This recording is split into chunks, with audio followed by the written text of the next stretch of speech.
All right, shalom, shalom. Oh shit, I had this open. All right, shalom, shalom. I want to give all praise to Yahweh, all praises to Yahweh, Bahashim, Yahweh Shai, Bahashim, Rakah Kadash, which means, um, Yahweh, that's the name of the Father, meaning He is. Bahashim means in the name, in the original Paleo Hebrew. Yahweh Shai means He saves or He delivers in the Paleo Hebrew, and that is the actual name of the Son. And Rakah Kadash, of course, means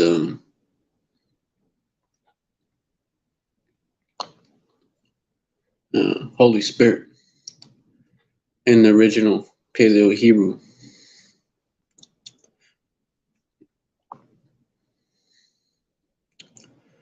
Double honors to the apostles and elders of Great Millstone, who I learned this truth from and who rule well, and shalom to the rest of the elect out there, the rest of the hopeful elect, because we don't know for the elect out there, but we hope to be the elect. Shalom to y'all. Shalom.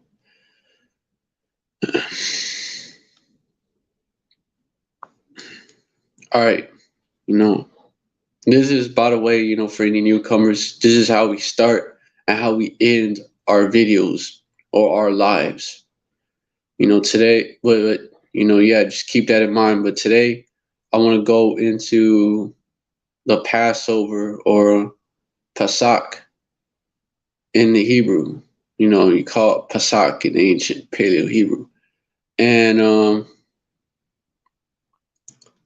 what I want to go into the basics of it, while we still got to keep it. The basics of it and the importance of it, and while we still got to keep it. And we get some scriptures on that, starting off with the basics in Exodus chapter 12. And by the way, for those of y'all that don't know, the Pasach or the Passover, right? It starts on Wednesday evening. And then you have the 7 days of the Feast of Unleavened Bread that comes after. I'm going to get into that as well. And I got Exodus chapter 12, verse 1. And Yahweh spake unto Moses and Aaron in the land of Egypt, saying, verse 2, this month shall be unto you the beginning of months. It shall be the first month of the year to you. And, because on the month where the Pasach occurs, right? It's actually the real first month of the year. The year actually begins in the spring and not in the winter, despite what people have been taught, have been taught in this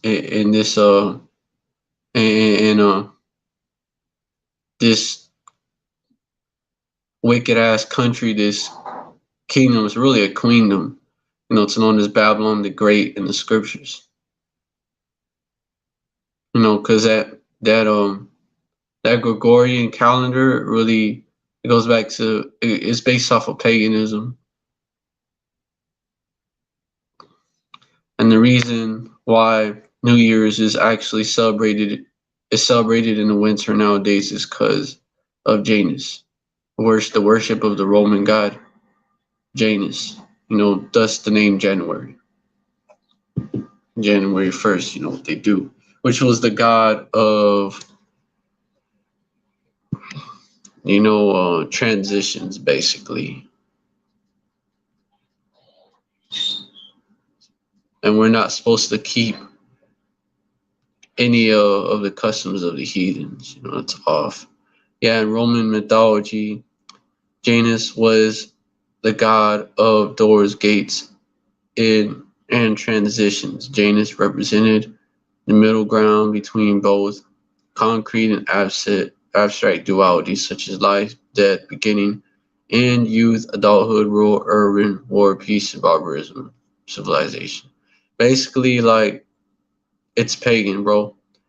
And he had two faces. One was like pessimistic, one was optimistic. Like looking towards the past, looking towards the future type shit.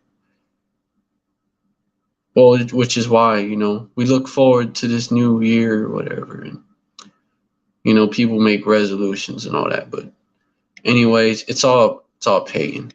But and we're not to celebrate the customs of the heathens. Do not learn the customs of the heathens.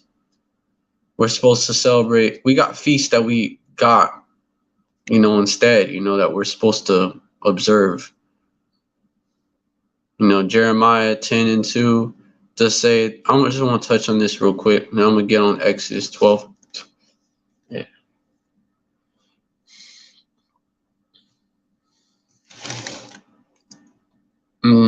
And by the way, sometimes I may get interrupted because, you know, I do have so a pest problem in this crib, you know, gnats and shit. Sometimes they fly around me, you know, they fuck with me, okay? Just gonna put it like that. And so you may have interruption because of that. But anyways, right? Jeremiah 10 and 2 thus saith Yahweh, learn not the way of the heathen, and be not dismayed at the signs of heaven, for the heathen are dismayed at them. You know, learn not the way of the heathen, and be not dismayed at the signs of heaven. You know, close to that date, January 1st is the winter solstice as well. Just let y'all know that. But you know, also it's actually a commandment not to do that in Deuteronomy.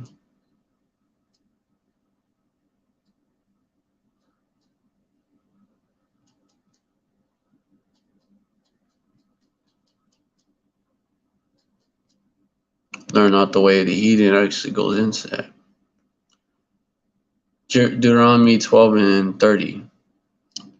So we're not, like, I'm going to get it to show that we're not supposed to keep none of those folly days, you know, that what we call them, that the heathen have actually, that the heathen celebrate, you know. They're all based off of, like, the worship of demons, which is what those idols are. So we're not supposed to do that. Let me get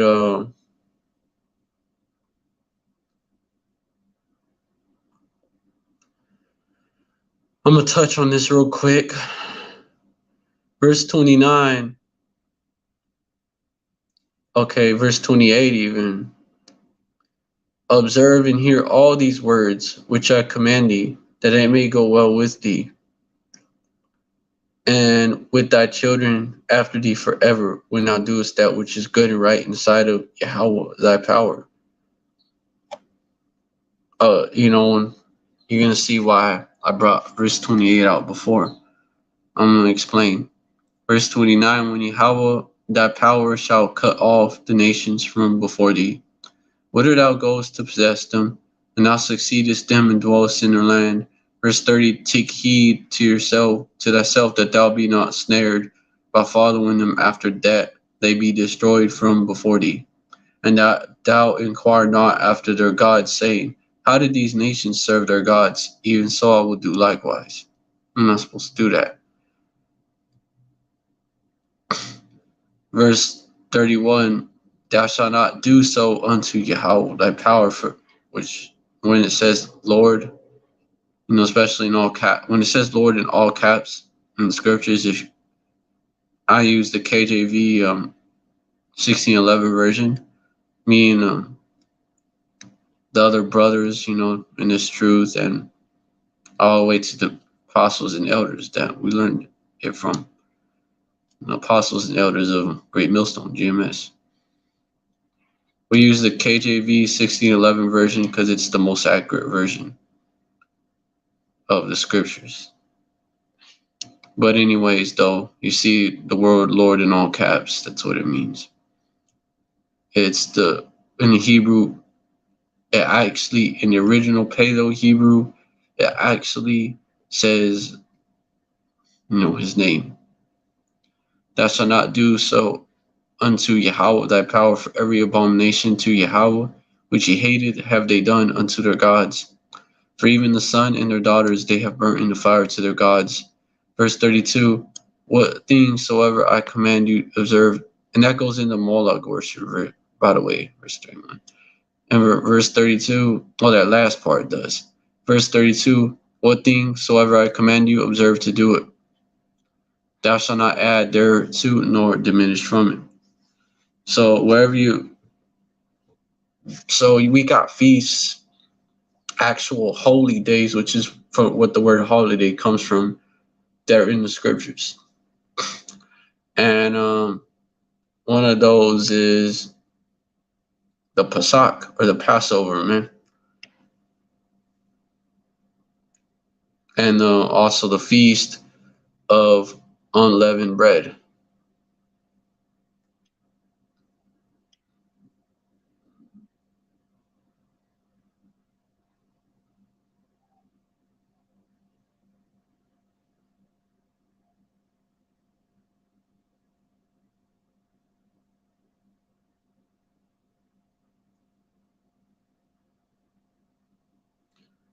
All right, hold up.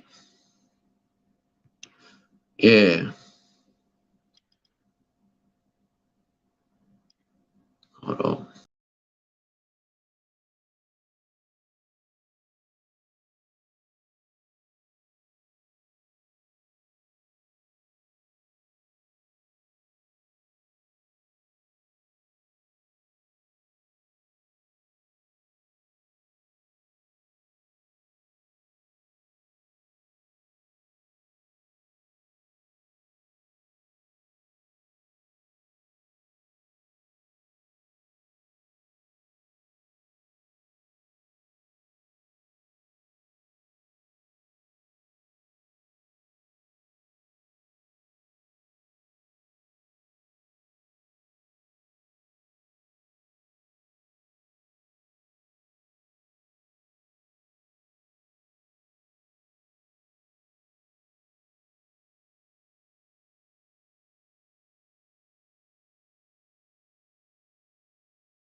All right, shalom, shalom back.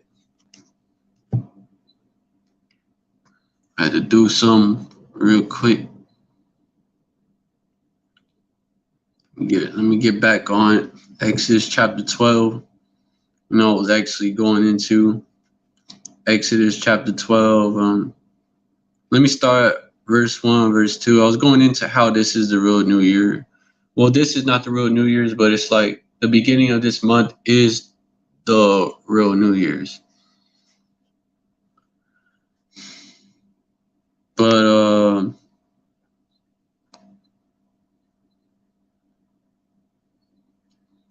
yeah, hold on.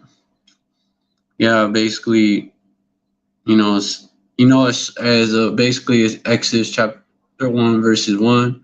And Yahweh spake unto Moses and Aaron in the land of Egypt, saying, verse 2, this month shall be unto you the beginning of months. It shall be the first month of the year to you.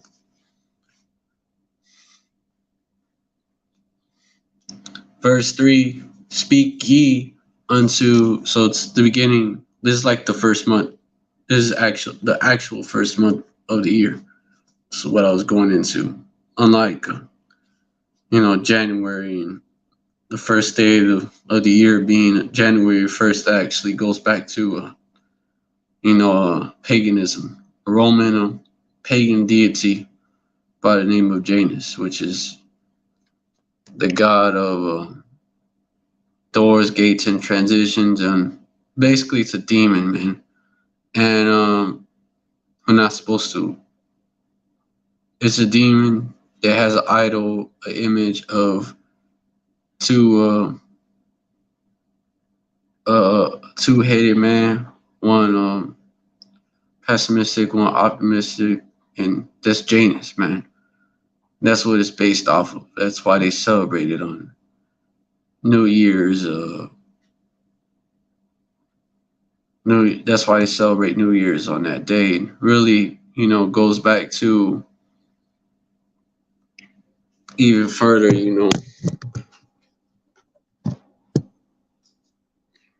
because it go back to Babylon, go back to go back to Egypt, but basically all you gotta know is that it goes back to Janus, and that's a pagan deity. We're not supposed to go into pagan deities pursuant to. We're not supposed to go like worship pagan deities, right? It's idolatry, and we're not supposed to basically learn the customs of the heathen pursuant to Jeremiah 10:2. Thus said Yahweh, learn not the way of the heathen, and be not dismayed at the signs of heaven, for the heathen are dismayed at them. And pursuant to Deuteronomy 12 verses 28, we're not supposed to add nothing to it, especially not, we're not supposed to add, we're not supposed to learn the ways of the heathen. And I'm going to go into it. Verse 28, observe and hear all these words. Yeah, we're not supposed to observe their holidays, which are actually folly days. We're supposed to observe the holy days, which is where the word holiday come from. We're supposed to observe those real holidays, if you will, the holy days of the scriptures. Verse 28, observe and hear all these words, which I command thee, that it may go well with thee, and with thy children after thee forever. When thou doest that which is good and right in the sight of Yahweh thy power. And the word where it says Lord in all caps, it's the Lord. There's the Lord's name in the ancient Amen.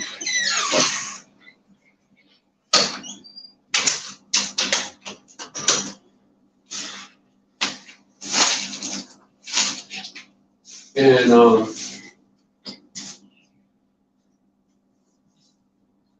by the way, I use the King James version of the Bible, like the 1611 version, which is the most accurate version. It's the closest to the original manuscripts, and it has the Apocrypha in it, which was taken out. But yeah, let me go into it. Go into these scriptures, verse 29. When Yahweh thy power shall cut off. Okay, which the Apocrypha basically was taken out because it has too much knowledge about them and about other stuff like who the northern kingdom is, which is in 2nd Ezra chapter 30. It shows who the northern kingdom is, which is you so-called Latinos and natives. Basically, our Earth is America. But that's a whole other topic. Let me get into this one right here. Verse 29, when Yahweh thy power shall cut off the nations from before thee, whither thou goest to possess them, and thou succeedest them and dwellest in their land. Verse 30, take heed to thyself that thou be not snared by following them. After that they be destroyed from before thee, and that thou inquire not after their gods, saying, how did these nations serve their gods? Even so I will do likewise. Now you're not supposed to do that.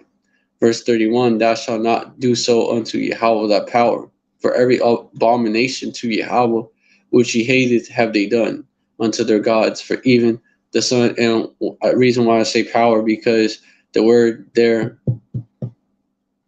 where it says God, it's either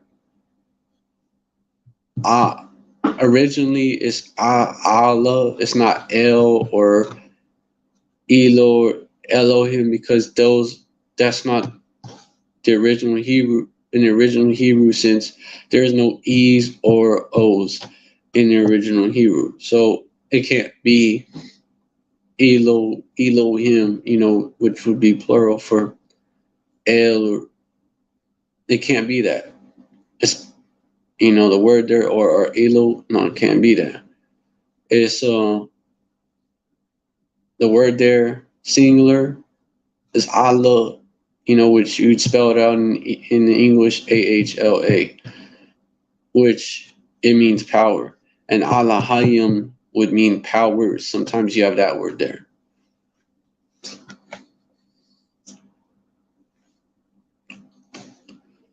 In this case, it's pretty sure, it's the word power there, but it's the word power, singular, right? Thou shalt not do so unto Yahweh thy power, for every abomination to Yahweh which he hated have they done unto their gods, man.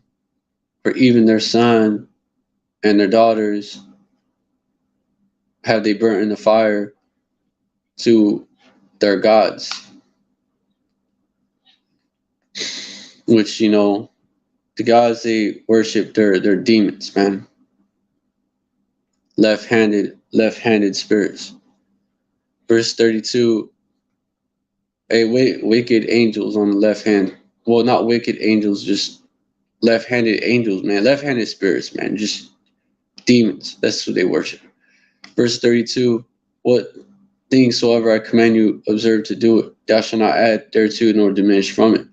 Yeah, we're not supposed to observe those folly days, so-called holidays. They're really folly days. That's celebrated. We're not supposed to celebrate them. Those folly days are celebrated by the other nations. That's going off. We got holidays, actual holidays, holy days that are in these scriptures, and we're supposed to observe them. Verse 32, what things soever I command you, you observe to do it. Thou shalt not add to nor diminish from it. Not supposed to add to the words of this book, right?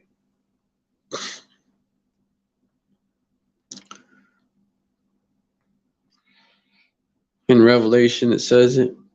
That's the same thing. It's the same thing. You get the point, though.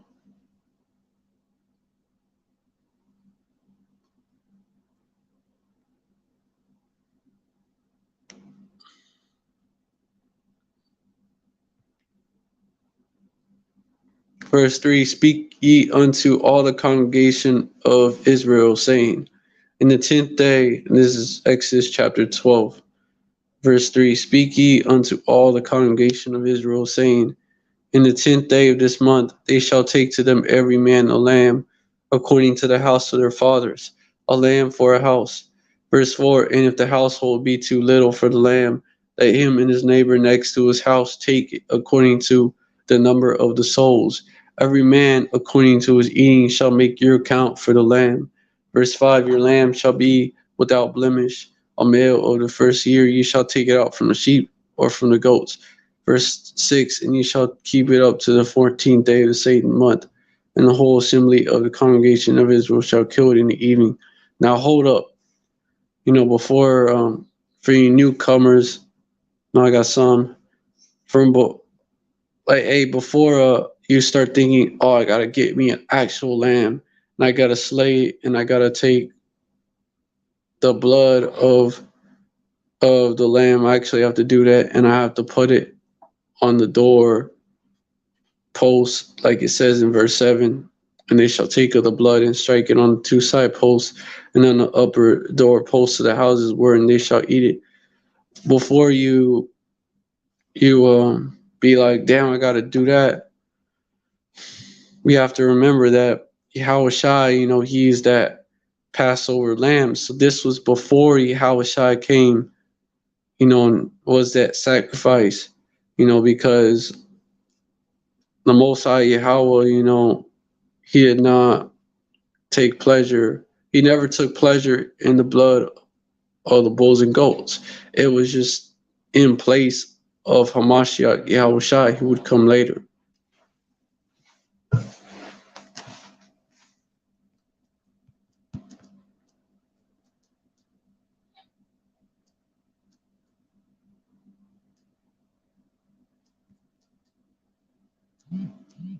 I did not.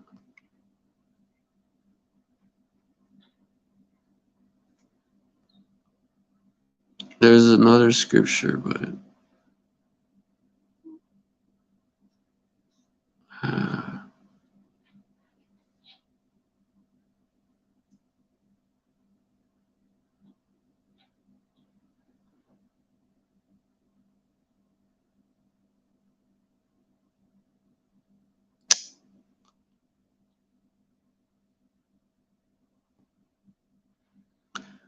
let me get that. Hold on. Obedience is better than sacrifice. Scripture KJV. So uneven in the OT.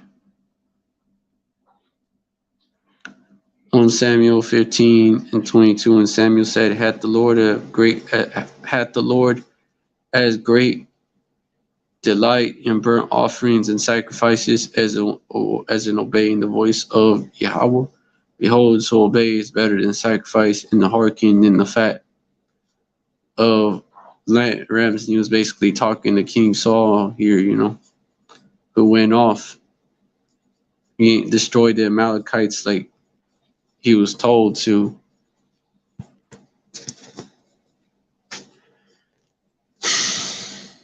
Which is, by the way, those are the people that are ruling over us today. Why the world is in such a fucked up position.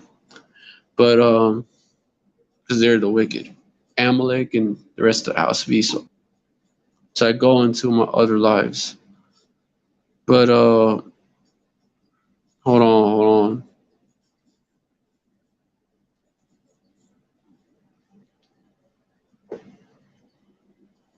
Esau, he would be the so-called white man primarily, even though not all of them. And Amalek, that would be the 48ers, the people that call themselves Jews, but they're not. They don't fit none of the prophecies. And they been doing wickedness, but they don't fit the curses. And also the scriptures say, according to prophecy, we would lose, our heritage. Like we would lose our heritage, which includes our identity.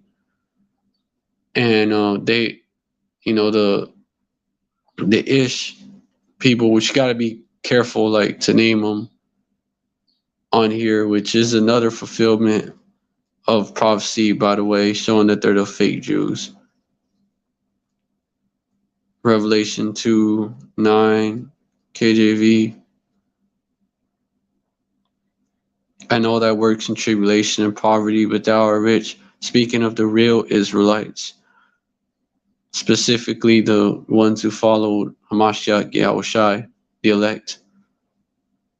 But thou art rich, and I know, because we're spiritually rich, and I know the blasphemy of them which say they are Jews and are not, but are the synagogue of Satan. And then verse 10, fear none of these things which thou shalt suffer.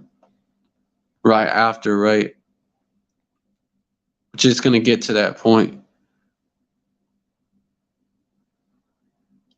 Behold, the devil shall cast some of you into prison that you may be tried, and you shall have tribulation 10 days, showing that, they're synonymous, with the devil, which just means deceiver or false accuser. The devil shall cast some of you into prison that you may be tried, and you shall have tribulation 10 days. Which could be 10 days, 10 months, 10 weeks. Doesn't have to be 10 either. It's a complete number, basically.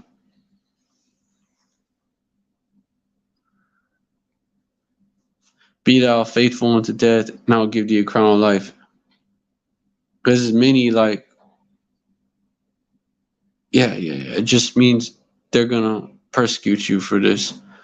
You're gonna get persecuted for this word in the times to come, which is basically like FEMA camps, martial law, mandatory vaccine, mandatory shit. You gotta be careful. My bad. Mandatory kill shots.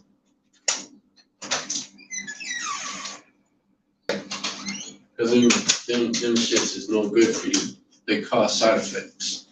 Well, they cause what they call side effects that actually jack you up.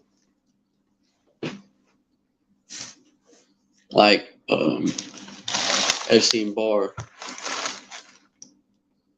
like Bell's palsy, other shit. They actually kill people. But yeah, all the way to the mark being mandatory, which is the RFID chip, the MOTB. See what I mean? We're already coming under persecution, having to use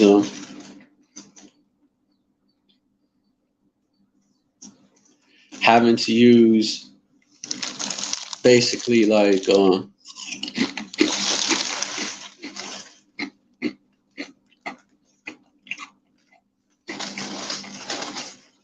having to use other words, having to use code basically.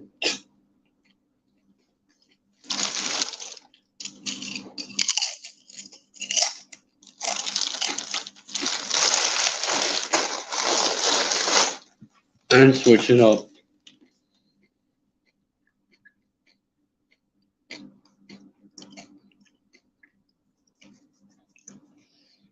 So, showing that day is close. And, but anyways, also this right here. Never delighted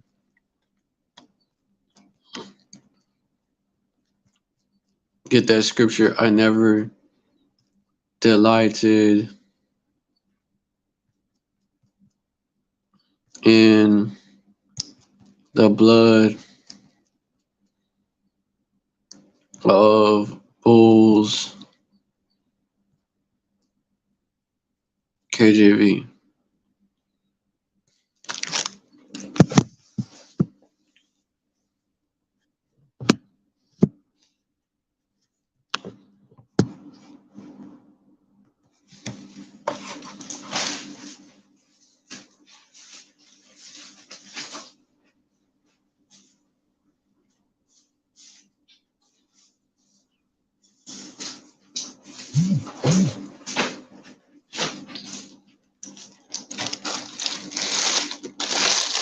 Verse 4. For it is not possible that the blood, Hebrews 10 verse 4, for it is not possible that the blood of bulls and goats should take away sins.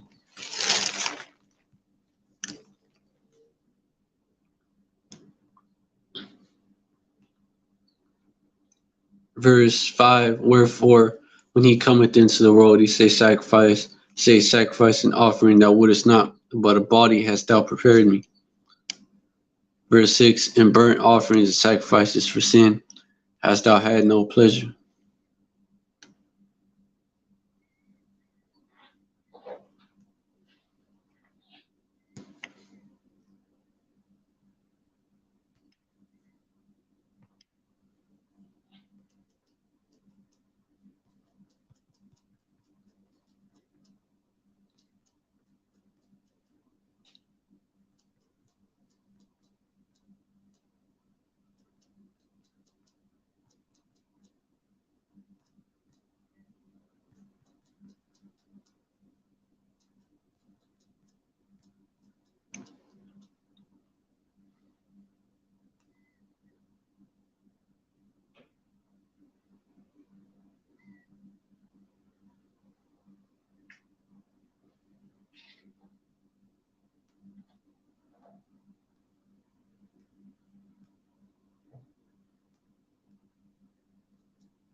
Like I said earlier, I'm dealing with a real bad piss problem.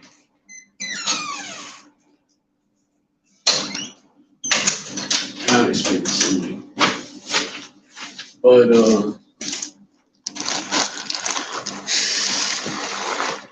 anyways, let me get back to this.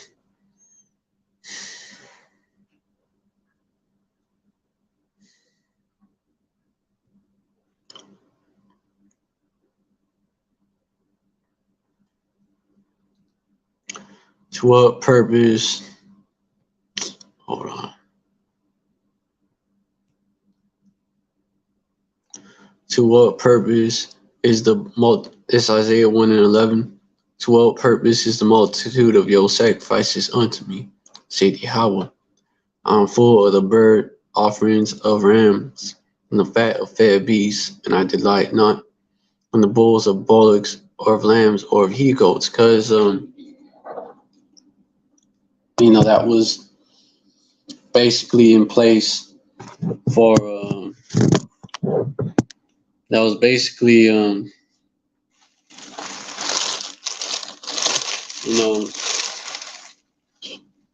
that was in place of the Messiah, Yahweh, before he came and died on the cross.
Verse 12, when ye come to appear before me, who hath required this at your hand to tread my courts? Verse 13, bring more. And basically what this goes into is, Jake would, when I say Jake, that means, it's just short for Jacob, and basically it means Israelites, because our forefather, the original name was Jacob, Yaakov in the Hebrew, and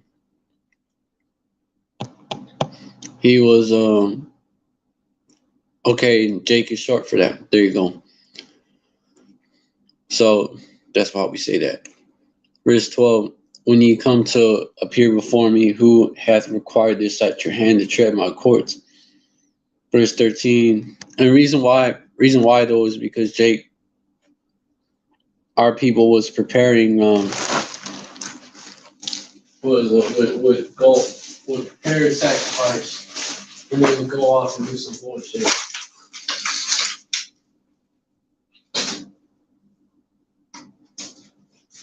They prepare a sacrifice, then they go off and do some bullshit.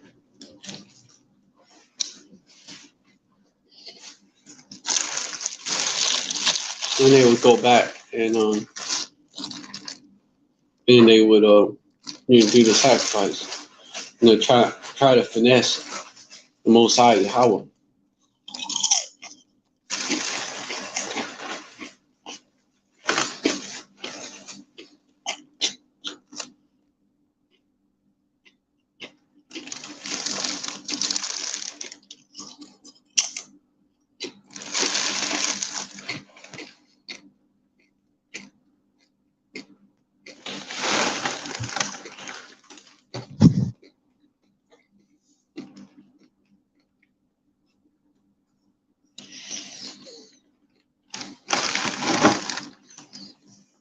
Verse 12. When you come to appear before, okay, verse 13. This is why it says that bring no more vain oblations, incenses, abomination to me. The new moons and Sabbaths, the calling of assemblies, I cannot go away with it. I cannot away with his iniquity, even the solemn meetings, because it was insincere. Well, also, it shows that, hold on. Also, it shows that,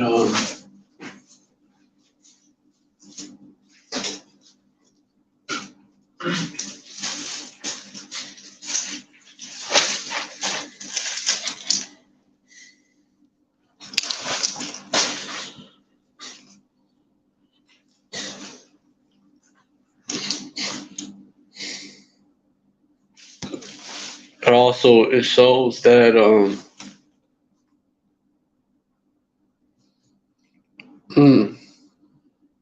damn. It shows that, the sacrificial law, man, the sacrificial part of the law, man, it was flawed in that way, because Jake could do that, and then it would be basically Jake try to like, finesse the system in that way that was set up by the Most High Yahweh. And it was a temporary system. That was temporary. Like the sacrifices of bulls and goats, that was temporary. But Yahweh Shai,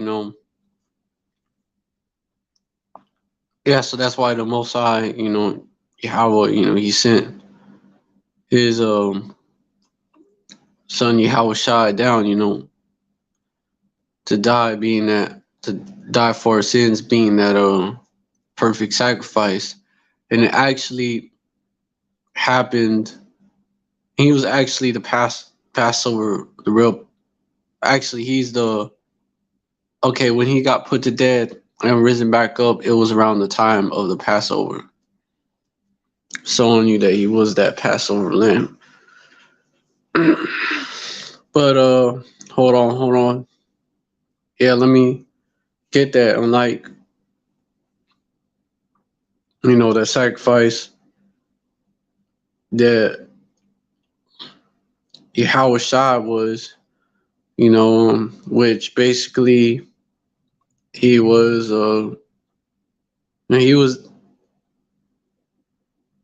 that pure sacrifice. He commit no sins in his lifetime, in his lifetime. So he was that undefiled sacrifice, and unlike the sacrifices these jakes they was doing, they wasn't even sincere. They had prepared it before, and then they went off. And then, all right, but anyways, and also, you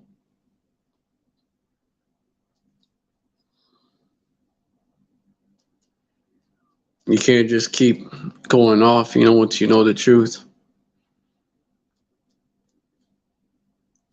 Like doing shit purposely, man. You know what it is.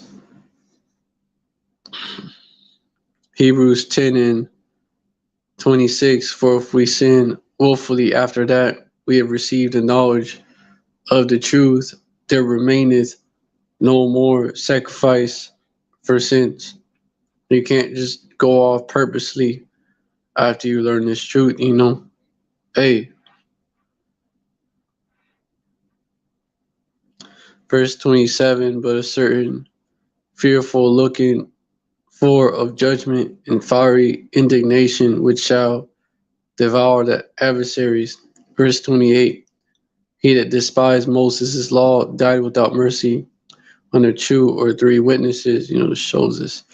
Verse 29, of how much sore punishment suppose ye shall he be thought worthy who had trodden underfoot the Son of power Yahweh, and hath counted the blood of the covenant wherewith he was sanctified an unholy thing, and that hath done despite unto the Spirit of grace.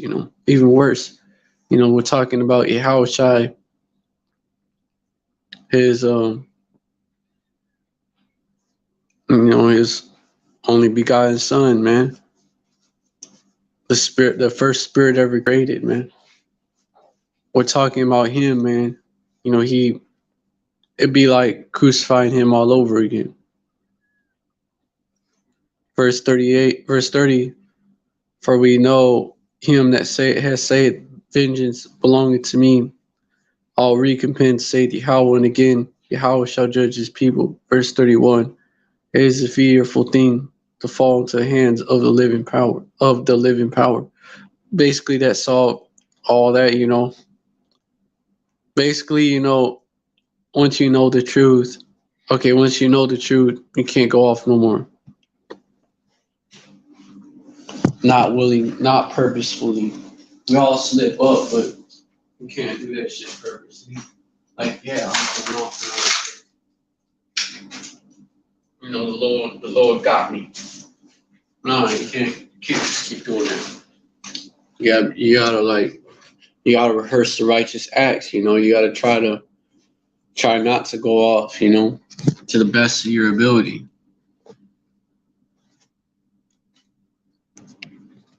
But anyways, right?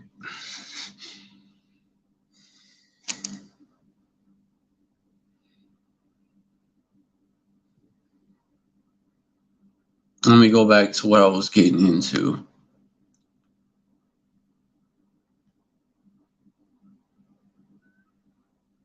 And let me check the comment board for any questions.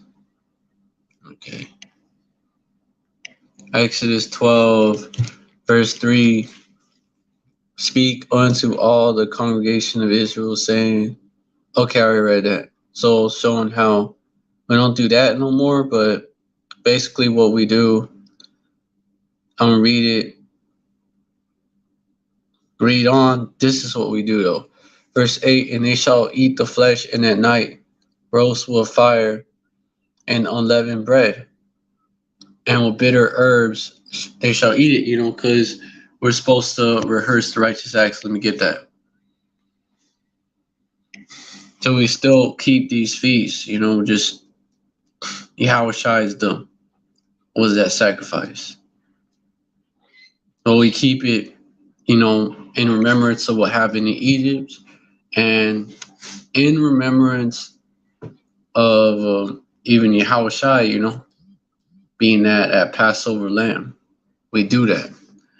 But we're supposed to do that. Keep rehearse the righteous acts.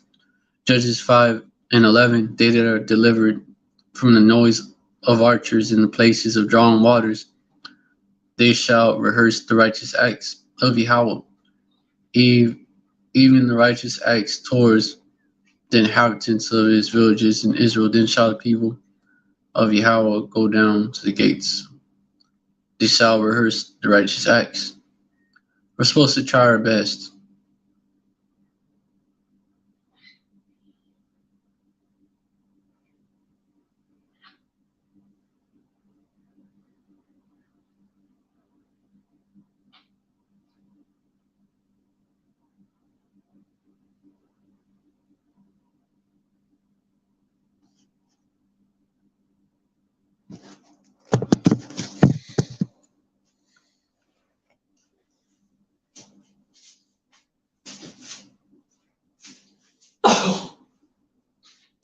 Basically,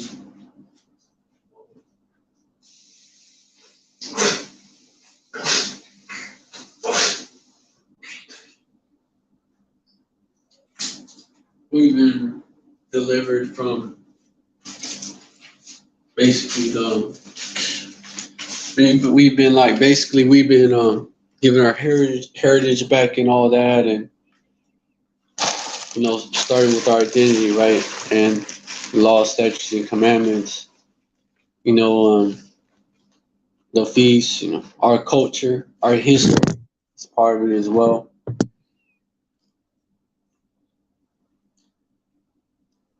So we've been giving a part of our heritage back, the language, as well.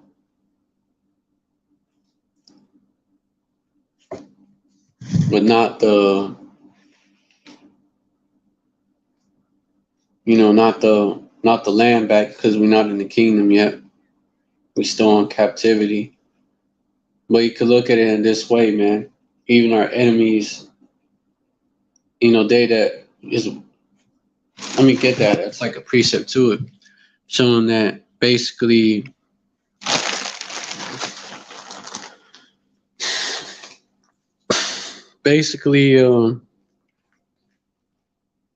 we're protected, like, from these devils, man. And when they come down with great wrath, Yahweh Hashem Yahweh Shai, we're gonna call on that name. And the Most High Yahweh, he gonna lift that standard. But let me get this as well, showing that that's the elect. They're gonna rehearse the righteous acts.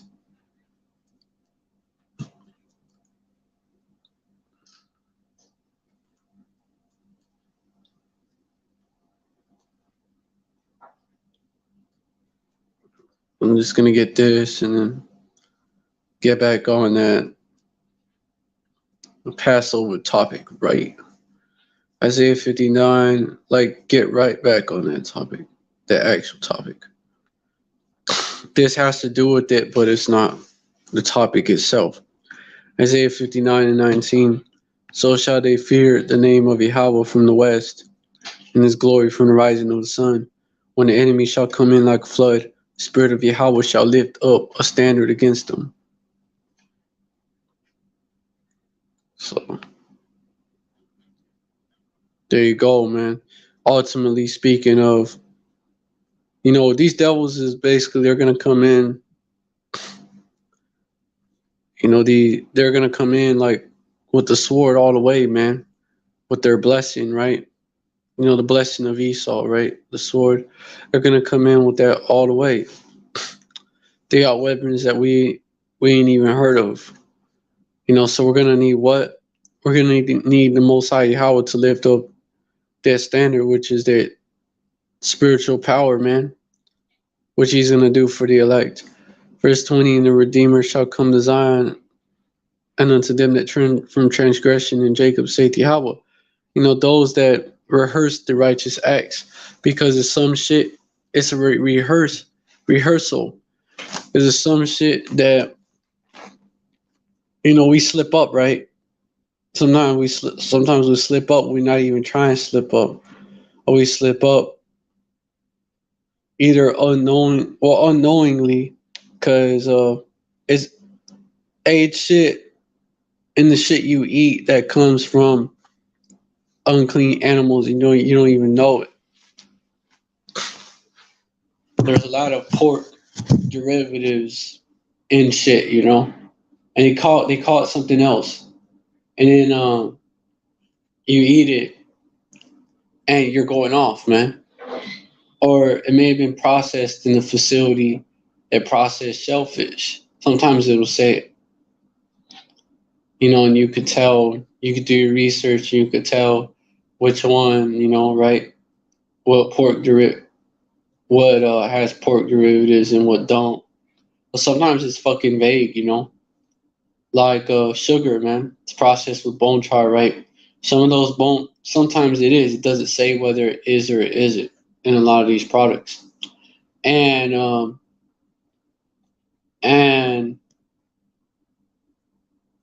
you know, sometimes the bone char that it's processed with, you know, it contains bones of pigs. There you go, defiled. And the bone char, sometimes it'll fall into the product, into the sugar, so it'll actually be in the product, defiled. So, but you know, sugar is in a lot of shit, you know. There's that. It's a lot of ways, man. A lot of products have sugar, man. Especially the products that are widely available to your tribe suffering these curses. And there's many other ways, man. There's that, and then, you know, sometimes you slip up, man. Oh yeah, this prophecy about us eating defiled bread.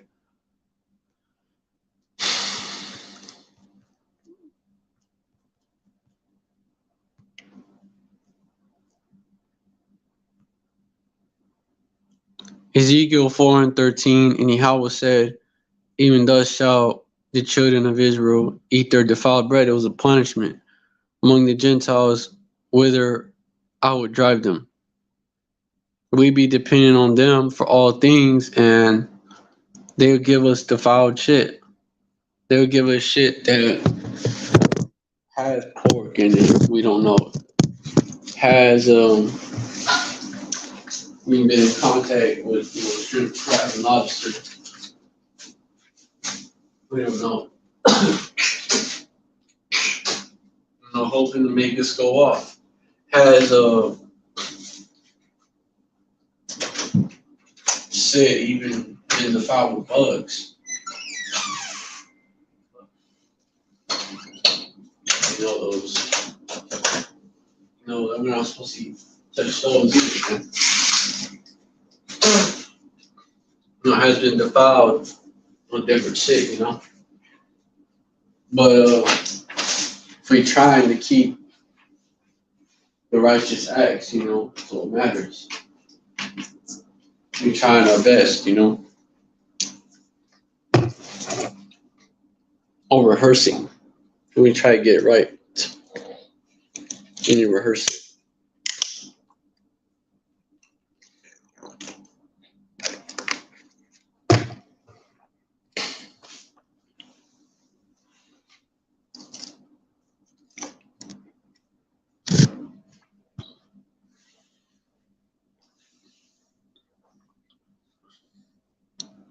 And basically, yeah, okay, so, you know, it's a lot of ways that we could go off And I know also, shit, Slakia. Also,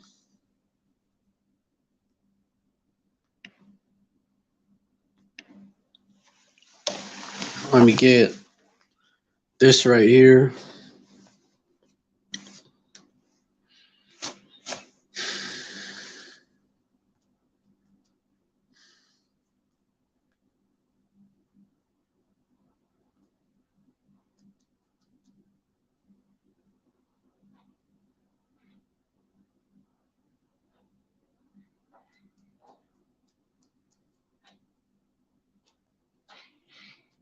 Hey, there's yeast in a lot of shit you don't know. You're not supposed to eat anything with yeast in it. And on the Pasach or the feast of unleavened bread, you're not supposed to. But this devil Esau, he would put yeast and shit, and he'll call it something else. And when you look into it, it's yeast. It's crazy. You put yeast and shit that you would think. You think why would it have yeast in it, man? The fuck. Yeast is for raising bread and shit, man. Why the fuck would it have it in this? In juice or some shit? You see these devils, they try to make us slip up, and go off. But hey, the Most High, how check them when it comes to that too, because we're not trying to go off, we're not trying to go off, then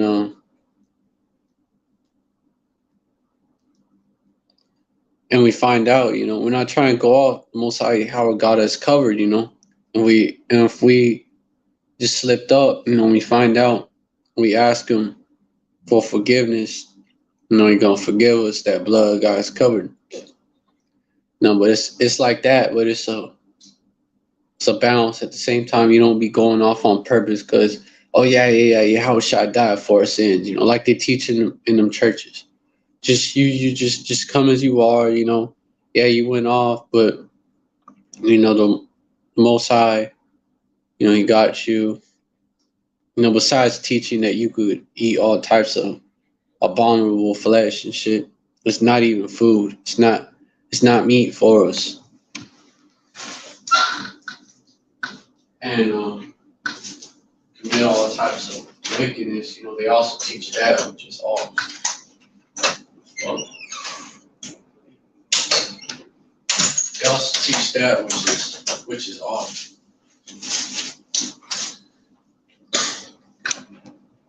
But yeah, let me continue.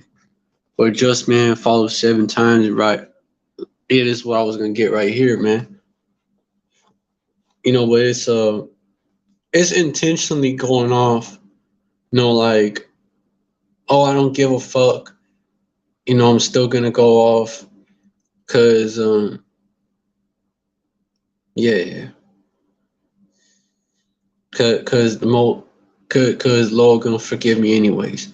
That type of logic, no man. That's no man. That's nah. You ain't no more sacrifice for sins. You playing with fire, man. Ain't no more sacrifices for sins. Yeah, you gonna get you in danger of judgment. You do that. But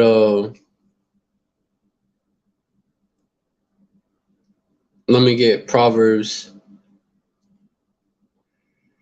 Hey, you in danger of nuclear hellfire, which the lake of fire, man. That's that it's gonna be caused by all these nukes shot off from different nations hitting America. And there's different countries hitting America, which is Babylon. It's literally gonna create a lake of fire.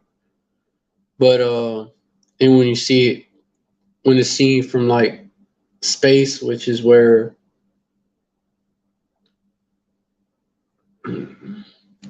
the chariots of the Most High Yahweh are, which are known as UFOs, which I go into, and other brothers go into. I go into that in other lives that I have up, but it literally would look like a lake of fire. But let me get this right here. Proverbs 24. Hey, and that's what John saw, man. John the Revelator, he saw that. And there was no word for nukes back then, right? So, makes sense, right? For those that can get it, it actually makes sense. Proverbs, hey, his ways are plain unto the holy,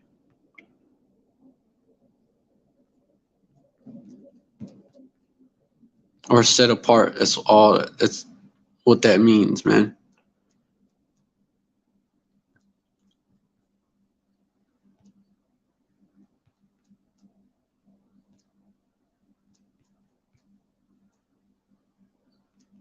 That's what the word holy means. It means set apart. Let me get this right here, Ecclesiasticus or Sirach, one of them books of the Apocrypha that was taken out of the KJV 1611 version. It's in the KJ. Well, it was taken out of the scriptures, and it's actually in the King James version 1611. You know, the 1611 one too. Ecclesiasticus 39:24. As his ways are plain unto the holy, so are they stumbling blocks unto the wicked. So there you go. The elect is going to get it. It's going to be plain unto them. It's going to make sense to them. Proverbs is going to add up to them. Proverbs 24. Versus versus the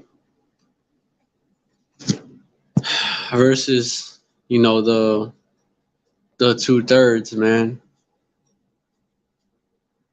Versus the wicked of our people. The wicked themselves, man. They ain't going to be able to get it. And the other nations. This is just for the elect of the nation of Israel. That's it. The 2/3 are going to get it on the other side, on the king, in the kingdom, and the elect only on this side, which is the 1/3, and the 144K, man.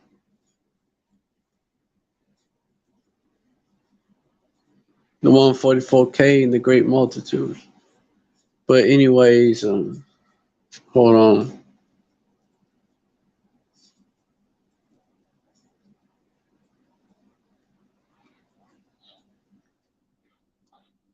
Yeah. No. Versus these 2/3 that they can't get it. It's not given to them.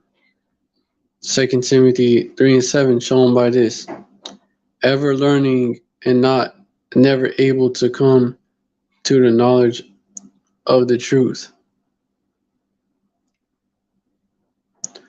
All right, but hold up.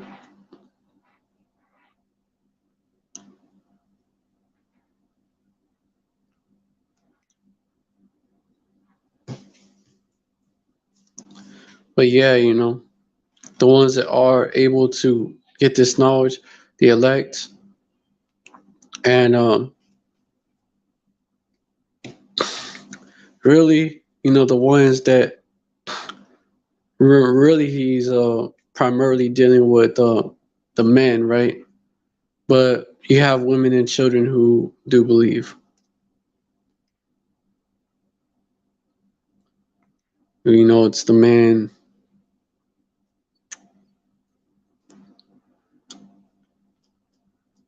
that he deals with in that level. They're going to be able to prophesy and all that, testify.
we get that and get back to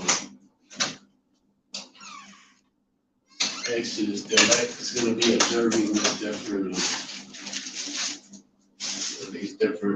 It's going to be basically doing their best to observe these feasts.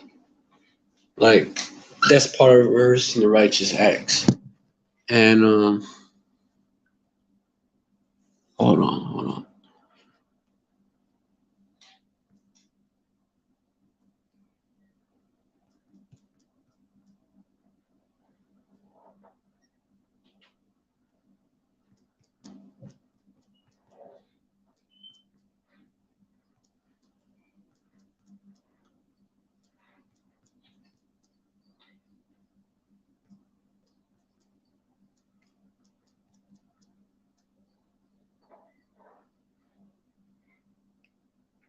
Proverbs 8:4. Yeah, that's the one I was looking for.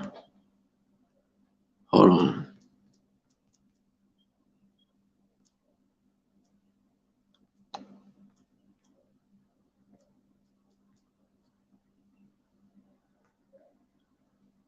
Once a year, old man, I call, and my voice is to the sons of man. So he's really this truth. Who's gonna get this truth? You know, get this truth all the way. You know, so that they can prophesy. You know, they can break down the others. His men, but you will have women and children that believe him. He's you know, that shows, man.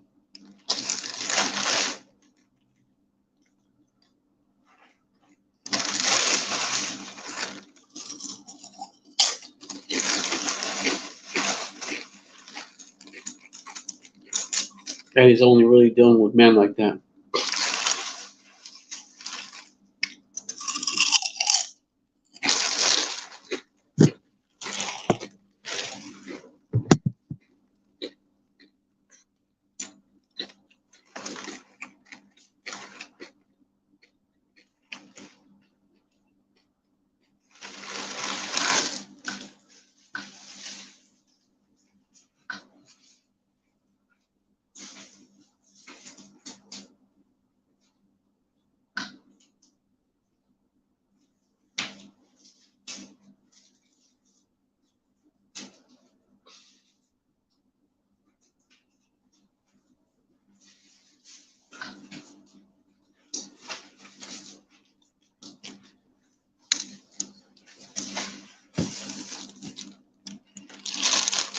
With that and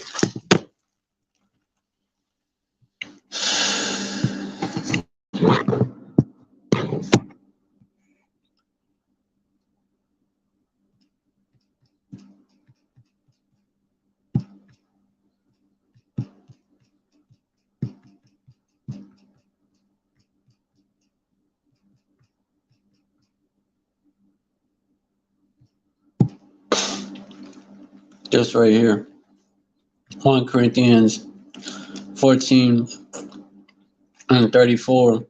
Let your women keep silence in the churches, for it is not permitted unto them to speak, but they are commanded to be under obedience, as also saith the law. That well shows that.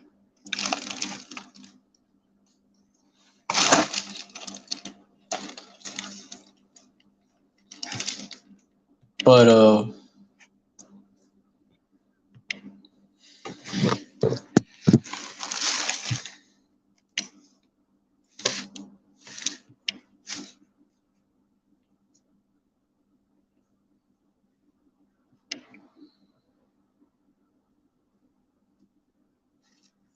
let me get back to Exodus chapter 12.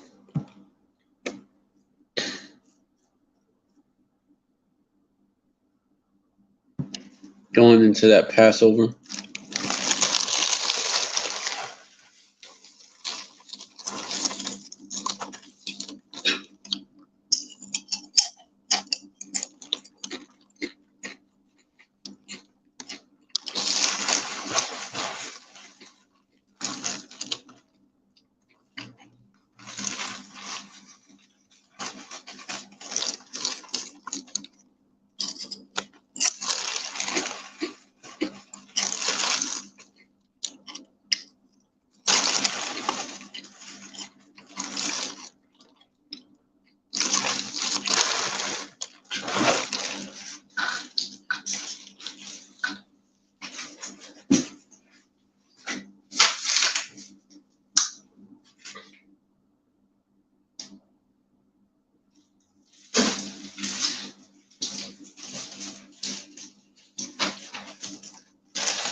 Let me continue.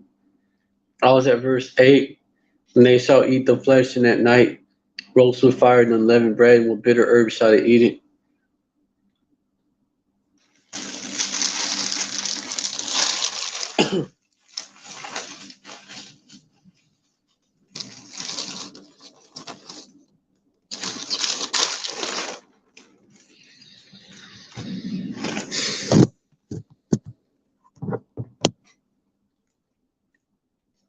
Verse 9. Eat not of it raw, nor sodden it all with water, but roast with fire his head with his legs, and with the purtenance thereof, which basically all that, an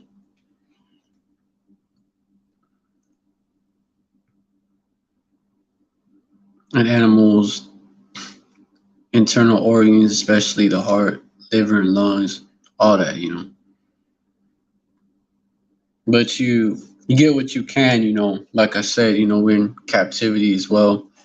And these devils make it hard enough to keep the law, statutes, and commandments. So you do what you can, We're under the curses, going to this devil for everything, for one of all things.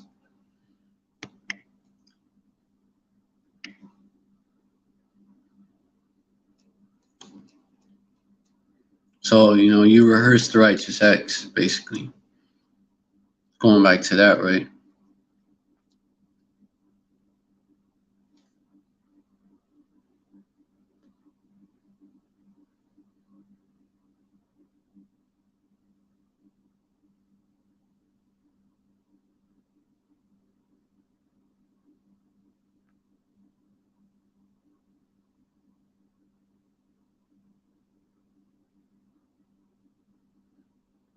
Yeah, verse 48.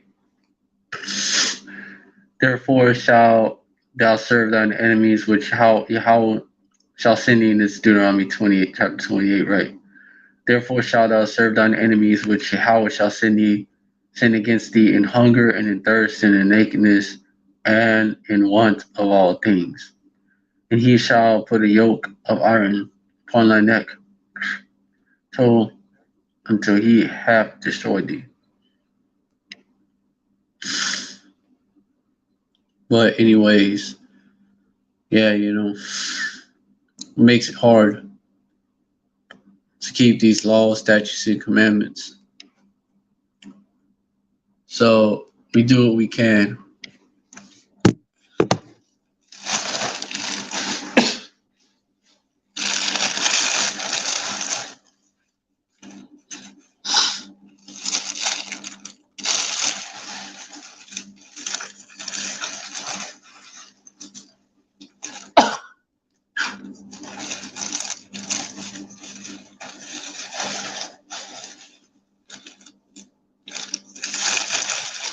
Verse 10, and ye shall let nothing of it remain until the morning, and that which remaineth of it to the morning ye shall burn with fire.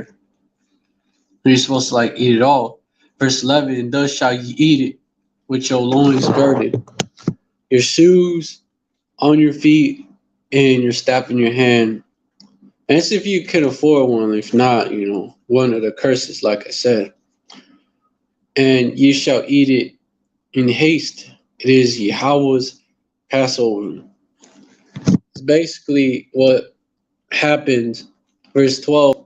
And this is why we celebrate it. This is why we observe. It's a solemn day. Verse 12. For I will pass through the land of Egypt this night. I will smite all the firstborn in the land of Egypt, both man and beast. And against all the gods of Egypt, I will execute judgment. I am Yahweh. Verse 13, and the blood shall be to you for a token upon the houses where ye are. And when I see the blood, I will pass over you. And the plague shall not be upon you to destroy you, when I smite the land of Egypt. Verse 14, and this day shall be unto you for a memorial, and ye shall keep it as a feast to Yahweh throughout your generations. Ye shall keep it as a feast by an ordinance forever. yeah, we're supposed to keep keeping it, didn't have an expiration date, you know what I'm saying? Um,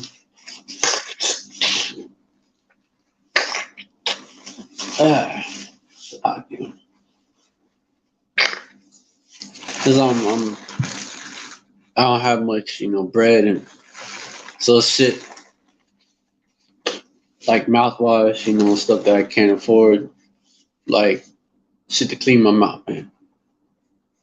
Good toothpaste, cause I try to avoid it, the shit that have, pork derivatives in it. But I'm poor, so it's like it's hard. It's hard to I'm like real broke. So like this is what I have to deal with right now because I don't even have my own transportation and shit.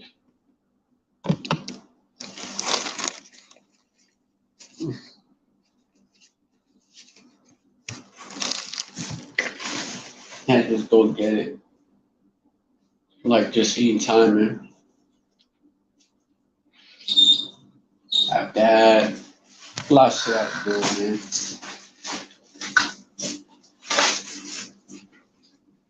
Play in the mind so I forget shit. That's basically this mental illness so I forget shit. Because, well, the memory is part of your mind. It's like separate. At the same time, it does some separate. I have memory issues. I have a bunch of shit going on. So I have to deal with the bug problem, pest problem in this motherfucker, man. So I keep getting interrupted because of that, which ultimately that's the spiritual demon Satan trying to hinder.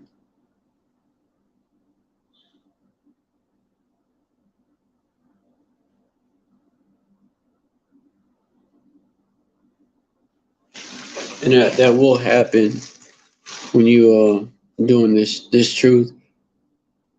But sometimes should be happening to you also because some that you not doing right. You just gotta examine yourself and see. But anyways,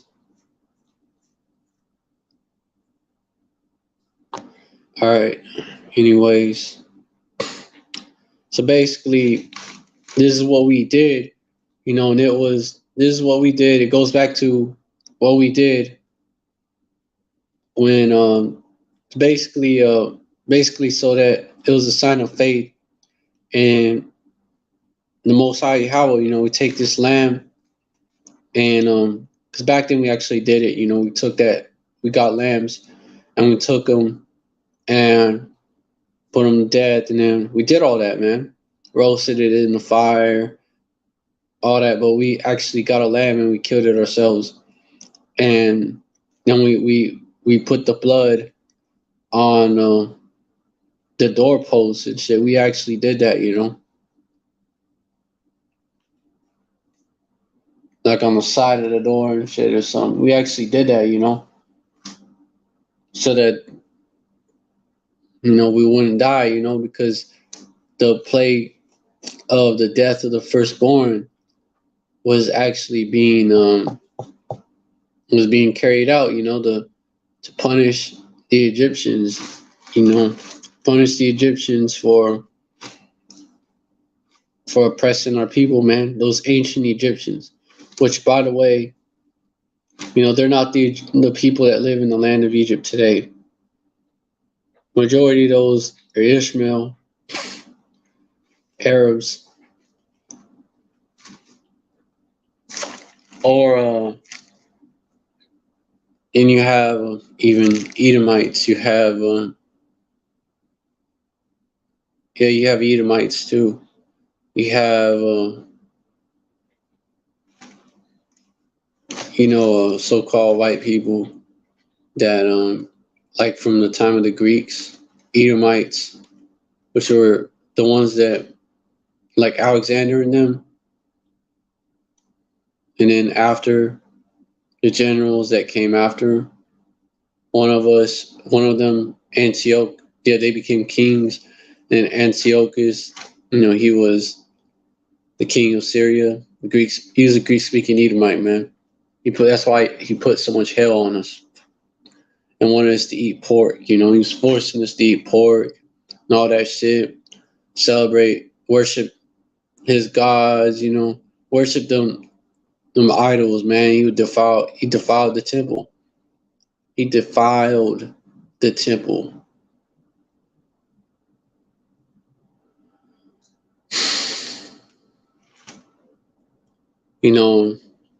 That was like what shit they was doing to us, man. That was the same type of shit that they did to us during time of slavery, man. Also, Hellenization, the same type of shit, man. We had to change. We had to give up our customs.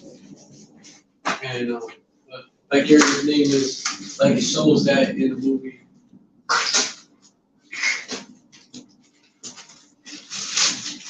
The movie, I forgot the name of it.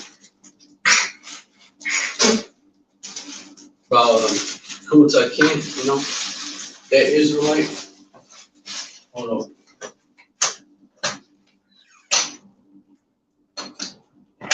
And the Esau was having whips. His name was no more Kunta Kinte. His name is Toby. And they literally, that illustrates that it's the same old Hellenization shit, that Americanization this time, that Westernization, beating our customs out of us, beating our heritage out of us. But we have ancestors of those Greek-speaking devils and Latin-speaking devils, those Roman devils, because the Roman Empire that conquered us, man, they go back to Esau, man, the people that was ruling. That's why they put so much hell on us. And the way they came in, we had a deal with the Romans, that covenant with many, right? That our people made, thinking that the Romans had our back because they wasn't the Greek-speaking Edomites. We fucked up and trusted our enemy. And then they came first to take down, the kings that had come to power during the time of the Maccabees.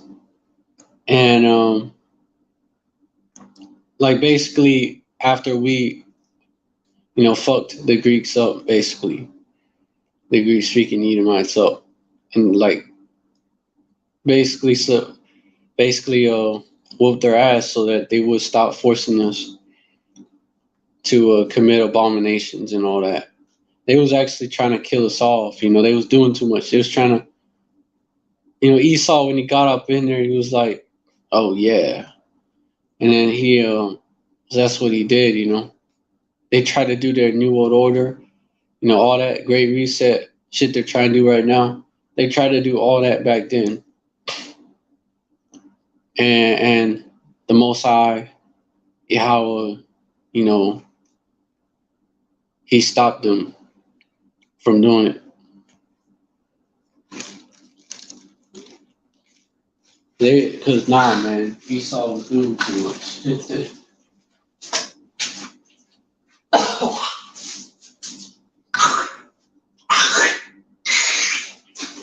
But then our people fucked up again. This is scripture that shows that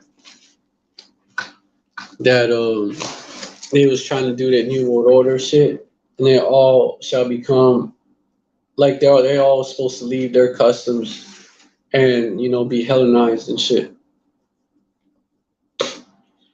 One nation, like one country, like it was all one people, One world, right? Same sort of shit. And that's why they went after our people. But yeah, you know, you have ancestors of those Greek speaking devils because they took over Egypt and had the Ptolemies over there. That's why you have all those white, so-called white. I say so-called white because nobody's actually white skinned like Casper or like a fucking like a clown, like actual clown or something like that. You know, nobody actually has that skin color, man.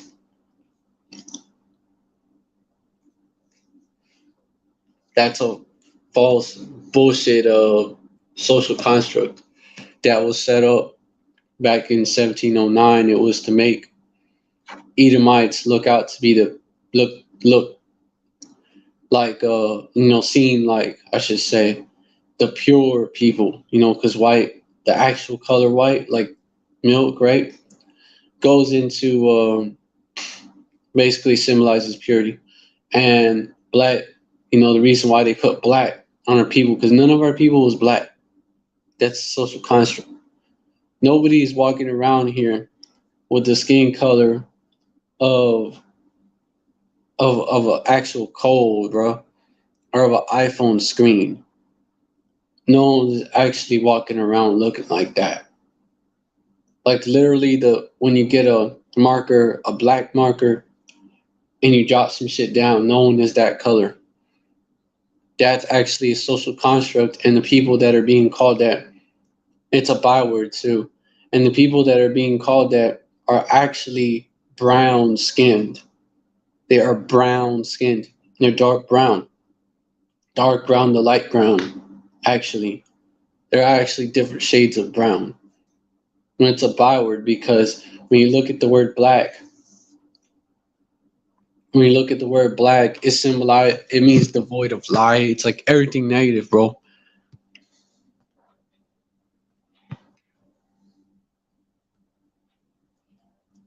And that's why they would call us that. We're the negative people.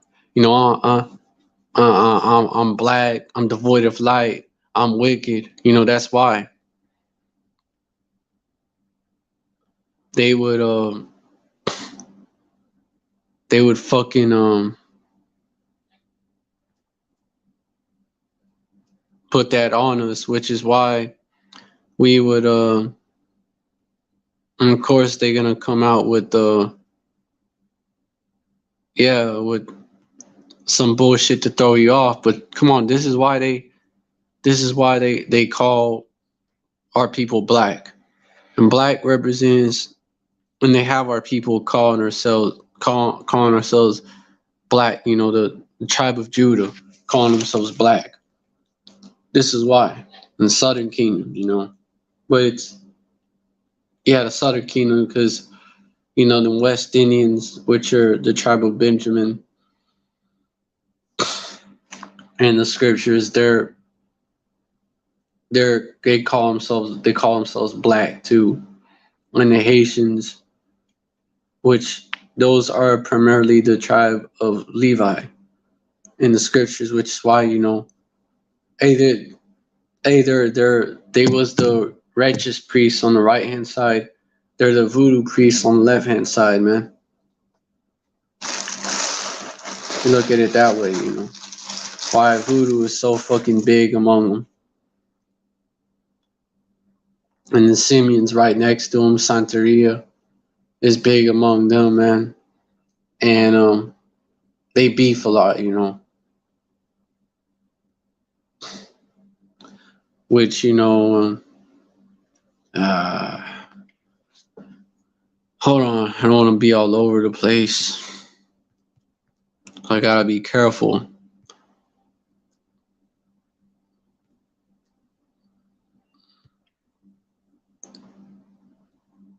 But it's like, yeah, man. It's so much aspects that tie into this. It's like, wow. Genesis 49, verse 5. Simeon and Levi are brethren, instruments of cruelty are in their habitations. Verse 6. O my soul, come not into their secret, unto their assembly. Mine honor be not thou united. Further in their anger they slew a man, and in their self will they dig down a wall, which was talking about, when Simeon and Levi basically, when it was some Canaanite heathen that wanted to get with the daughter of Jacob, Dinah, right? And so Simeon and Levi said, like, y'all gotta be circumcised first. They all did that shit, because that heathen, he wanted to deal with her. And then what ended up happening is, they fell upon him, right? With the sword, it was there a bunch of heathens. They didn't want her with them. So that's what that goes back to. But even today, man, the Simeon and Levi, the so-called Haitians, man, they put hell on those French speaking Edomites during that revolution, and that's why the Esau, the so-called white man, as well as the other nations, that's why they made sure that Haiti. That's why Haiti is so fucking poor right now, even though they have so much resources. There's so much resources in Haiti, so much fucking resources, yet they're so poor. It's because they set it up that way, man. And they have puppet leaders in office that always serve Esau. They don't serve. They don't serve their people. They're sellouts, man. There's always sellouts in office, and if a leader arises that's not a sellout, that even starts to buck up, they'll do some shit to overthrow him. No, they'll punish the island. Like Esau has weapons. His blessing is a sword, right? He has a weapon known as HAARP, harp, and he can manipulate weather with it and also cause earthquakes. And that Haiti earthquake, man, March 11th, man, 2001, I believe. It was definitely. I believe it was on March 11th, 2011, not 2001. And I believe it was. I'll have to verify that shit. Give me just a second.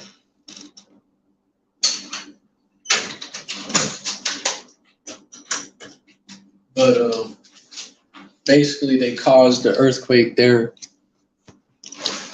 and then they came in, and you had the 1948ers that live in our land. You had them, and I basically, because I say 1948ers because they're the false. They're not the real. They're not the real Jews. They're the knockoffs, and they officially took over that land in 1948. That's why. It's like California with the 49ers. Those were the colonists that took over, the Edomite colonists that took over California. During that gold rush, you had a lot of colonists, Edomites, flood into California to take that land from the so-called Mexicans, which is the tribe of Ishkar. Ishkar meaning he is hired, according to the scriptures, and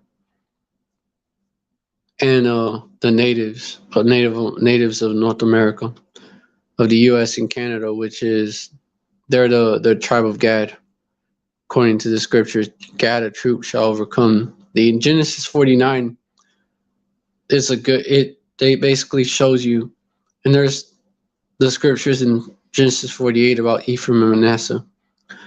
There's them, and in Genesis 49, which is about each of the sons of Jacob, and Ephraim and Manasseh were sons of Joseph, so they were grandsons of Jacob. But basically goes into what will befall them in the last days. And we're here, where are we at? We're in these last days. So basically, it's been the last days for a minute actually, but we're coming towards the end of that. But basically,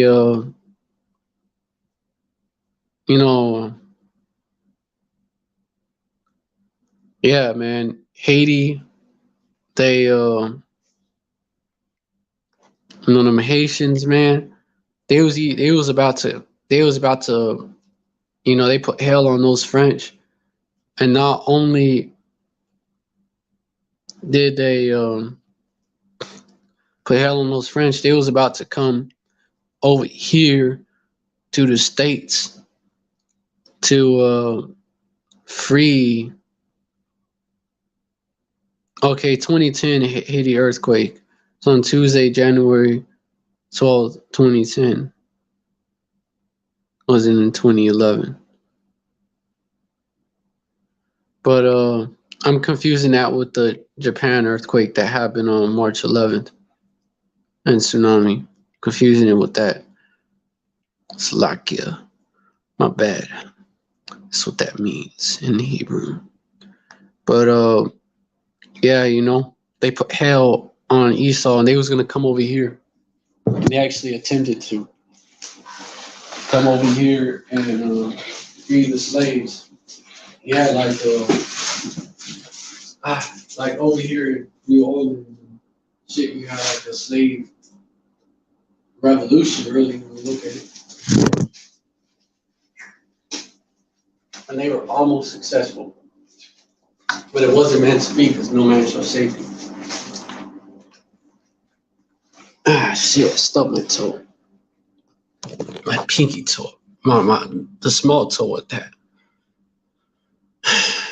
But anyways, yeah, the Southern Kingdom, right? They call themselves black. That goes back to a social construct.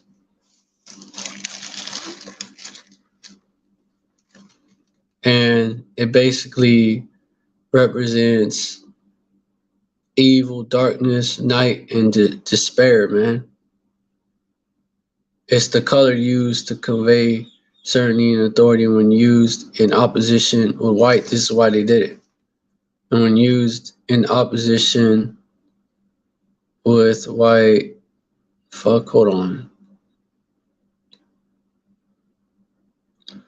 It's a symbol of the internal struggle between day and night, good and evil, right and wrong. See?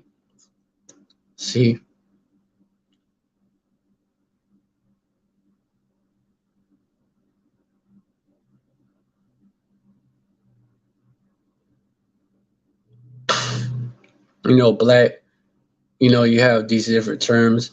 Black,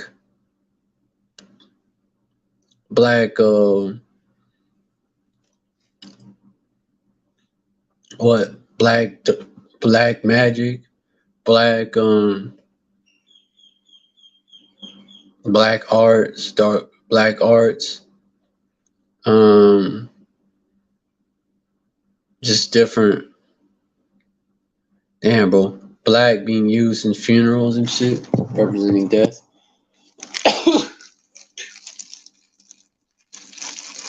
This is why they would be black-hearted, bad people.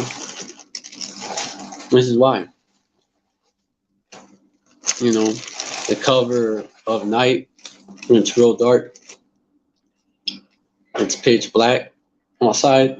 That's why they put that on us, on our people, the southern tribes, Southern Kingdom tribes.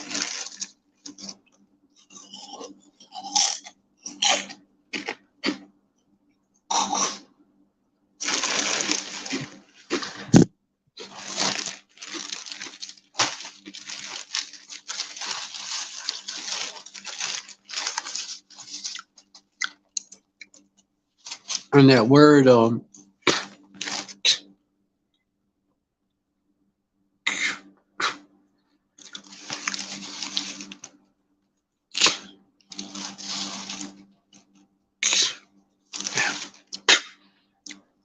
swear, bro. Slacking. Slacking, my bad.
But anyways,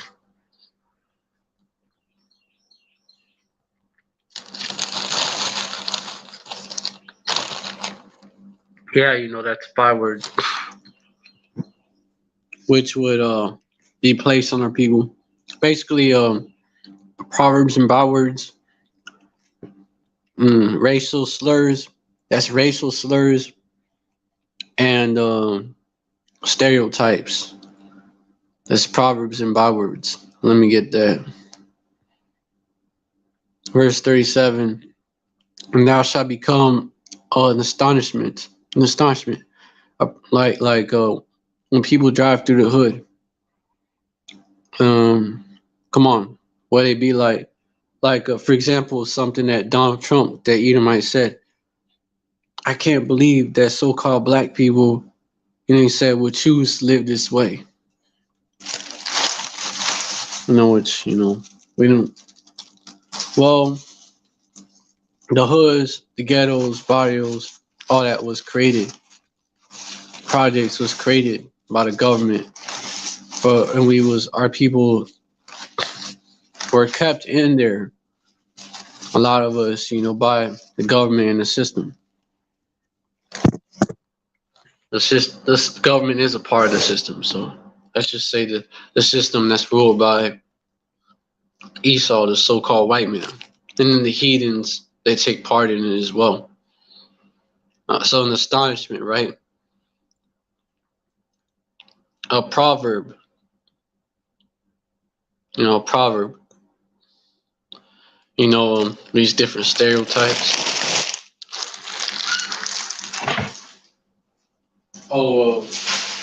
We're thugs, we're all that, drug dealers, we're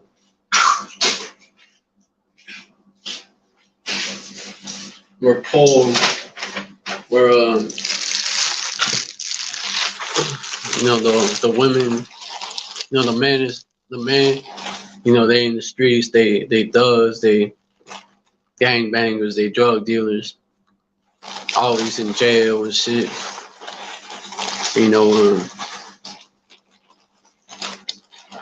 Domestic violence, senseless violence, the women, sluts, proverbs and bywords, man. Sluts and loud. Proverbs and bywords and bywords is just these racial slurs, man. The proverbs that they have about our people that, this devil has actually programmed our people to actually embrace those proverbs and even those bywords, nigga, man.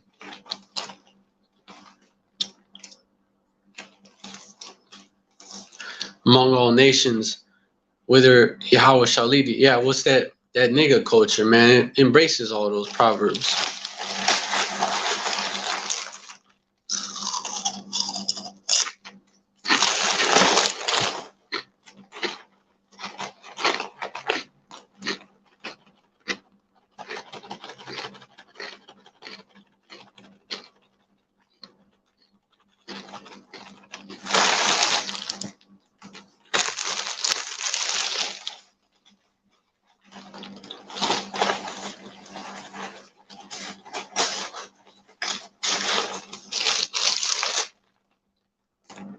And by the way, those record companies that push our people to be like that, these record companies own stocks in these private prisons, so they make money. But hold on.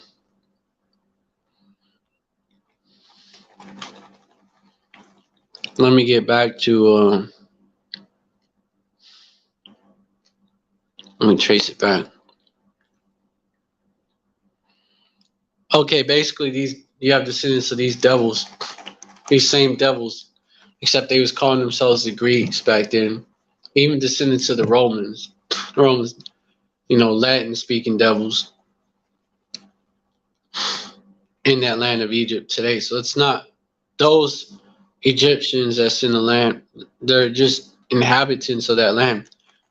Majority are not the natives.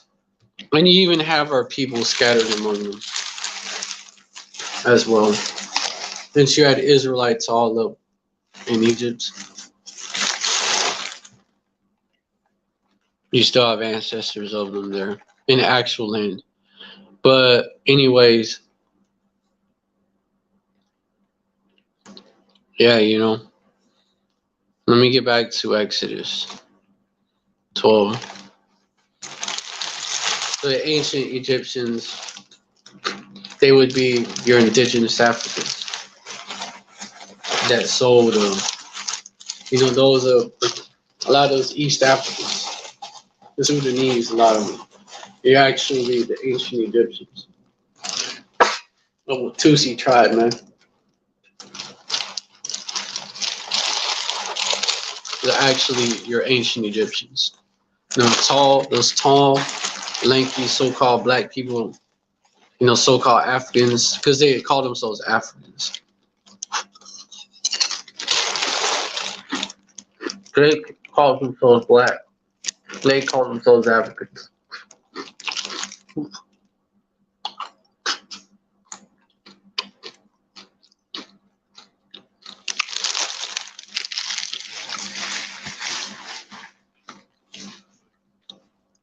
Because not all so-called black people are the same people, not all the same nation.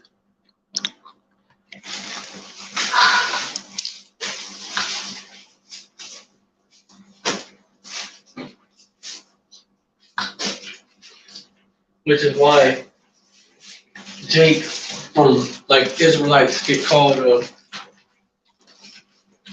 Akada, which means slave. That's their byword for us. They use it like the word nigga is used in America, which is they use it the same way. It's a byword.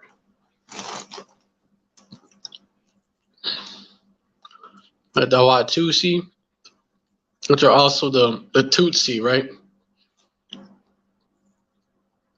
Those are the ancient Egyptians. They're the Nilotic origin, man. It's Hamitic, man. In the Nilotic origin, the Nile River run through Egypt, right? So those would be your ancient Egyptians.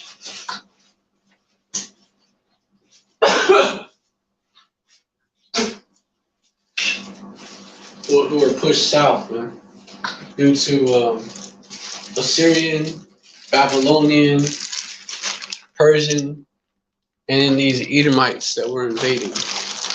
These Greek, then Roman, Greek-speaking Edomites, then these Latin-speaking Edomites, the Romans, that were invading, and then the Arabs that came later.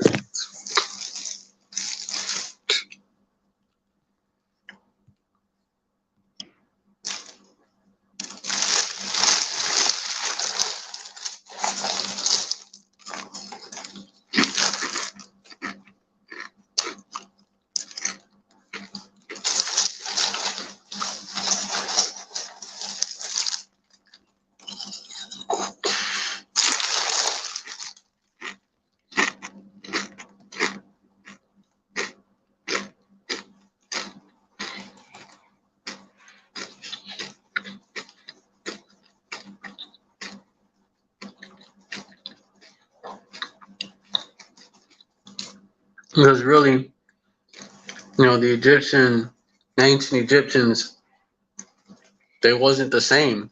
After what happened in the Exodus, they wasn't the same power after that. Right, devastated Egypt.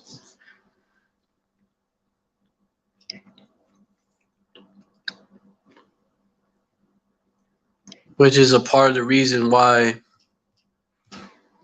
they and these Canaanites that they got kicked out. They're also indigenous Africans today.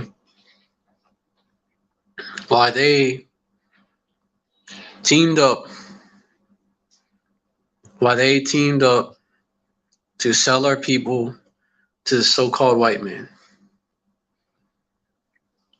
Because those Africans that were selling, they say Africans. They say they basically will say, oh, so-called black people sold so-called black people into slavery. No, it was Hamites.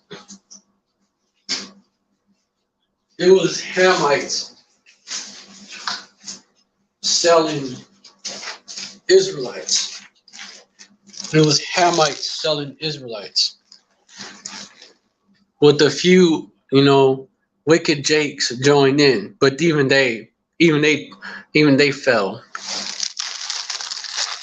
after for trusting in their enemy.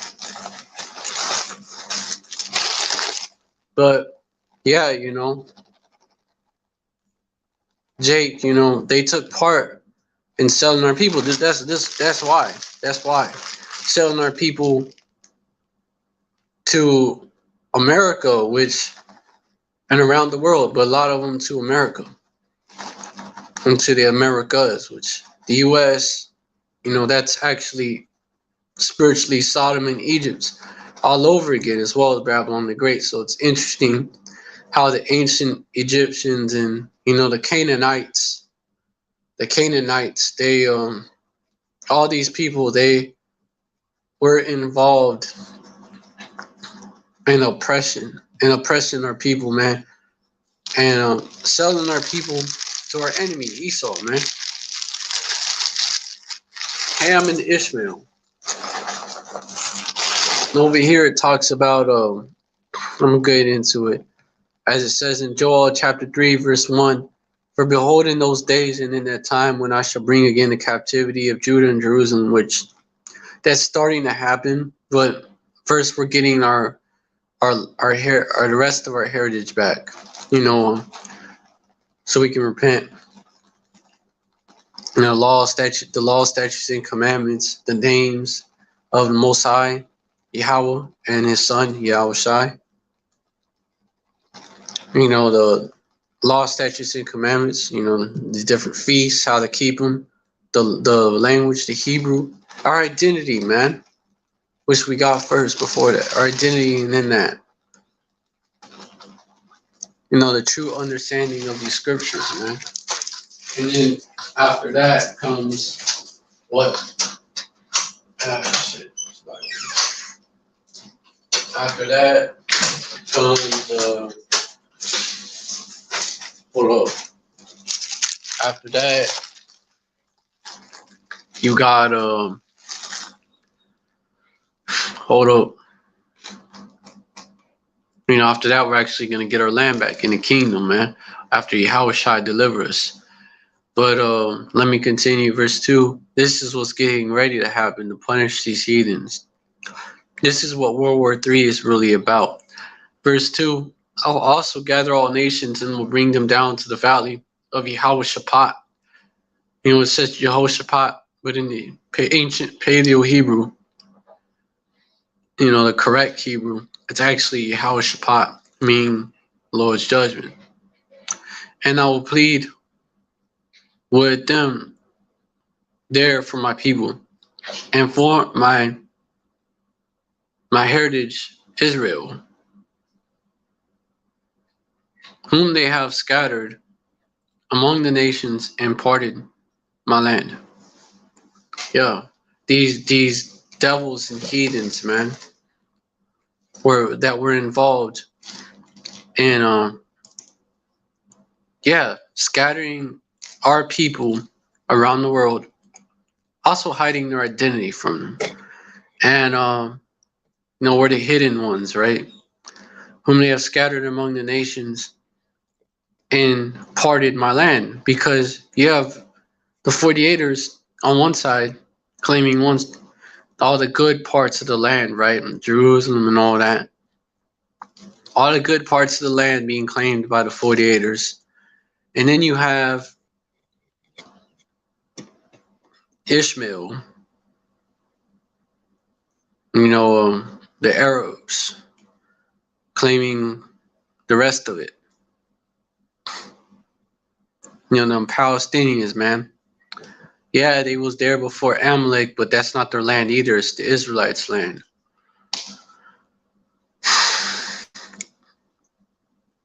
Verse 3, and they have cast lots for my people, and have given a boy for a harlot, and sold a girl for wine, that they might drink. They given a boy for a harlot. Means that, they could get one also, a boy for a harlot, Our people, our men being buck broken by these devils, man. Our men being in them. It happens to this day, man. Being a modern day house nigga, you gotta be buck broken. That's what the humiliation rituals is about. And then dude come out wearing the dress, man. Why he come out wearing the dress? Because he was buck broke.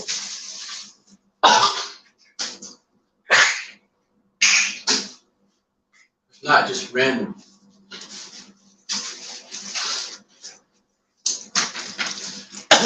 He comes out wearing the dress, acting all effeminate, man. And you're like, what happened to this dude? He was butt broken.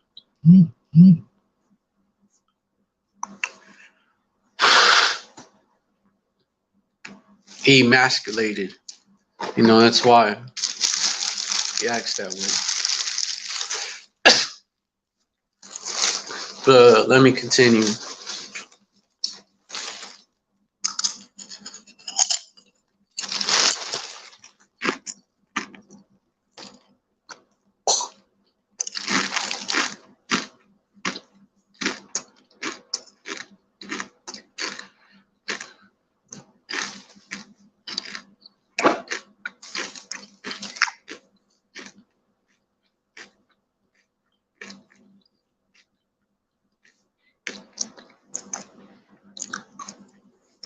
Oh, also, okay, so that's why.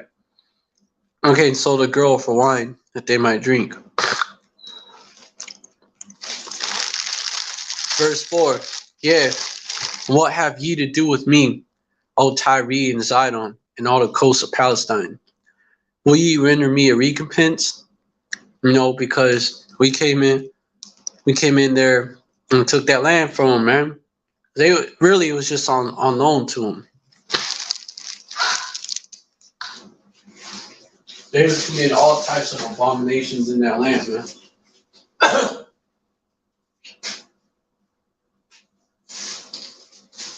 All types of wickedness.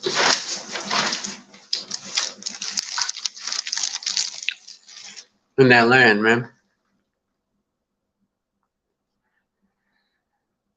So it was like on loan, basically, when you look at it, because the blessing was not given to Canaan or Ham, it was given to Shem, and that blessing was passed down through Eber, to Abraham, then down to Isaac, then down to Jacob. And that land was promised to Abraham by the Most High Yahweh. This is part of that blessing, man. And when you look into it further, that land is actually where that Garden of Eden was located at before the flood. When you look into it further. But it's actually our land, man. It's that promised land. But yeah, they paying us back by selling us as slaves to Esau, man. And there's actually a video of this Hamite.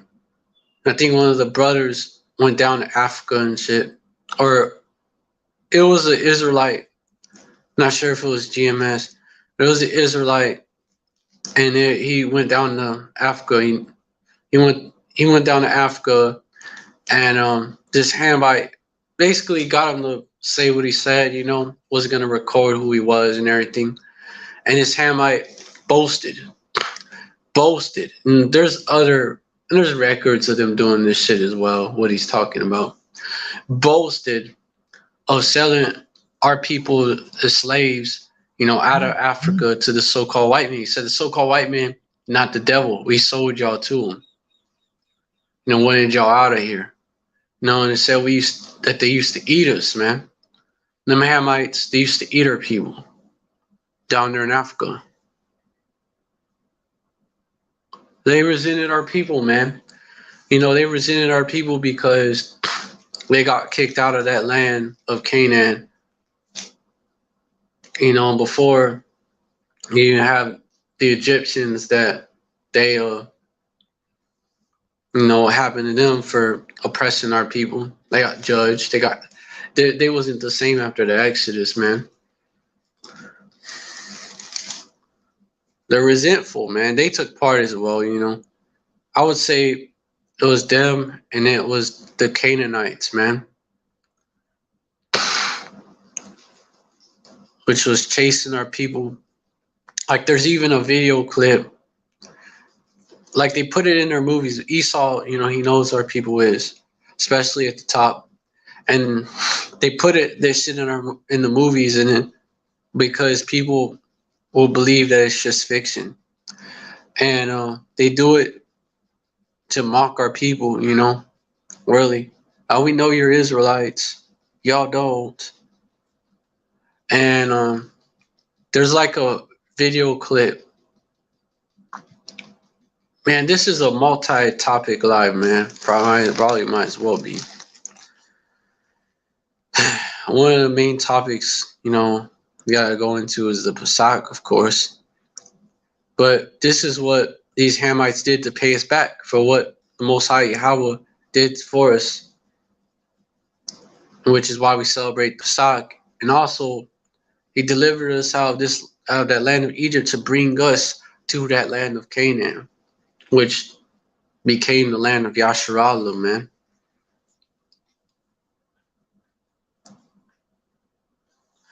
And so this is what they did back to us, and they're gonna pay for this. You fucking Hamites, man. Also, the coast of Palestine, with the people that live there today, also, they're involved as well. Those Ishmaelites that were there in that land, those 48ers, man.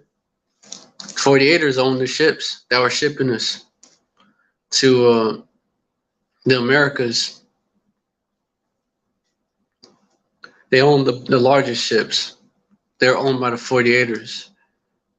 Also, there was plenty of plantations that were owned by the 48ers as well. They were big plantations. And you also had, and then you had Ishmael, which is the so-called Arab. He sold.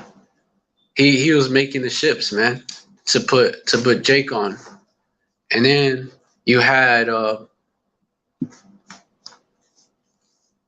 gonna pay for that too in the Death March, marching our people out there.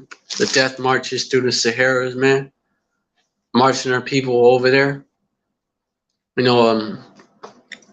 Cutting men's rods off and shit, and cutting the woman's they would do this. They would cut their box up, man, so that they wouldn't be able to reproduce. The Death Marches, man. They're gonna pay for that as well. And them knowing who the fuck we is and not telling us the whole time when we was in America, not helping us out. They actually are going to pay for that.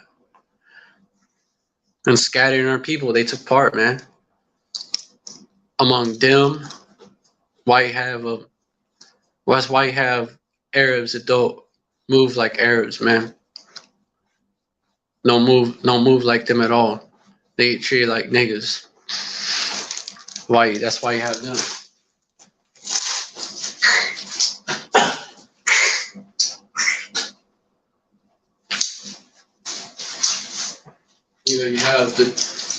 You have these oppressed minorities, which they're heathens. They don't get they're not. They look like heathens, but yo, man, nah. Which is what I was gonna go into with last night. What I was gonna go into, but Satan hindered. But yeah, man, and they also played a role as well in selling our people. And Ham was selling them just to Ishmael before. He was selling our people to Ishmael, and then Ishmael would take our people back to Northeast Africa and Southwest Asia as slaves, would take our people, ship us off to the land of Elam, from Persia to the East Indians, would ship our people off to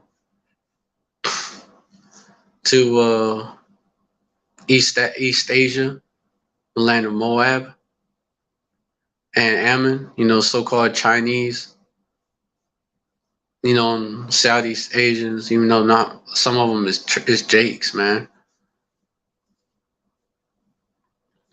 But that's the land of Moab today. And they're primarily Moabites.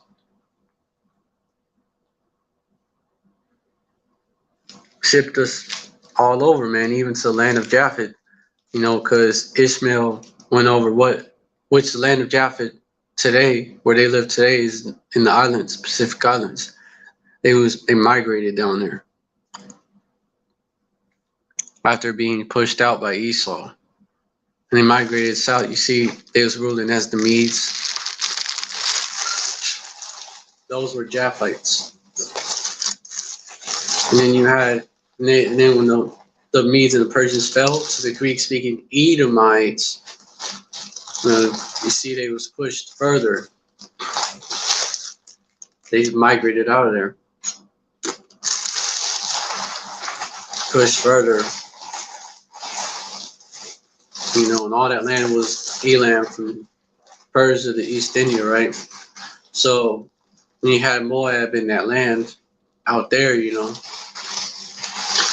which they probably came in contact with, which is why some of them that look so-called Chinese.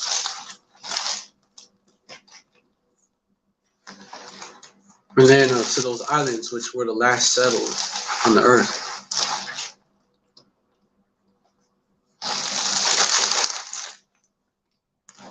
Those are primarily the descendants of Japheth, with Jake scattered among them.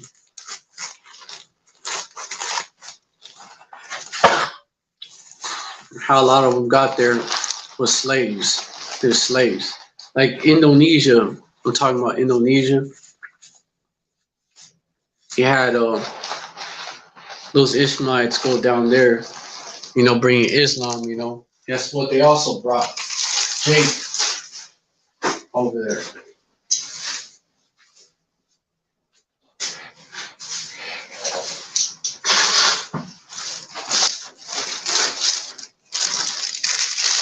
So, all these nations are going to pay.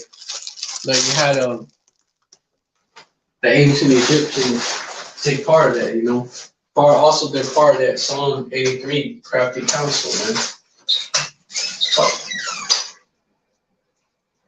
So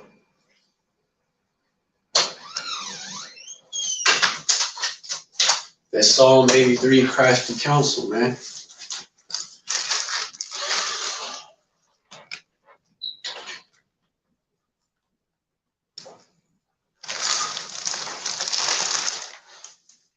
to scatter us, to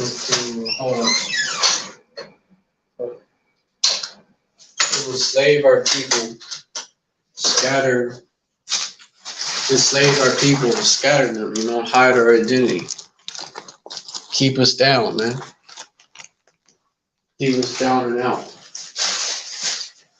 Them Hamites was a part of that, including that ancient Egyptian.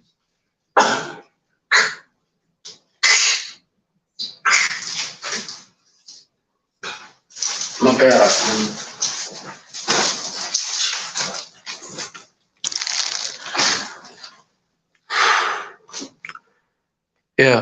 Yeah, and what ye have ye to do with me, okay, God? With me, O Tyre and Zidon, and all the coasts of Palestine. Will ye render me a recompense? And if ye recompense me swiftly and speedily, will I return your recompense upon your own head. Verse 5, because ye have taken my silver and my gold, and have carried into your temples my goodly pleasant things. The actual silver, the actual gold, as well as that represents us. We are his silver and his gold. And have carried into your temples my goodly pleasant things.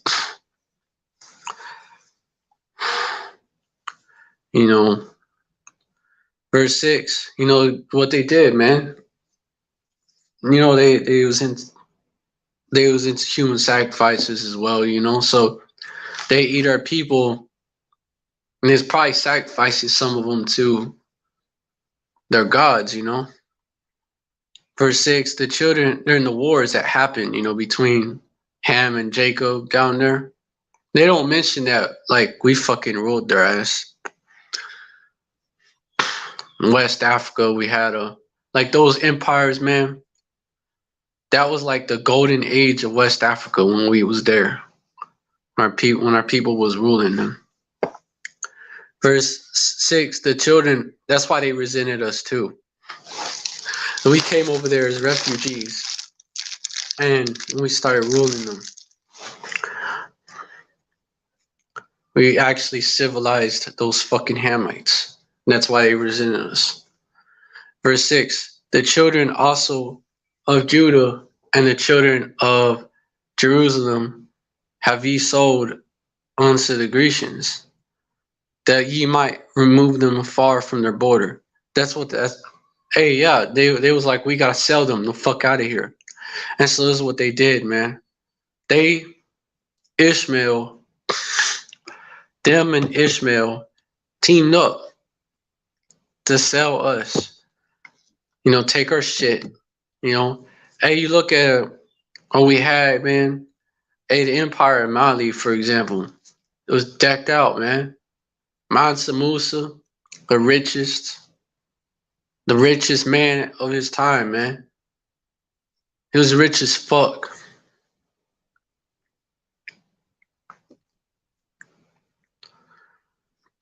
Like we was prospering, and they fucking came, bro. Them, because West Africa was still prospering. In the East, a lot of us, we got sold. If we didn't, the people there didn't flee to West Africa, like we was getting sold to Ishmael. And in the East, in the West, but in the West, the East was where Ham was dominating, right? But in the West, we even had our people scattered over there, man. But in the West, and central parts of Africa, especially the West central parts, was where our people was dominating. And you still have a lot of our people that was down there. They didn't sell us all. There was so much of us, too much. But they sold as much as they could to the Americas, a lot of us. To the Americas, Esau, got released from them chains. Revelation 20. And this dragon, this devil, he got released. He took us down took our people down. While he was taking us down, he was enslaving us. And Ishmael and Ham enslaved would take us as slaves and would sell us to Esau. We gotta get them out of here before they rise up again. We sell them. We're selling them to Esau, to the so-called white man. Verse 6, the children also of Judah and the children of Jerusalem have he sold unto the Grecians, that ye might remove them far from their border. And when it was far, you look at it, America, far as fuck, right? In Northwest Europe, which these devils eventually ended up, like these, it was basically they was coming up, but there was parts of Europe where we was still ruling. So it was like, but those were kings that a lot of them, they was like, they had made deals with those devils, man. They had given them rights, you know. They were looking out for themselves and not for Jake.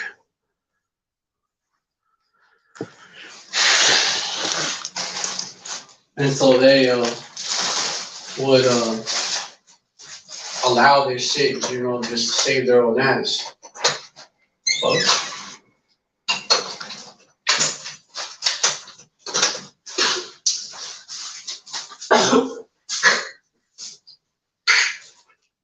That's why the British East India Company was selling slaves while you still had Israelites ruling Britain and shit. That's why.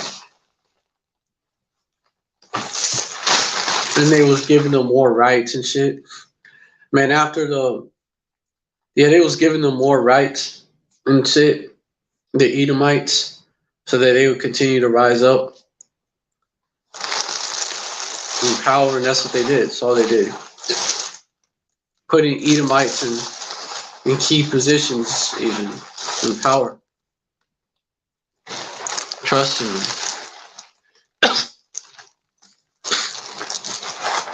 That's how Esau was able to do it, man.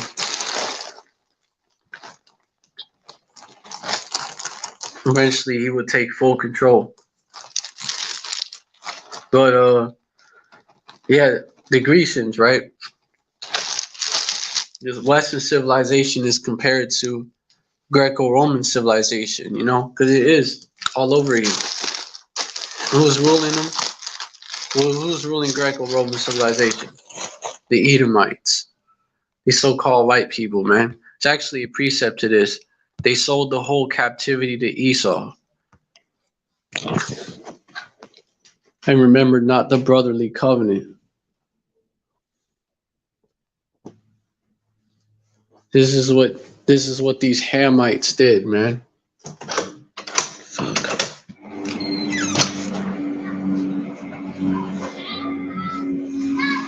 Okay, that ain't shit. All right,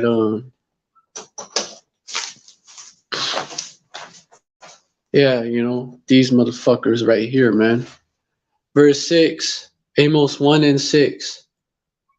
Thus saith Yahweh, for three transgressions of Gaza. Who's ruling Gaza back then? Hamites. And for 4, I will not turn away the punishment thereof, because they carried away captive the whole captivity to deliver them up to Edom. Verse 7, but I will send a fire on the wall of Gaza, which shall devour the palaces thereof. Verse 8, you know, that was where the Philistines was based off of, man, which those were brothers of the Egyptians. They have the same forefather, I believe, yeah. Yeah, the Philistines, man, them Hamites.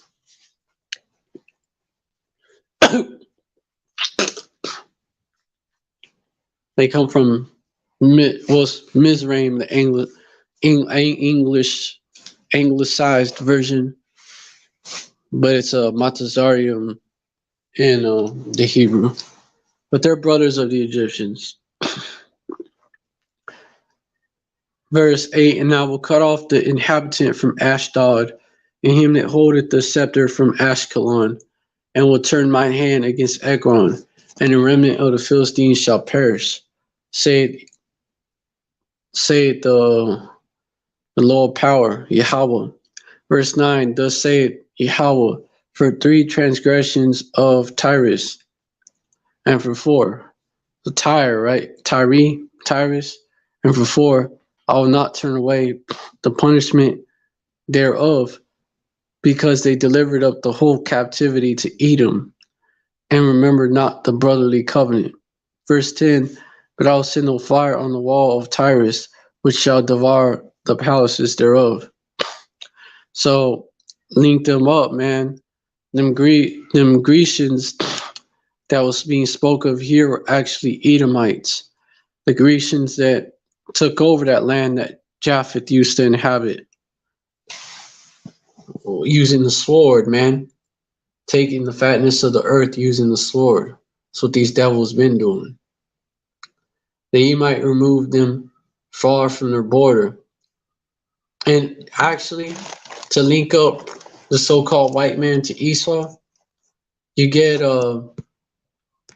Haman, the Agagite, right?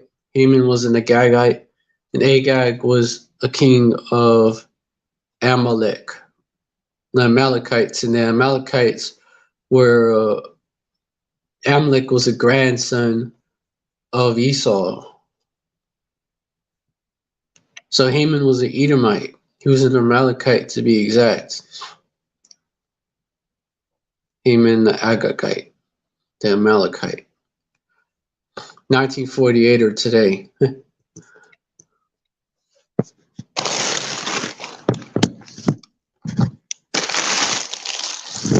An accuser of the brethren. He was a devil.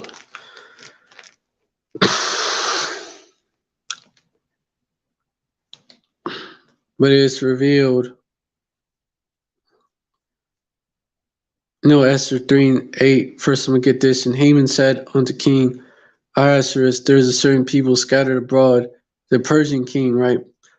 Trying to get our people to get him to like genocide our people.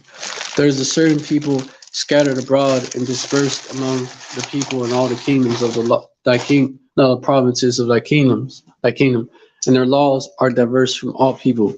Neither keep they the king's laws. Therefore, it is not for the king's profit to suffer them. This is what they was trying to do.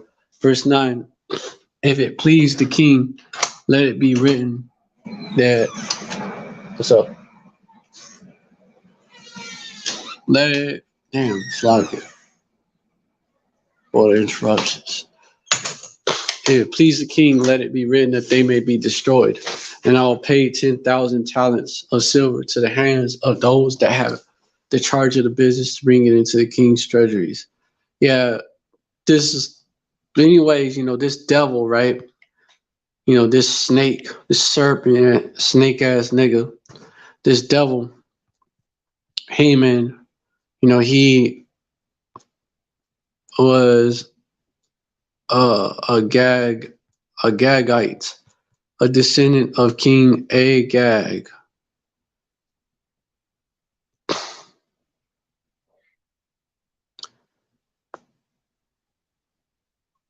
He was an Agagite.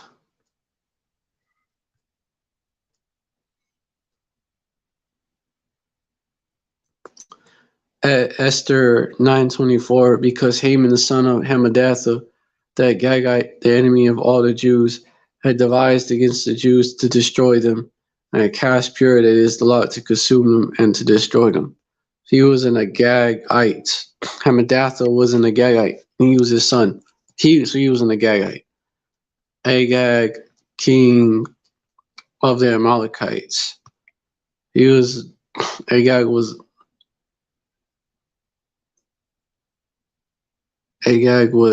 the king of the Amalekites.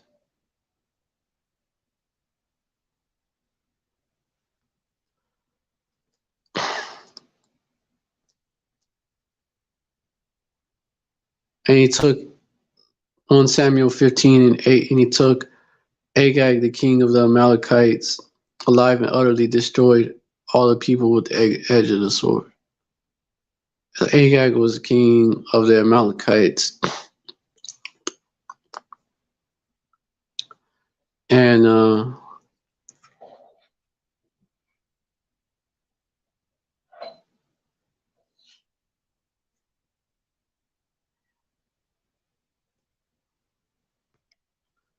Amalek.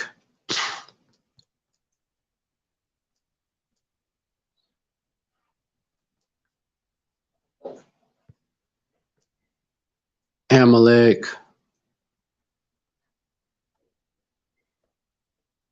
grandson of Esau.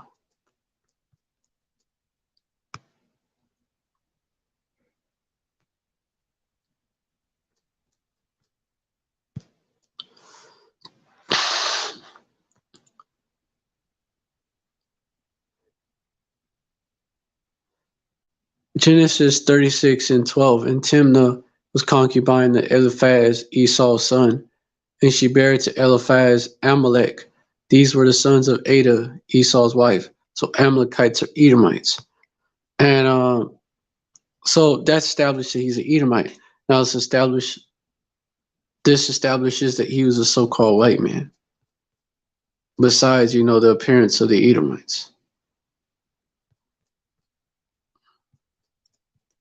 Additions to Esther 16.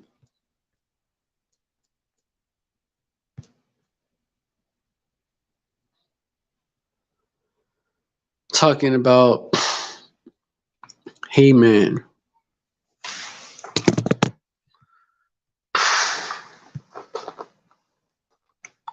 This he is an Idumean, but he also was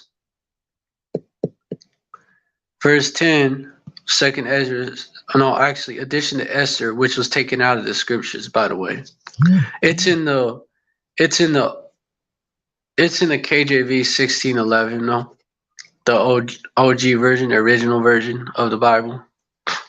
Verse 10, for Ammon, a Macedonian, the son of Amadatha, being indeed, so Macedonian, the son of Amadatha, being indeed a stranger from the Persian blood, and is far distant from our goodness, and as a stranger received of us. Verse 11, had so far obtained the favor that we showed toward every nation, and that he was called our father, and continually honored of all men, as the next person unto the king. Verse 12, but he not bearing this great dignity, went about to deprive us of our kingdom and life. He helped us, Idumean. Verse 13, having by manifold and cunning deceit sought of us the destruction as well as of Mordecai. Just another way of saying it. Who saved our life and continually procured our good, as also blameless Esther, partaker of our kingdom, with their whole nation. Verse 14, for these means he thought, finding us destitute of friends. Because he was also trying to do this, to have translated the kingdom of the Persians to the Macedonians. He was an agent, bro. Haman was an agent of the Macedonians.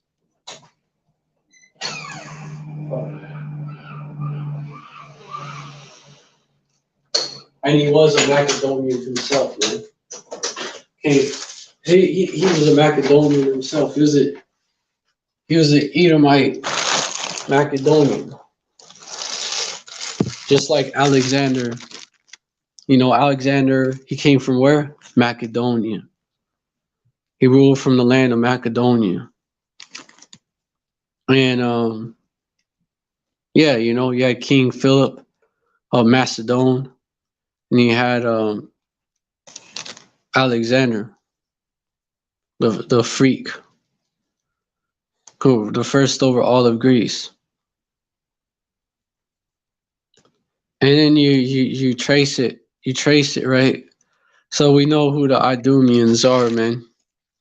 And then you trace it. Idumeans just means Edomite. And you trace it to I gotta hurry up. You trace it to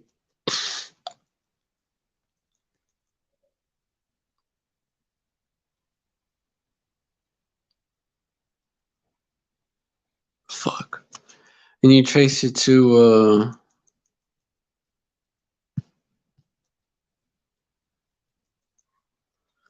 wickedness, evils were multiplied, when these Greek-speaking devils took over.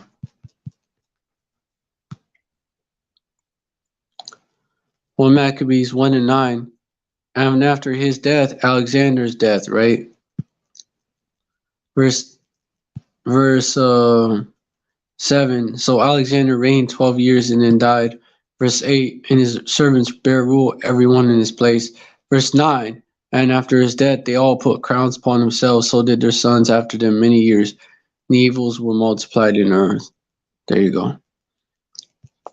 Because the wicked was ruling.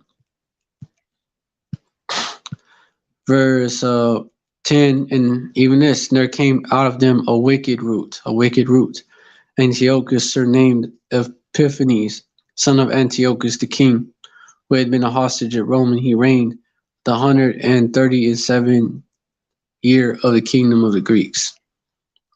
This Edomite. But basically, they're Edomites chasing it back. The Grecians, they're spoke over Edomites, and the Hamites was selling us to fucking Esau.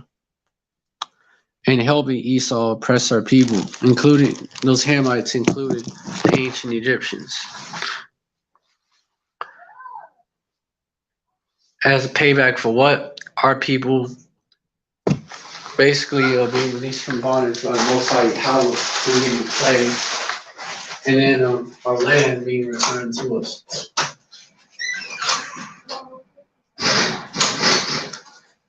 Esau was like, let's sell,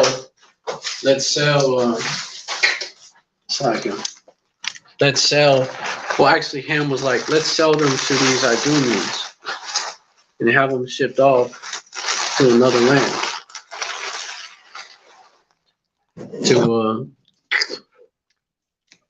to the Americas, far away.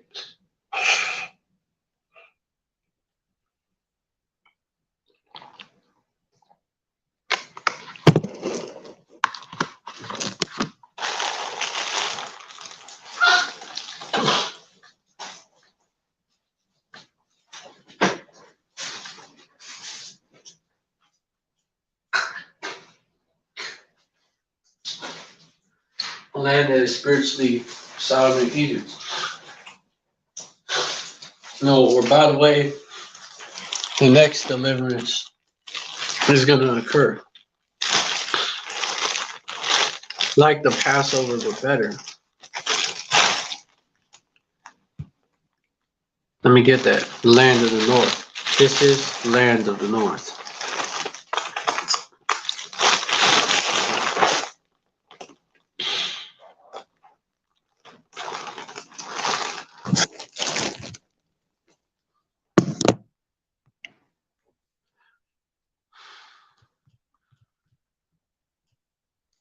Now was Egypt north of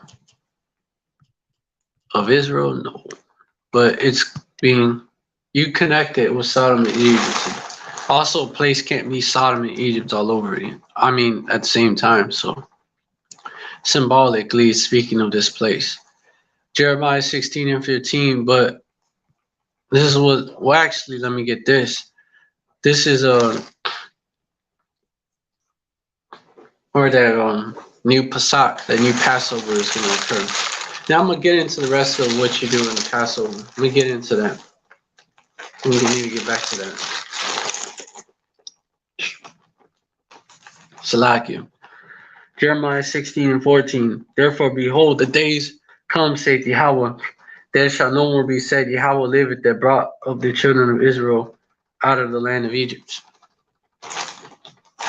Verse 15. But Yahweh liveth, that brought up the children of Israel from the land of the north.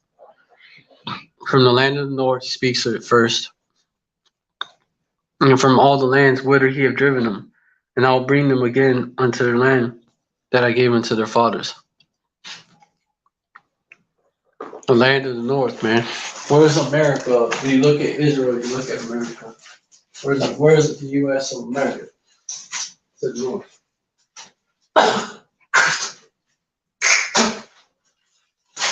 to the north and the west. When you look at the U.S. and Canada.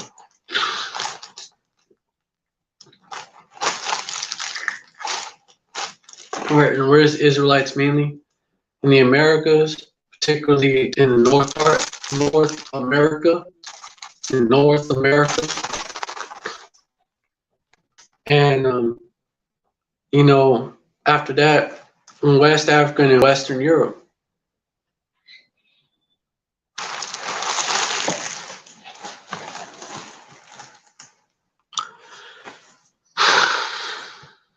That's where we're at in captivity.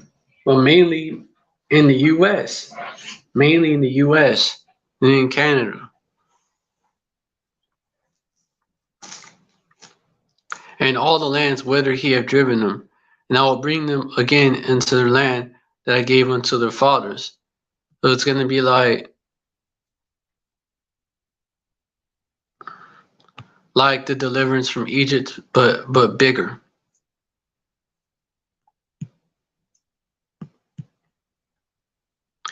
And when Mashapayim is and this is that land that, by the way, also that we know not. Neither this is what happened. Went even further. Nor our fathers, man. Because hold on.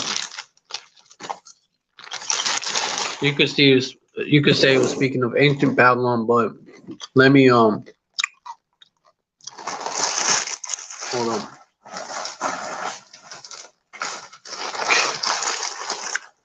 It wasn't, but it goes further because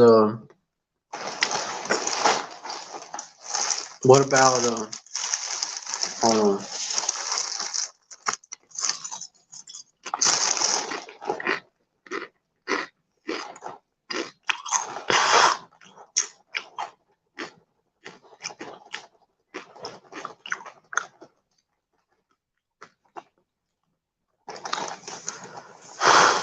Didn't Abraham come from Ur of the Chaldees? What's over there in Iraq? Southern Iraq.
Verse 13, therefore cast. So the Americas is a land that our people was not in captivity, had not been to before. Verse 13, therefore I will cast you out of this land into a land that ye know not, neither ye nor your fathers, and there shall ye serve other gods day and night, which I will not show you favor.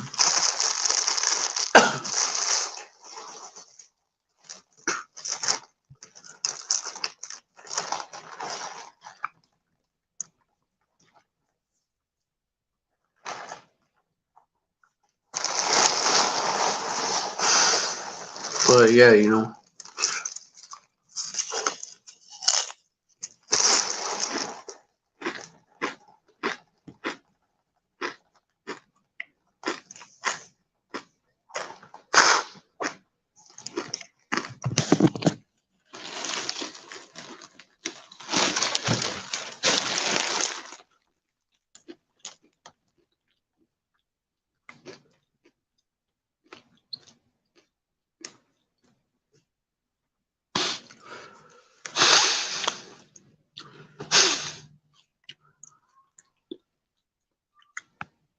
We shipped over here all the way to the other side of the world, to a land that we didn't know,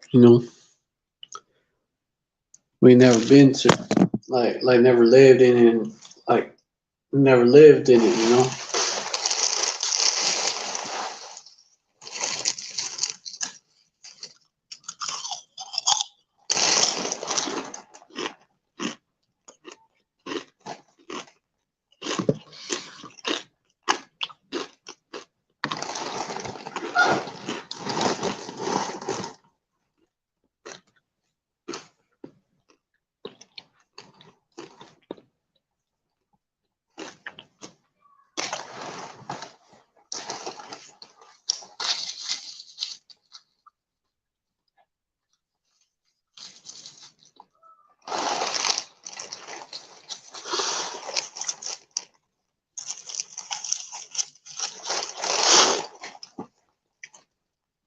Hold on, let me get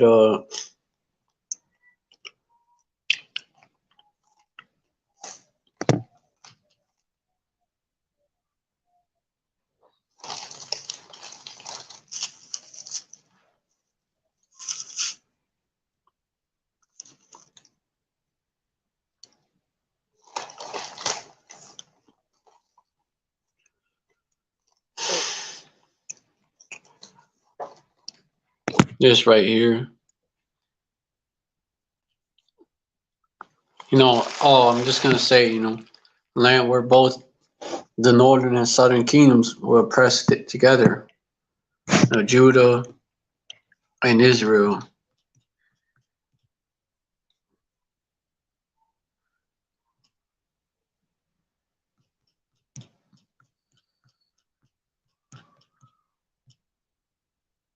Oppressed together. Jeremiah 50:33. Thus saith Yahweh of hosts, the children of Israel and the children of Judah were oppressed together, and all that took them captives held them fast. They refused to let them go. Just like in ancient Egypt. Just like in ancient Egypt.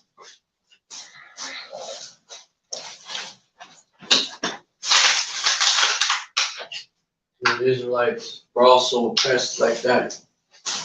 And here, they was in Babylon. When you look at it, it was mainly southern kingdom with some northern kingdom that stayed in the land. But it was the captivity for the southern kingdom. The Assyrians took the northern kingdom captive, and they was delivered out of that and led to Osiris, a land never mankind dwelt, which is the Americas. That's why they were the natives.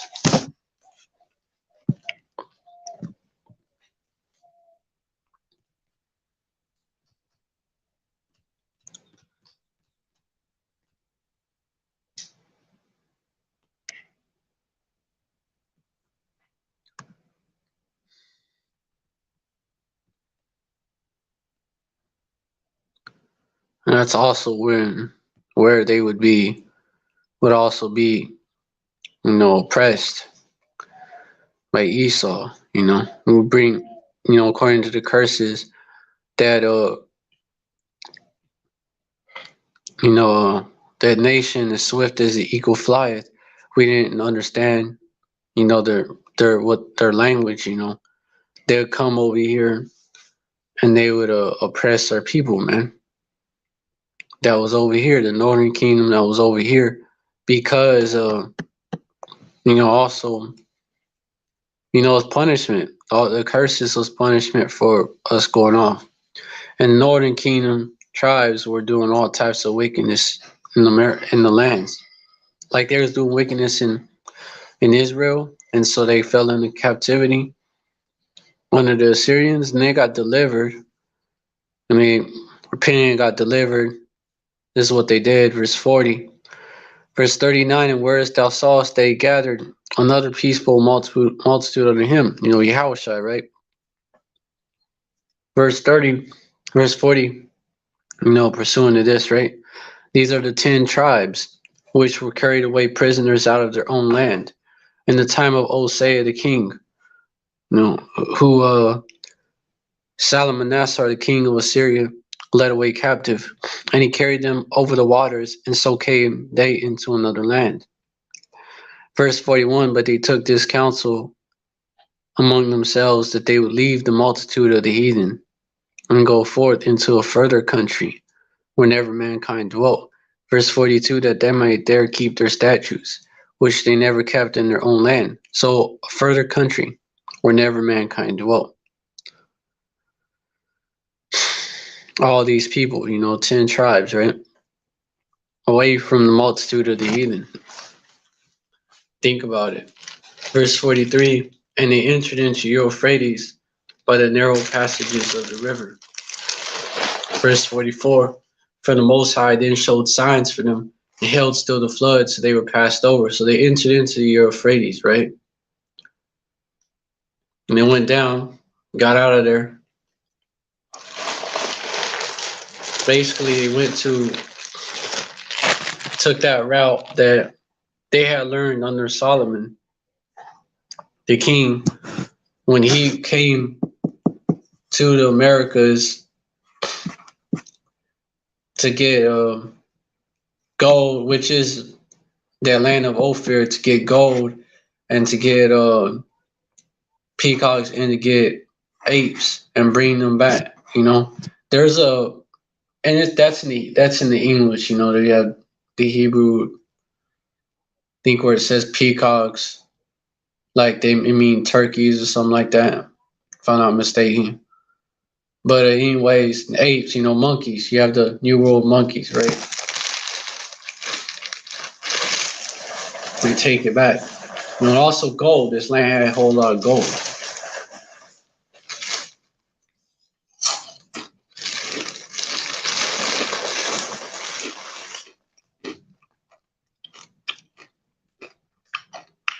So much the Northern Kingdom was giving it out when they came here.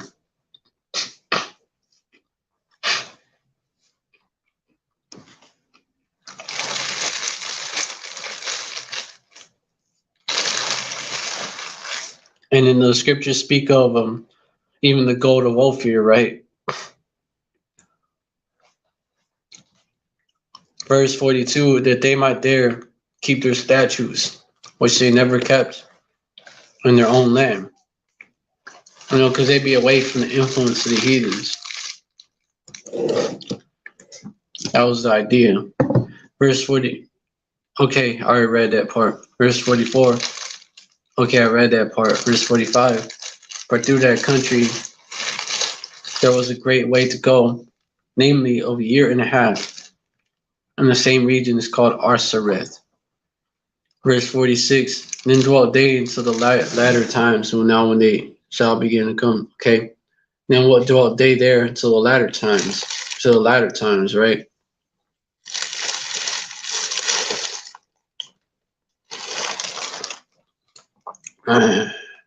Hold on.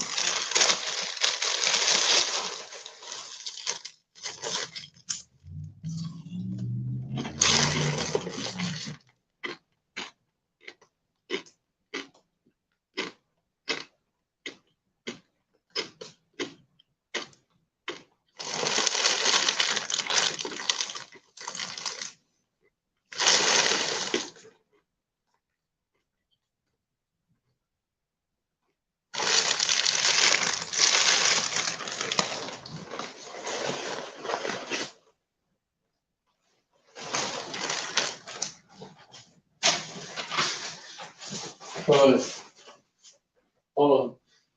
Let's speak up to my point.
Yep, and then you have this.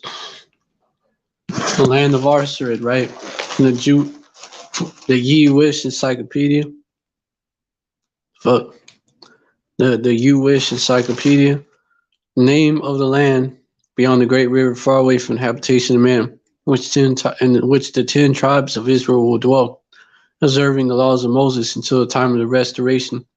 According to, it says 4 Ezra, but we know that's included in 2nd Ezra. Columbus identified America with this land. That's why they fucking came over. That's why Columbus came over here. He brought Hebrew interpreters. You know, Jake working for Esau. The fuck? Ben, what's that?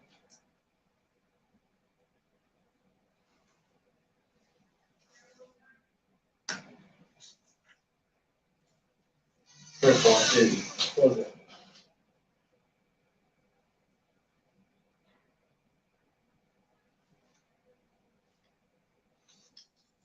I'm busy.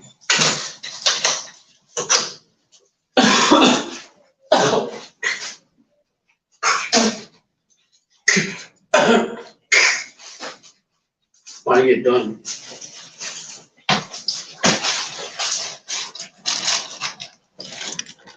Oh, they fucking back, man. I'm gonna go out there, man. They come over here. Stay at the door instead of walking off.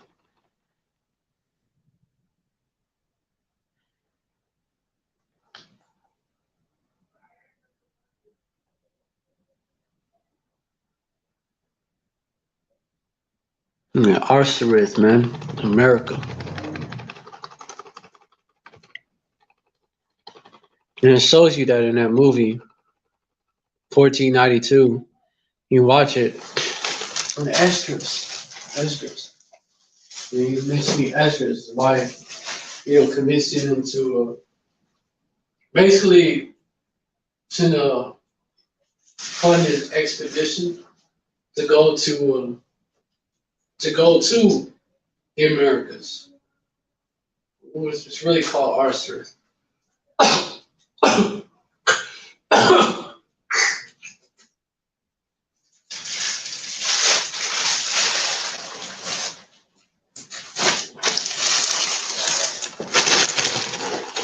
It shows you that, man. They put that in there. That was back in 1992 when it was released.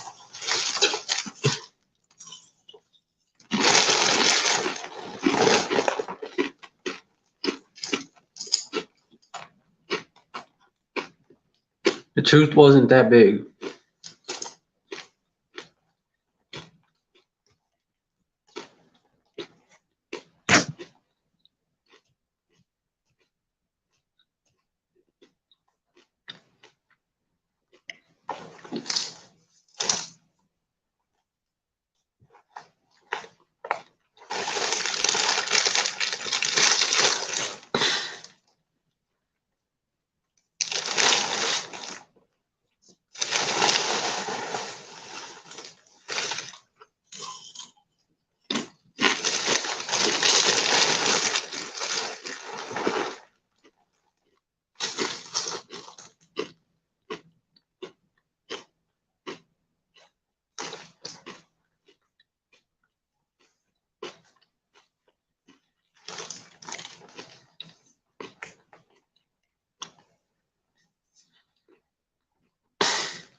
It links up to Jeremiah 50 and 33, and links up to Sodom and Egypt, man.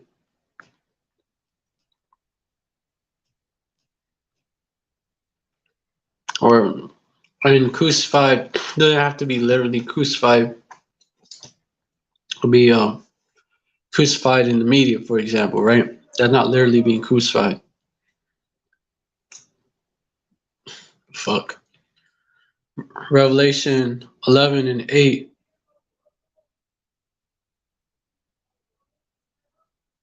Okay, I don't know what that is. That we're talking about. But anyways, Revelation in 11 and 8, and their dead bodies shall lie in the street of the great city, which spiritually is called Sodom and Egypt. Also, our Lord was crucified. Dead bodies of who? Those two witnesses representing the two kingdoms. And the prophets that came out of them.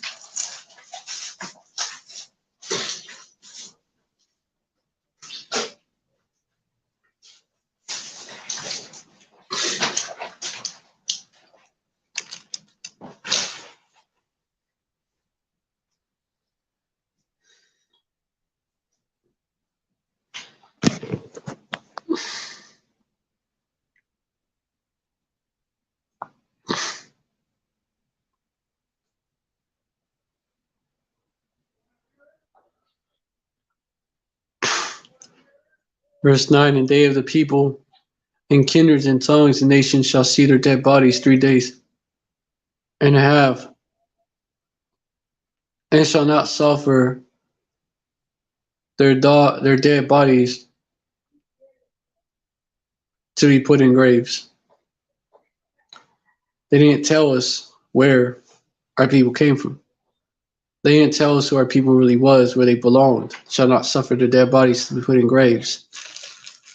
See their dead bodies 3 days and a half, been dead people walking.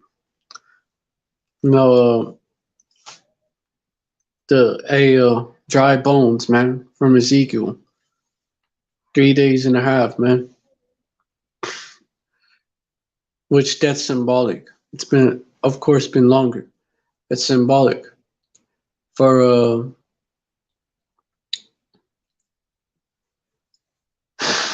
300. Well, basically, 60. When you count the days, right? When you count this is how you do it, man. This is how you break it down. 1619, from the time that all the tribes was enslaved, right? Every one of them was enslaved. Northern and southern, both of them. And when you look at it, 1619, then even the enslavement of Gad, it already started in the Southwest. So you even had that.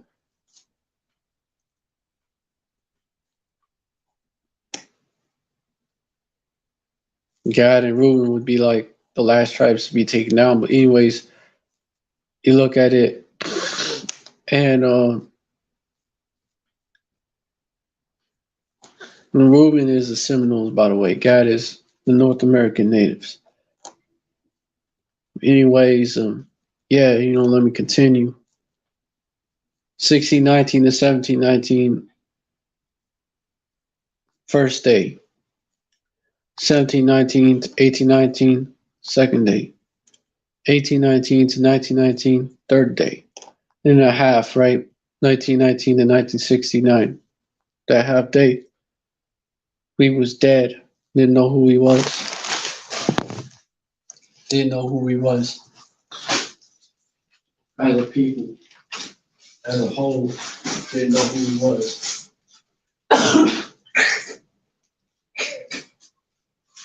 Running around calling ourselves black, Latino, native. Primarily, right? But also scattered among the nations, calling ourselves different shit. Damn.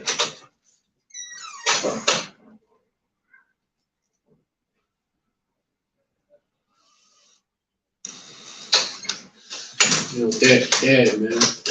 Dead. Not knowing who he was, worshiping other gods. Just through, man. Speaking their languages and shit. Just through, it's finished. Beefing with each other. Treating each other like shit because we had no knowledge of self when we were slaves.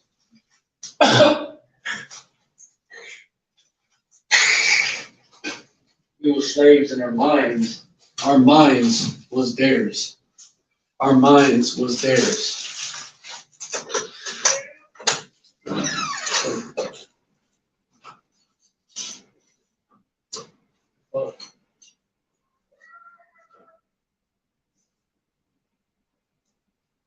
That's for me, I'm busy.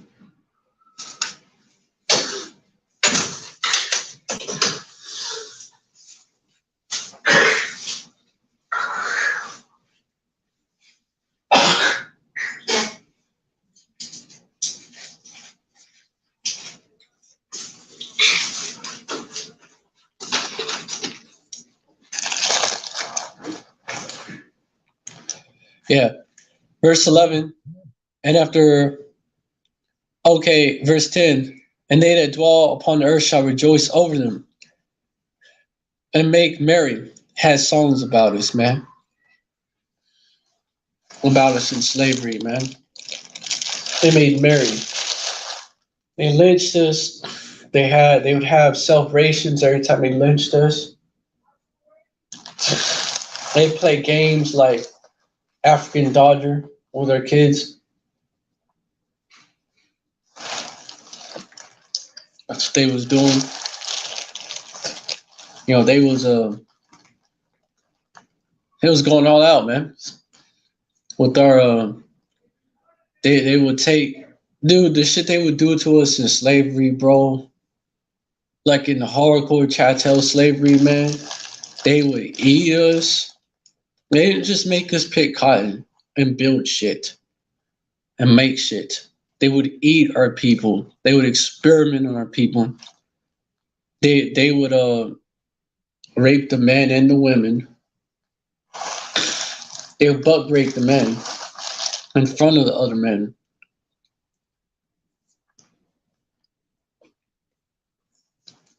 And make them watch. The man that was called butt breaking because that man was dominant, man. He was like the alpha male. They'd take him, they would do that.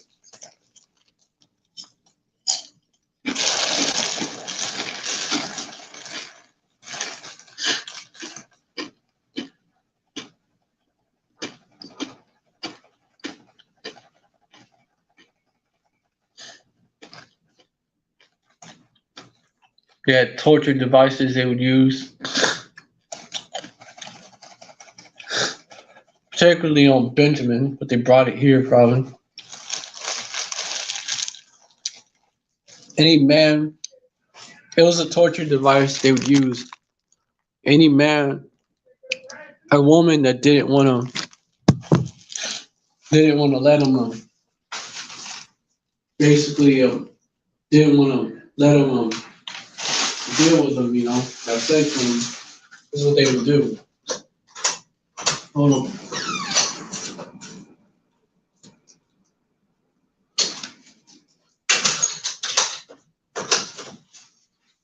This is what they would do, man. It was something that was used. I forgot the name of it.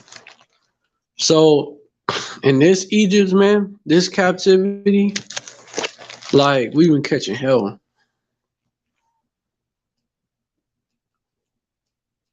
And way worse than the last captivity. We hoping to be delivered soon. Hoping for that next Passover. You know, when the rest of these heathens and devils that are here in Babylon and these 2/3 niggas, because this time you 2/3 niggas are gonna get it. This time around, y'all are gonna get, you know, we are gonna catch them plagues as well this time, because y'all have joined yourselves to the modern day Egyptians, Edomites, and have basically these Edomites and have became like the Egyptians. Have became like them. So you're gonna get judged this time, you know, and y'all was you 2/3, y'all was the same ones that was like, we want to go back to Egypt. Free bread, got that bread. You know, used to eat fish over there. We used to eat good there. Y'all was the same ones. You know, the same spirits came back. Because reincarnation is real. Y'all are the same ones. There are the same ones that went off. And so our ancestors had to wander in the wilderness for 40 days. Because we wouldn't be, because if we came up against the heathens in our land, we would lose.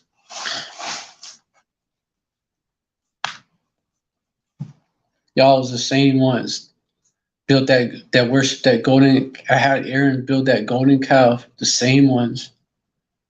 Same ones rose up in rebellion. Same ones was always giving Moses hell. So this time, instead of being delivered along with the elect, you know, this time y'all are actually going to be left to melt here. Y'all going to go through Jacob's trouble for you 2/3 wicked Israelites, man.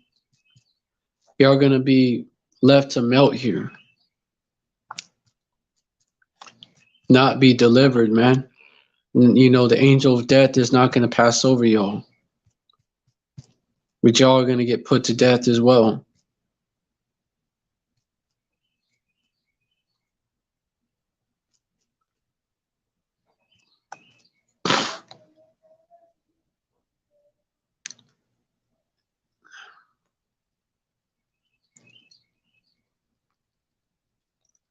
No, you're actually going to be melted, man.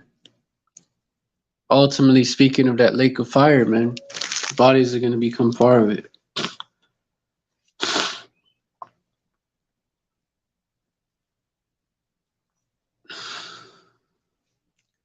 Ezekiel 22:18, Son of man, the house of Israel is to me become dross, and all they are brass and tin, and iron and lead in the midst of the furnace. There are even the dross of silver, and dross is like impurities, bro. Dross is impurities it's impurities. It's like it's in gold, you know. Or silver is the shit that don't belong there, man. Solid impurities floating on a molten metal or dispersed in the middle, such as in raw iron. It forms on the surface of low melting point metals such as tin, lead, zinc, or aluminum or alloys by oxidation of the metal. Yeah, dross today is referred to, while dross today is used to refer to anything of low value or quality. Its earliest use is technical. Dross is a metallurgy term referring to solid scum that forms to the surface on the surface of a metal when it is molten or melting. Remove the dross to improve the metal. Yeah, they are brass and tin and iron and lead. In the midst of the furnace, there are even the dross of silver. The dross. No, also y'all like the leaven, like leaven in some feet and some bread is supposed to be unleavened.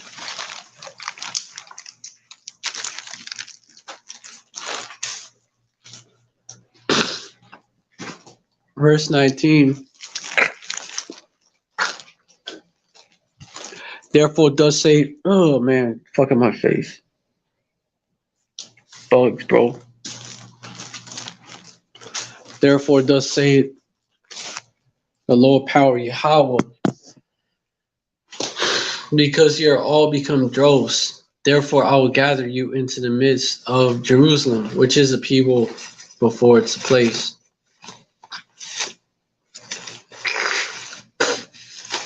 Or also in scriptures, they don't only refer to the city, but to the places that have, you have a lot of Israelites there, you know.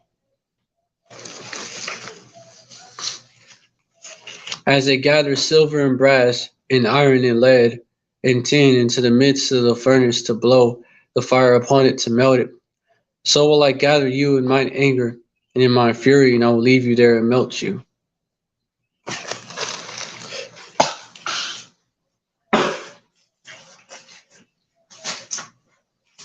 That's what's going to happen to the wicked 2/3. Basically, they're not going to be delivered. They're going to be destroyed.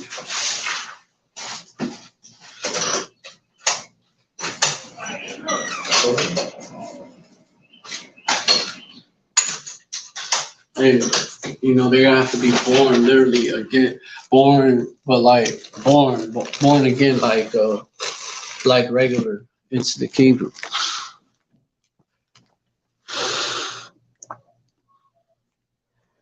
Not of the spirit though, just of water. Like just born like regular. Verse 20, and they gather, and they're gonna come back, ashamed, bro. Alright, I just read that. I already read verse 20.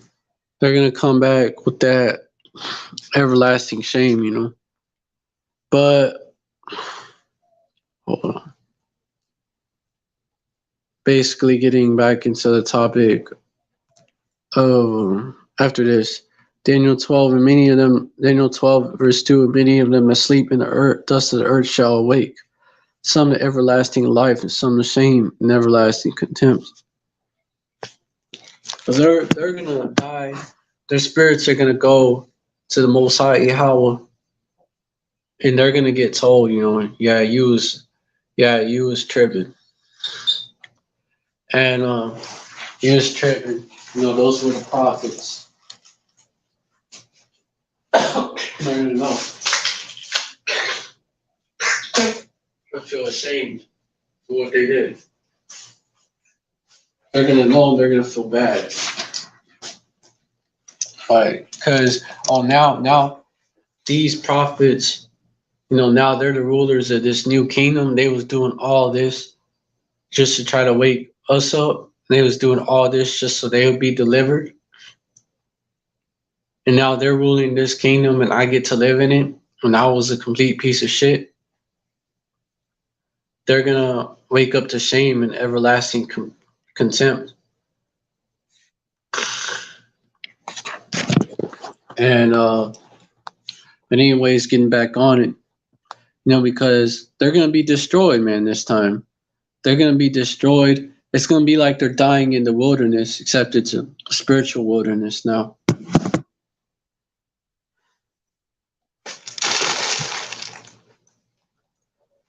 They're not going to have access to this word because of that famine of the word that's coming, when the truth is going to be censored as hate speech and misinformation and Russian propaganda.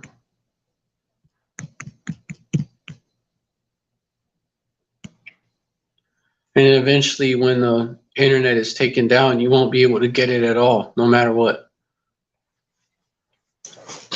And then all hell is going to be breaking loose. We're not going to be out there in the highways and byways.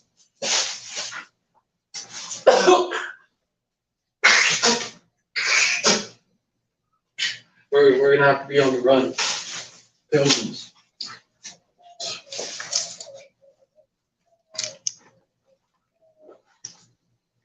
Behold, the days come, saith the Lord Yahweh, that I will send a famine in the land, not a famine of bread, nor a thirst for water, but of hearing the words of Yahweh, because this is what's being spoken here, man, spoken of here. Verse 12, and they shall wander from sea to sea, and from north even to the east. Then they shall run to and fro to seek the word of Yahweh and shall not find it. So this truth, you're not going to be able to find it. You are not going to be able to find it. They're like you're gonna. It's gonna start off. It's already kind of starting. There's certain shit we can't say out loud, man. Or we can't say straight up, or our shit gets taken out.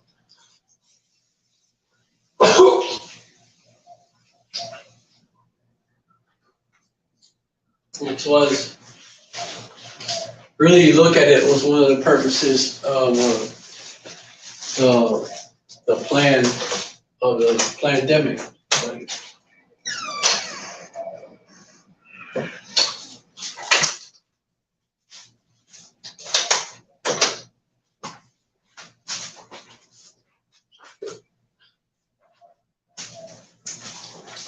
one of the reasons why we went to one of the reasons why, so they could push so-called misinformation as a problem that the government needs to solve. In other words, free speech is a problem that the government needs to solve. That's why they did it. So they could what? Clamp down on the truth. And then now, it's hate speech. Well, they was pushing that as well, That's why they set up Trump to be up there, just so they could create that problem. Oh, look at all his tweets. Oh, look, he's radicalizing people. Look at the MAGA bomber. Oh, look at this shit, man. This is why we need, and he was misinformation helping him get elected. This is why we need hate speech laws. This is why we need misinfo laws and shit. You start to see the fact checkers step in, right? Oh, no, it's not true. He said, look.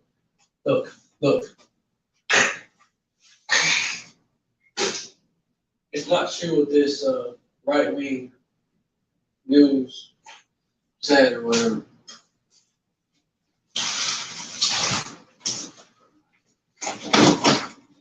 Like, it's not true what these conspiracy theorists said or whatever. Pushing it as a problem, man. Ugh, dick bugs.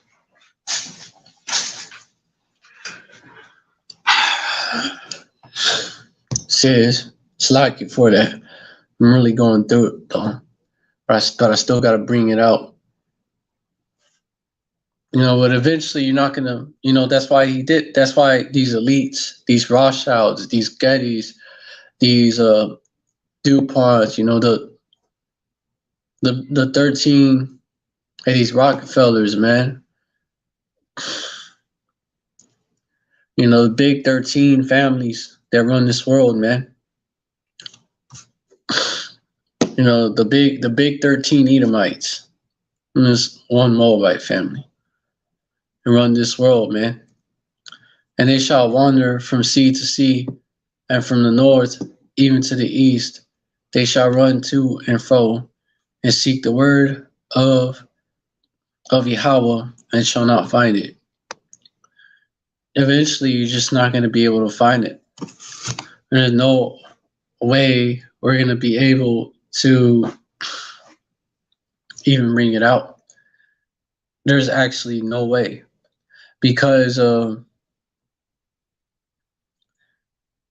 eventually them hate speech laws is going to kick in. They're going to start making them. They can start pushing them. Hate speech laws. And they're going to blame this coming chaos that they got planned on us, ultimately. On, they call us conspiracy theorists, right? They're going to blame, it's really conspiracy realists. Conspiracy realists, man. They're already, in which they're linking to Russia. And they're linking us to Russia. So they're trying to say that we're trying to help Russia. Basically, either on purpose or not on purpose, we're just misled still. They got to shut us down. Yeah, and you had the CBC spread rumors that Russian actors are behind trucker protests.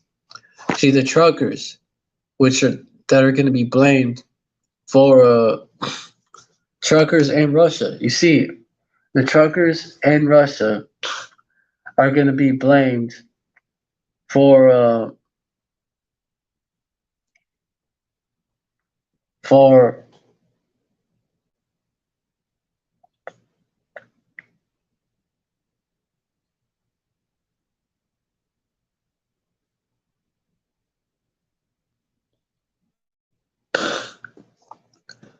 both the truckers and Russians is going to be blamed for it, because you have the Russian, it's all over like a gas pipeline, man. That's why they started this shit in Ukraine, man. And then now they want to shut off Russian oil. It's something that we have to do. It's hurting us, so we have to do it to stop their invasion of Ukraine and shit like that. They didn't invade Ukraine, we didn't have to do it. Blaming it on Russia.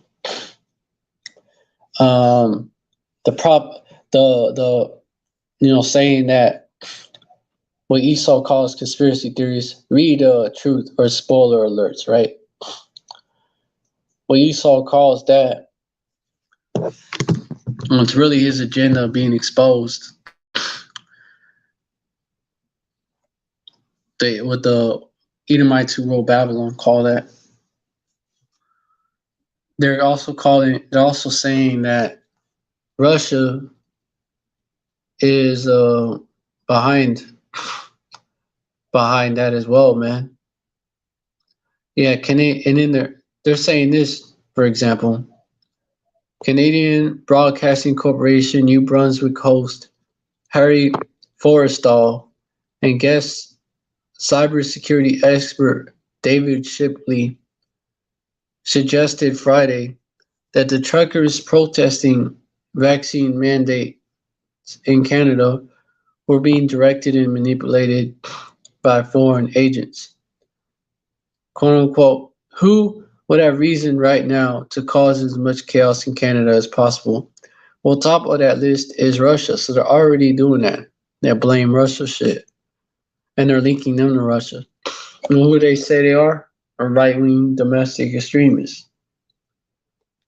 We are that who believe in what? Who Esau calls conspiracy theorists. And that's why they're resisting. We're actively engaging in we're actively engaging in a geopolitical battle about the future of the Ukraine, quote unquote, Shibley said. It's all set up to blame Russia, which the trucker convoy that's controlled opposition by these Edomites who run Babylon. They also run Canada, of course, right? Shibley said that the tactics and creation, like they run the West, these Edomites who run the West, really, the elites, they run the East too. It's just like they're controlling both sides, man. They always have. Just like with the left-right paradigm, it's the same with the East-West paradigm. The whole world's a stage, and they want to cause that World War III, so they got their actors in place to cause it. Shibley said that the tactics and creation, but also they also have other goals that they want to achieve before. Shibley said that the tactics and the creation of large Facebook groups to quote unquote foster communication among hundreds of thousands of people. So now social media is a problem. And Russia is using social media to basically like to spread real news that they call conspiracy theories. That's what they call conspiracy theories. That's what they're saying. Now it's all Russia. That's Russia. Everything Russia.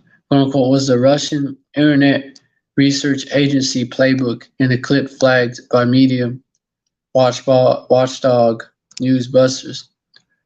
They're saying blaming Russia. The CBC guest noted a report alleging that a woman from Missouri, whose name was reportedly, they're saying this is why they have a whole narrative that they came with. They tried to say it before. People was like, whoa, how are you gonna blame this on Russia too? But hold up. Everything Russia, right? How you gonna blame this on them too? When I narrowed down, okay, hold on. The CBC, that was later on in the article. So like, my bad. But let me get to it. Let me get back to where I was at. The CBC guest noted a report alleging that a woman from Missouri, whose name is reportedly listed as the creator of multiple Facebook groups associated with the trucker protests, had her identity stolen. The woman said her page was hacked and she was not associated with the Canadian protests, according to the outlet. When I narrowed down my list, quote unquote, when I narrowed down, this is what these Edomites are saying, right? Quote unquote, when I narrowed down my list of suspects, and I don't have enough evidence to win in a court of law, but I don't need that right now. Now they're saying they don't need evidence, man. It's just some shit that they could just cook up. This smacks of the kind of moves that Russia has made in the past to the United States and continues to do around the world, quote unquote, Shibley says. This Edomite devil, man. He's one of those propagandists, he's gonna link all this one of those that's gonna link all this to Russia, Russia's behind it, man.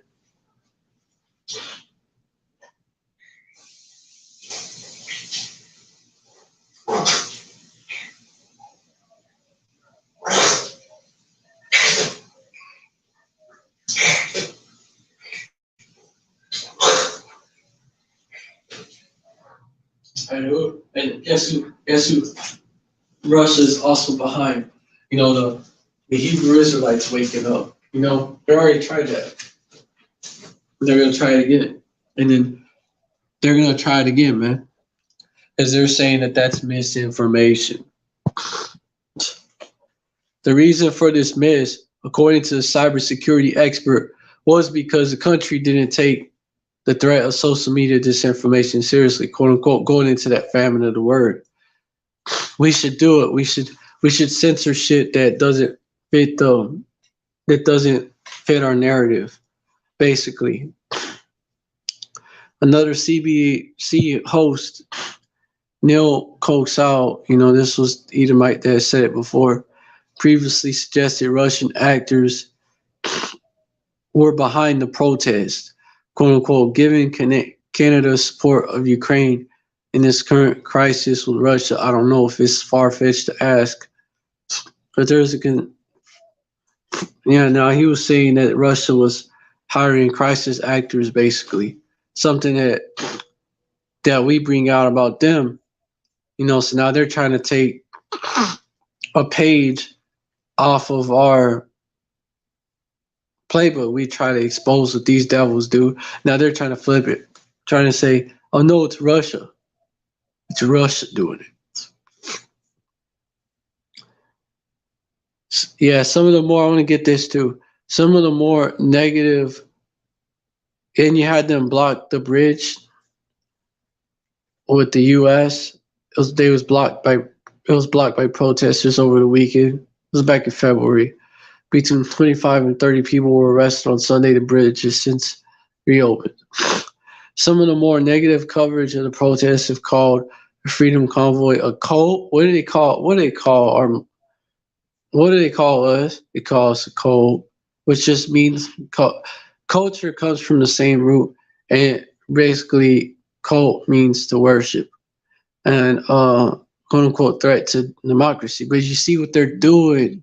This is what this devil does. He does shit like this, vague shit,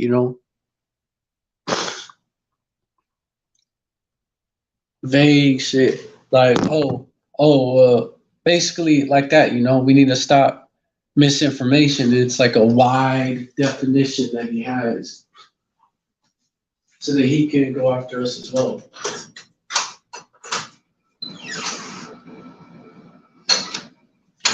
So that he can go after us without going after us directly.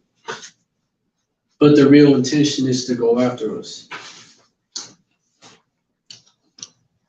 This devil, man. He's a cunning hunter, man. The Ottawa police chief used the words nationwide insurrection to describe the protests, which were echoed by many in the media. Many headlines have also focused on, because they were trying to say basically that they're are Edomite supremacists and shit. And that's how they get our people, that's the 2/3. That's how they get them to support censoring us and taking away the freedom of speech. That's how they get it. Like we gotta do it to stop so-called white supremacy when they're really aiming at the Hebrew Israelites. Many headlines have also focused on quote unquote swastikas and public urination, quote unquote, protesters carrying swastika and Confederate flags in the facing statues. When that's probably like a minority of them that's most likely set up. They're most likely crisis actors and shit. The ones that's doing it. Just knowing how they work. They're in fucking Canada, bro. What the fuck? What the fuck does the Confederacy have to do with Canada?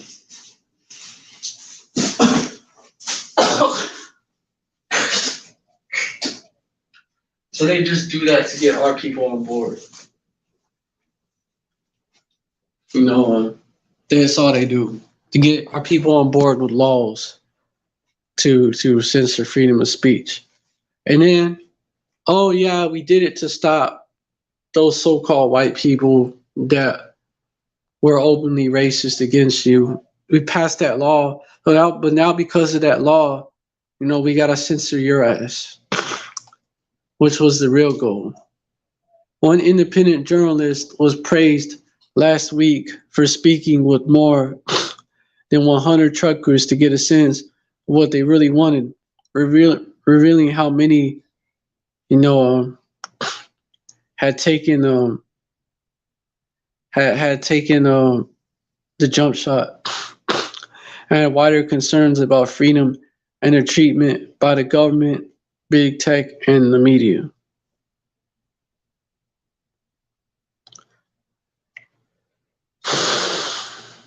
And they're saying Russia this, Russia that, basically.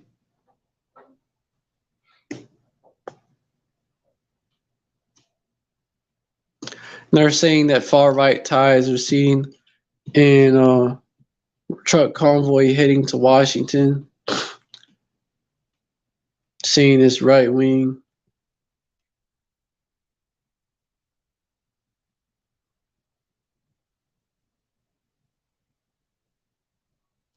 Yeah, they're saying it's a negative thing. And they're saying it's a negative thing.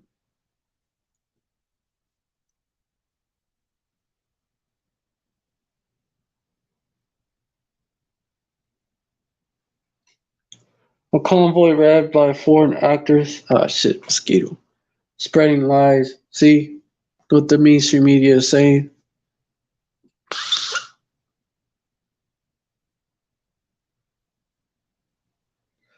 Yet these same devils are backing up Zov Battalion over there in Ukraine. And they're a bunch of they're literally neo-Nazis.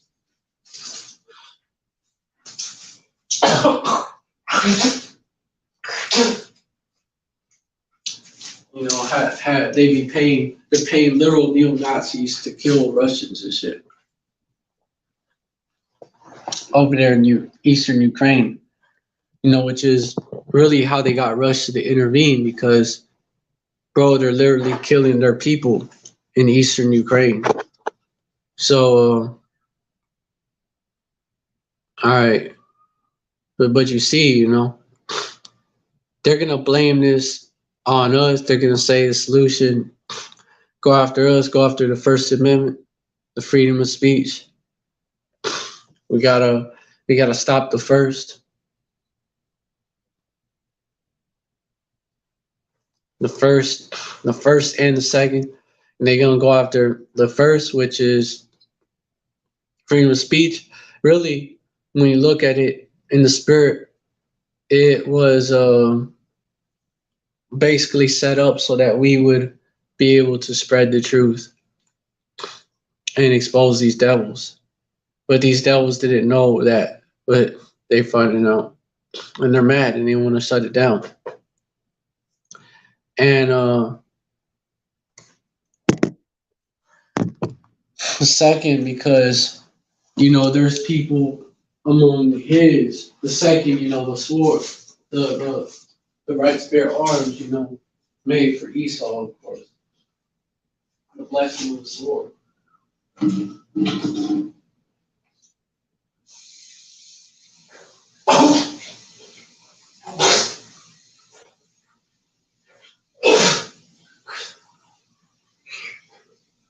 Because when our people try to do it, you look at it, man, they don't even let us, bro. When Jake tried to do it, especially Judah, it get demonized. When Esau do it, it's different. But now, you see, they want to shut all that down. Only the elites get to have weapons. Only the elites of Esau. Because it's some of their own that's not going to go along with the New World Order, and they're also being demonized here. So,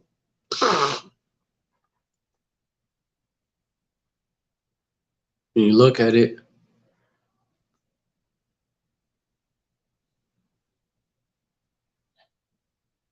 what they're trying to do. This is what they're trying to do. So you got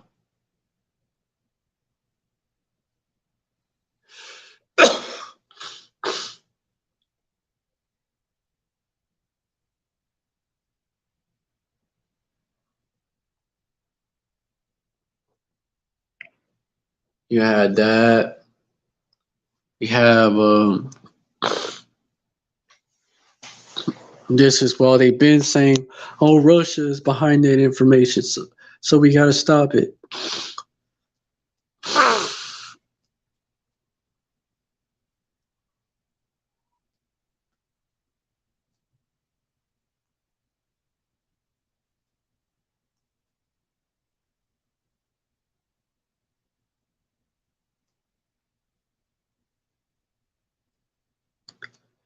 You have this.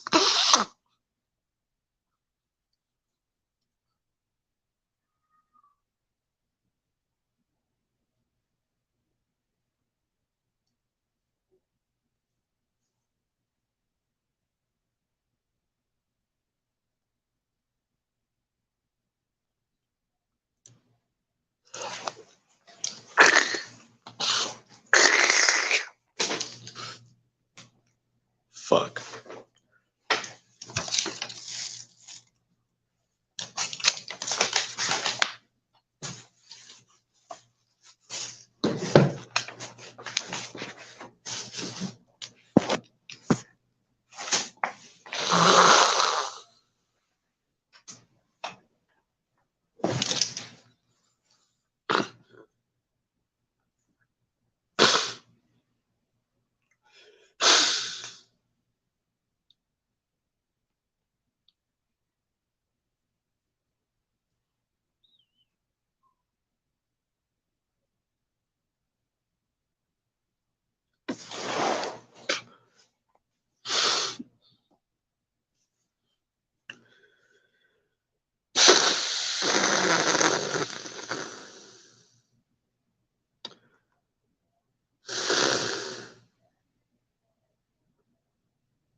Let me just get this.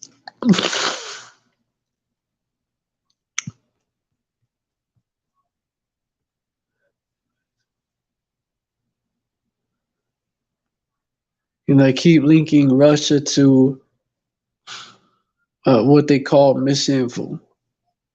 So as you can see, this shit,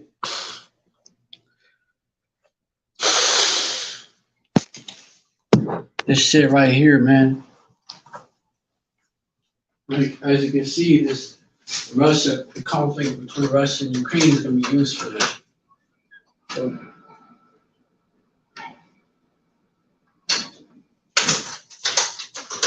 going to be used to crack down on free speech even more.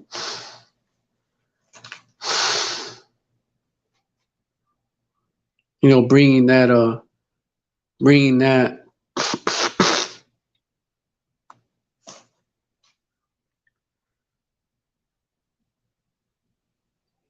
the famine of the word more and more until it's full on.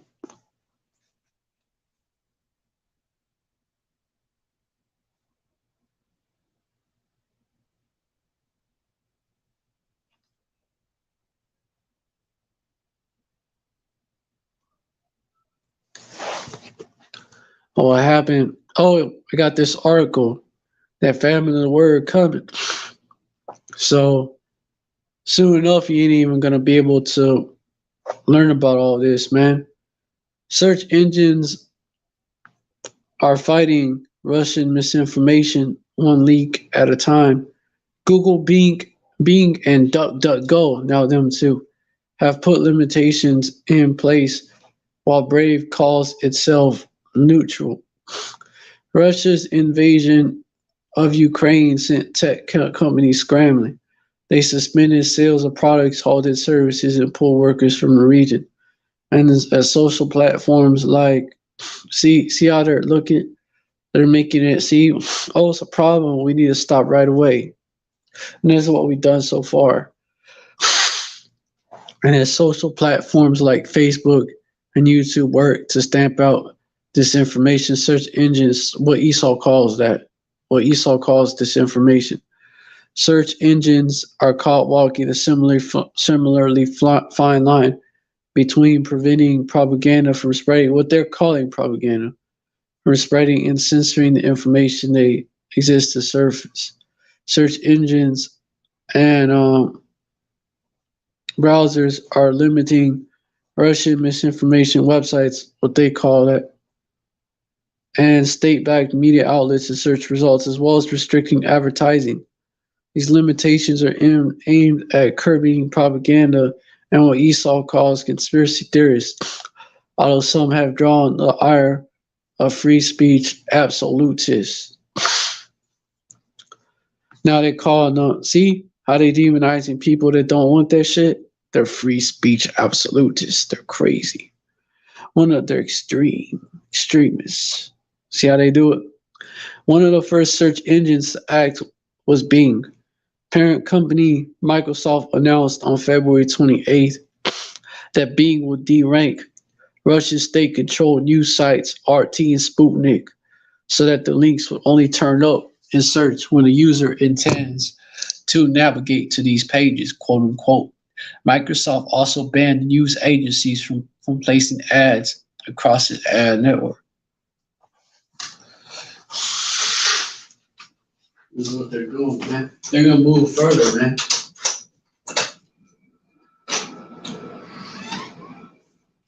No, you're gonna if you have it, they're probably gonna do something to where if you like with the same as medical, Mr. and Mrs. Information now. With the same thing with that, man. With that shit, right? We gotta keep them safe from information we don't want them to hear. Except they're gonna say, oh, it's Russia. It's Russia.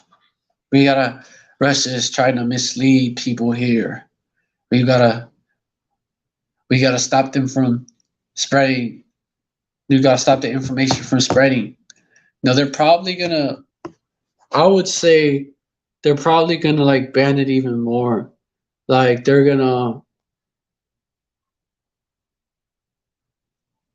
probably gonna what they're gonna do. I could see them doing this. They're probably gonna say, "Oh, if you post links from RT and Sputnik," because we bring that out a lot because they fucking expose these devils, man. Like, bro, they expose what the devils in the West is doing, man. These Edomites are exposing each other, right? So you have Western propaganda, some truth about Russia get exposed. Then you have Russian propaganda, but it also exposes these Western Edomites. Like propaganda doesn't always mean lies, but it can mean lies.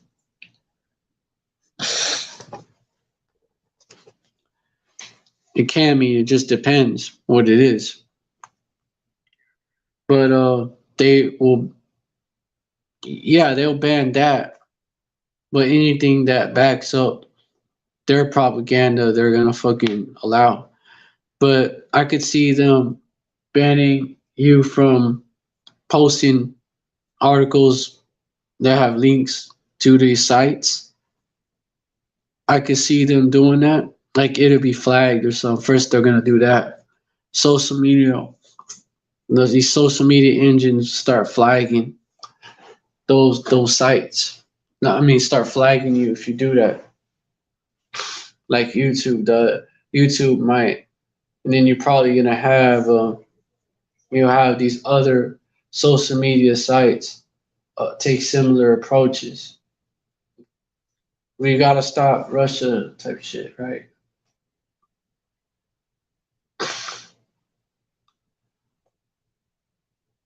And so they'll just crack down more. Oh, you posted it, and then they'll go to this. You posted a site that that referred back to RT or Sputnik. It would be like that, It would be like that. And then Iran would get covered because Iran's an ally of Russia. So Press TV, if you post links from them, oh, no bueno. No bueno. And these sites say the same thing as Press TV or as RT or as Sputnik. Okay, so they're banned too because they're also spreading disinformation. Boom. Anything that Esau says is Russian disinformation. Banned. Boom. Banned. Banned through by big tech. And Google will start like they're already doing it, man. Google's already like de-ranking them. And in Europe, they're straight up banning. In the EU countries, they're banning RT and Sputnik from the search results. That's soon to come over here, man.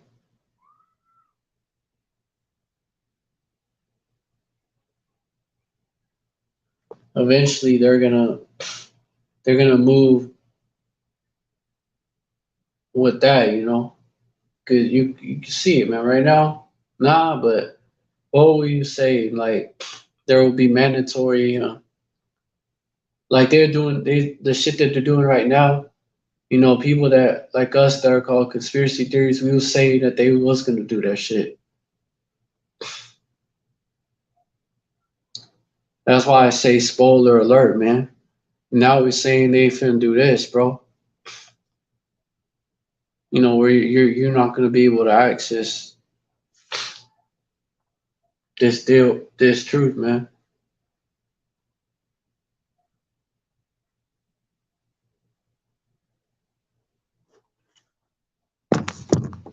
You're gonna have to look somewhere else. But and then eventually, you're gonna have it online. Oh, they was taken down for spreading Russian propaganda. They was taken down for spreading Russian propaganda. And then eventually, this channel, this profile.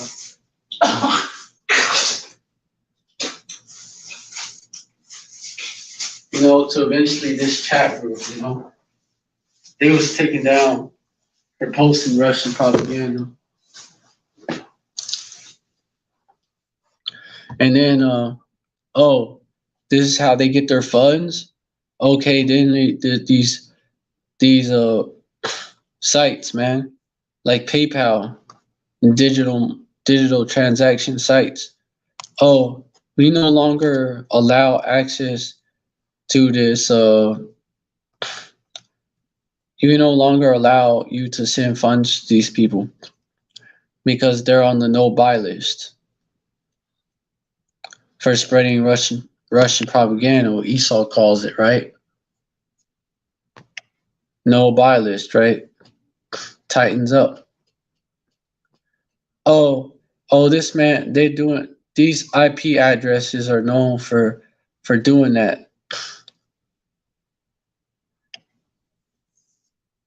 And no buy list, man.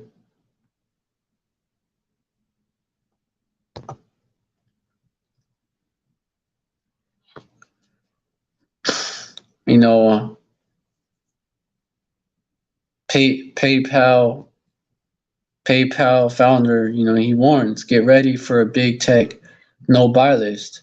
So, hey, man,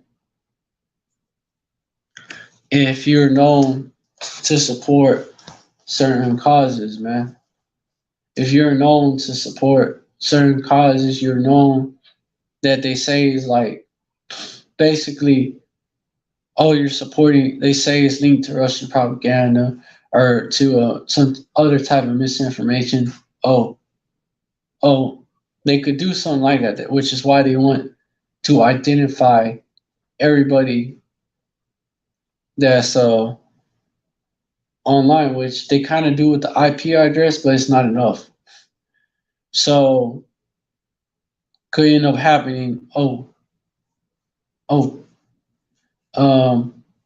this IP address, they're known for that, so they're not allowed to post.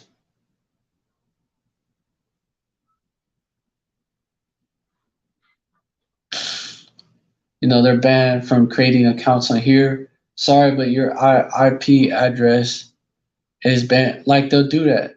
This IP address is banned from creating an account on, Twitter, for example, because of the previous posts from this IP address that violated our misinformation rules. So now the IP address, like, your account is taken down. So now your account is taken down, suspended, and your IP address is no longer allowed to make a new account.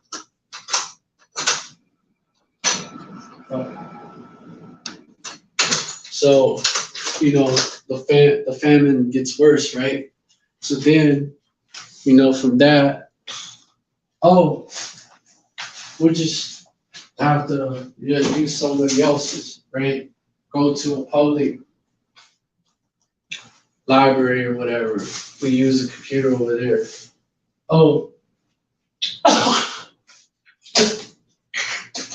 It'll go further, man. Like, they'll block shit. They'll block sites that's deemed Russian misinfo and shit, so that you just have so that the famine of the word will be in complete effect, man. And then eventually, like, bro, like, it's gonna go further, man. Like, so they're spreading it by text now. Oh shit, they're spreading it by text now. And until eventually they pass a law, right? They pass a law or an executive order, because they be doing that a lot nowadays. They pass an executive order. It starts in some countries, and then other countries join in, spreading misinformation of any type, focusing on Russia because of the war in Russia and the war with Russia, right? Because of the war between Russia and Ukraine, or whatever they got next, right? We are no longer allowing, whatever they got next, right? Spreading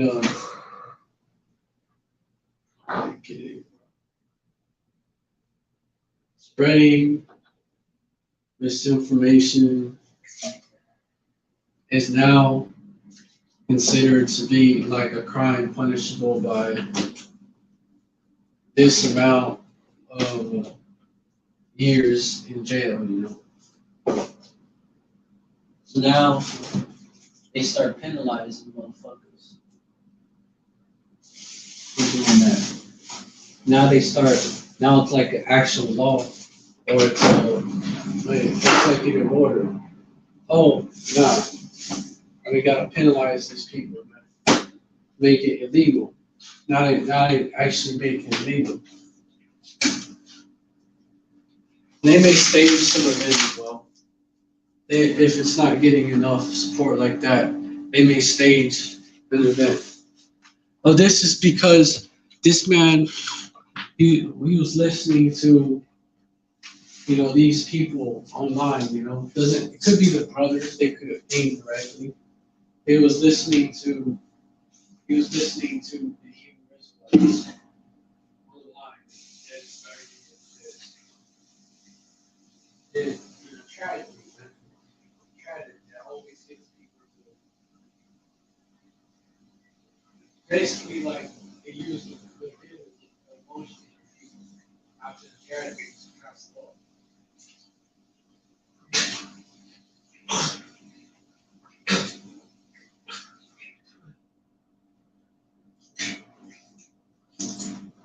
Our records show that he was listening to this group right here.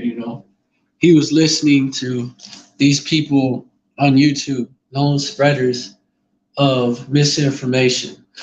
This is why we got to ban it, because he was radicalized. They've already done shit like that.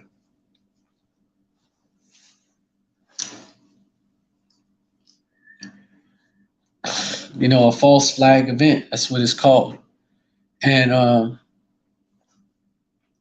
they've already tried to do that on us like several times. With the New Jersey shooting, that was BS. That was lies. When you look into it, it was a false flag. The Covington, what happened with Covington, right?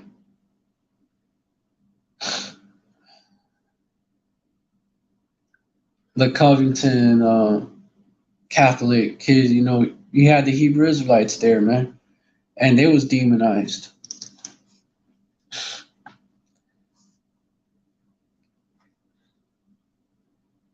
You're gonna have that. And what do you have after the New Jersey false flag shooting? What did you have?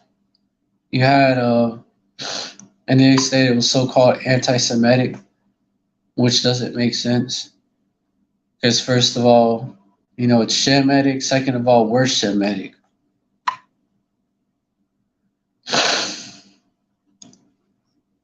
But anyways, you had flyers, said Yahushua is king, and they were saying that was so-called anti-Semitic. So, they're going to say, oh, these groups, they're also on the highways and byways. You have different groups out there preaching. They're using the scriptures to spread misinformation. They're going to say that, right? To radicalize people. They're using the scriptures to radicalize people. So we need to clamp down on that. We need to get them off the streets, and we need to, because the scriptures is being used as a weapon, to spread disinformation. See how they're gonna word it. Oh, now we need to regulate that. We need to ban.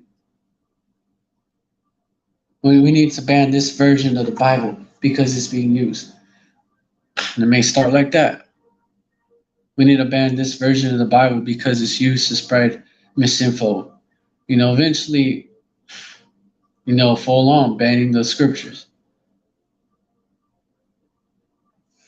And it's the reason why, and they're going to push this. It's the reason why, like, we have these problems with racial unrest. It's the reason why we have these problems with extremism and shit. It's the reason why, and now they're using it. Russia's using it to spread misinformation. Russia, these domestic extremists is using it. So now we need to ban it. And you're gonna have the scriptures get banned. It's gonna get down to that. And they're gonna push that. They're gonna like aim at it from a homophobia angle as well. They're gonna aim at it from anti-Semitic so-called angle as well. They're gonna say it's why we need to ban it.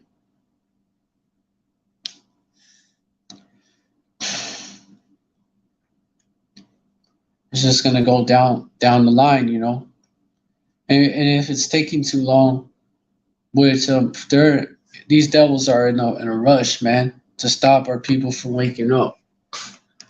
But when they act, that's the time when they act, the time when they're allowed to act. That's when all the elect is going to be sealed, literally. So it's going to be too late.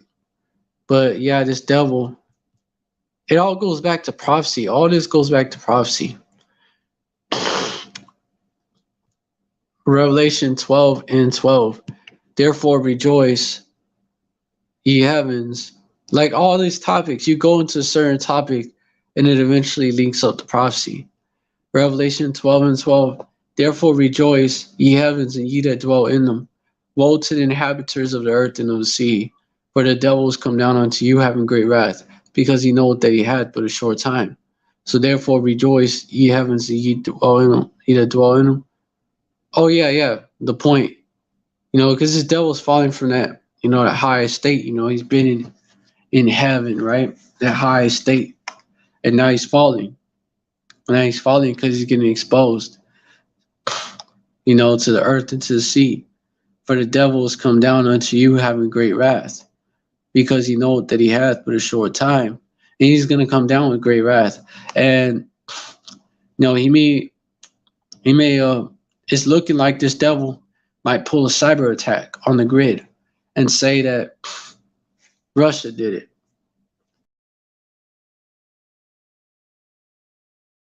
Extremists, my bad. Extremists, they was involved as well, because they've tried to say that both are planning it. So I could see them saying that, oh, Russia and who they call right-wing domestic extremists, which is anyone who doesn't want to go along with the get along. Let's just say that. Anyone who doesn't want to bow to the image of the beast, which is the system built in the image of the Roman system.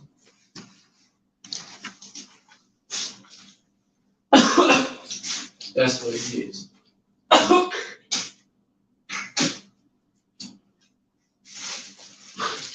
And so anyone who comes against it, anyone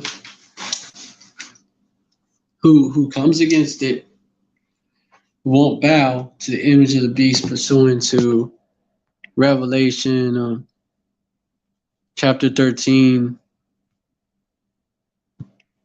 verse 15, and he had power to give life unto the image of the beast, that the image of the beast should both speak, and cause that as many as would not worship the image of the beast should be killed.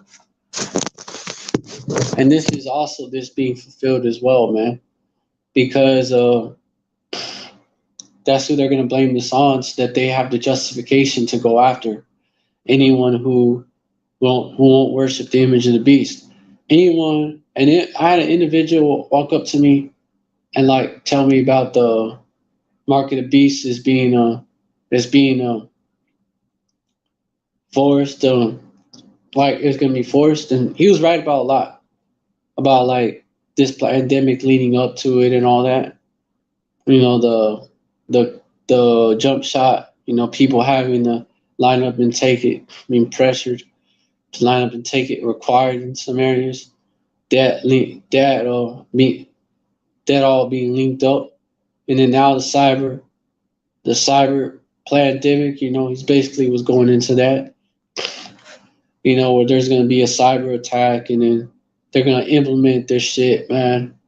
They're going to have they're gonna basically transform, the U.S. dollar. Also, this to so-called prevent economic collapse or to recover from it. They're gonna say, "Oh, the central bank digital currency. They're gonna authorize it. The dollar is now digital, and it's in the chip that we put in you." And he was talking about how you're going to use your cell phone, scan it and pay for it. And I could see that. I could definitely see them doing that. And then also, when they give you the headpiece, Neuralink, right? But Elon Musk is sort of talking about that. Elon Musk's Neuralink, linking your brain to the internet. That's the mark of the beast in your forehead. Now I could see them eventually pushing that as well.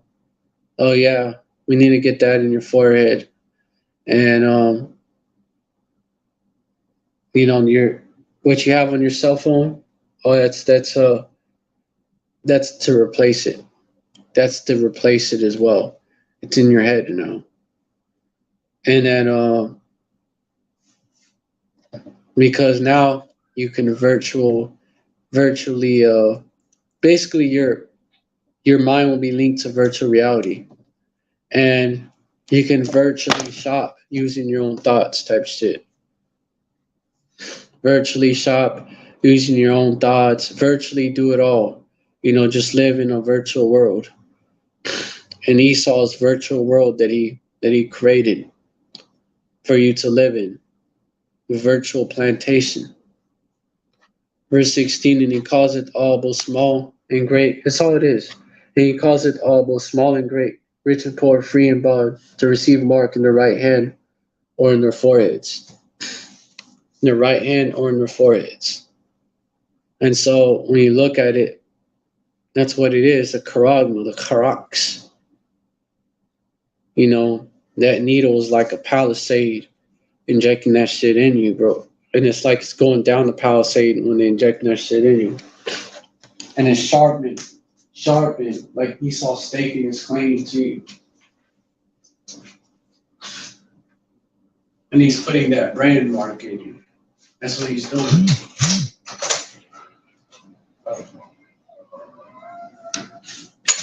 The tracking, you're his property and tracking wherever you go. Control you, man. Control your thoughts too. So that you're not only his slave physically, but also spiritually. We both want to be a God.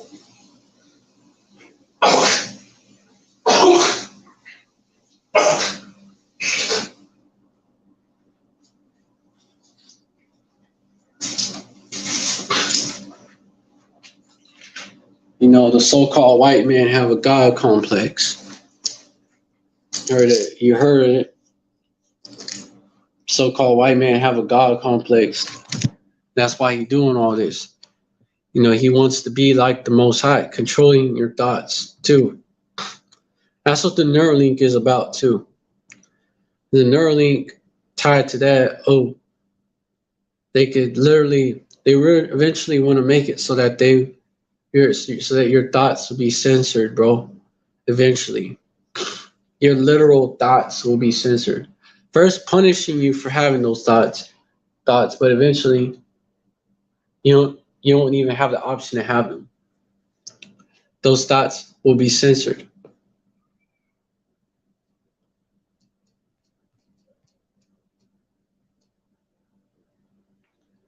Because Esau, he's, he covets that position, man. He wants to be the Most High. Isaiah 14:12, how art thou fallen from heaven? Which is why he's pissed off at us, man, or exposing his ass. And we don't want to, be in that nigga mindset no more, man. And that lost mindset. We don't want to be in that mindset no more. We want to come back to our true heritage. Keeping these laws, statutes, and commandments, keeping these feasts instead of his folly days, the Most High Yahweh's laws instead of his, to the best of our ability instead of his. How we go by the lunar and solar calendar. We don't go by the Gregorian calendar. We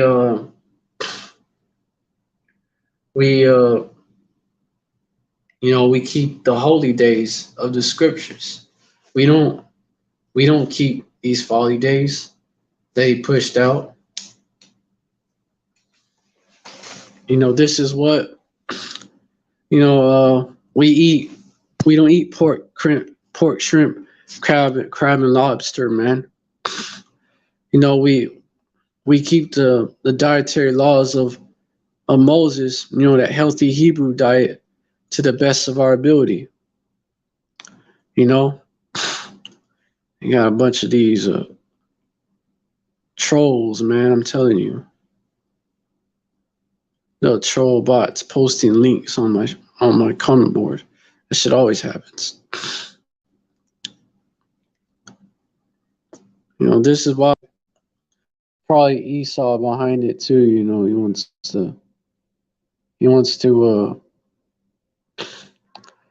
try to frustrate our purpose like that.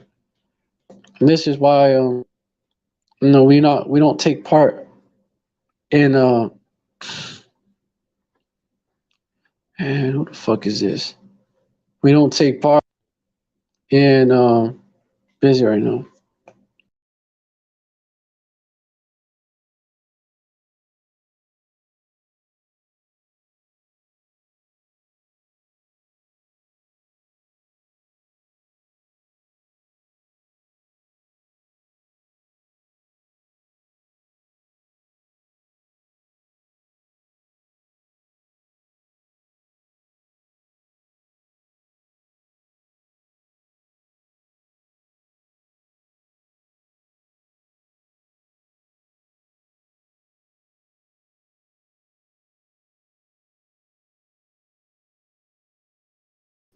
It was orchestrated, man.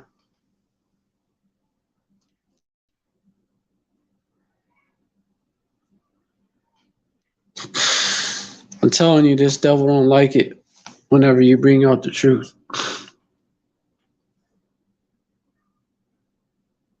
And he's like, no, man,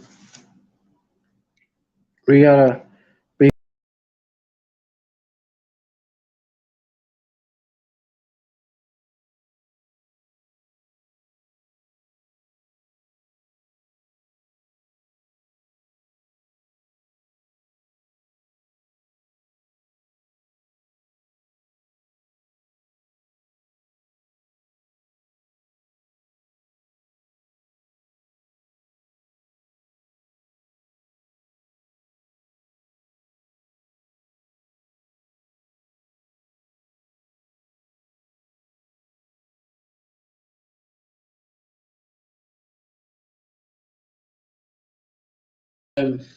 Hey, Slakia for that interruption. I got called out of nowhere, man. I got I got a call out of nowhere, and then dude, my shit crashed right there. It's fucking weird. Esau, man. Esau. Esau and his little minions, man. Wouldn't doubt it. Too much truth. Too much truth. Motherfucker can't stand it.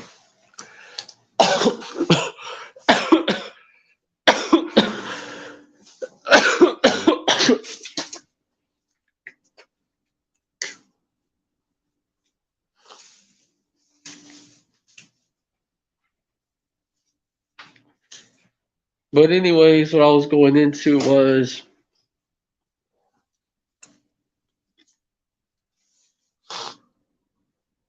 this right here.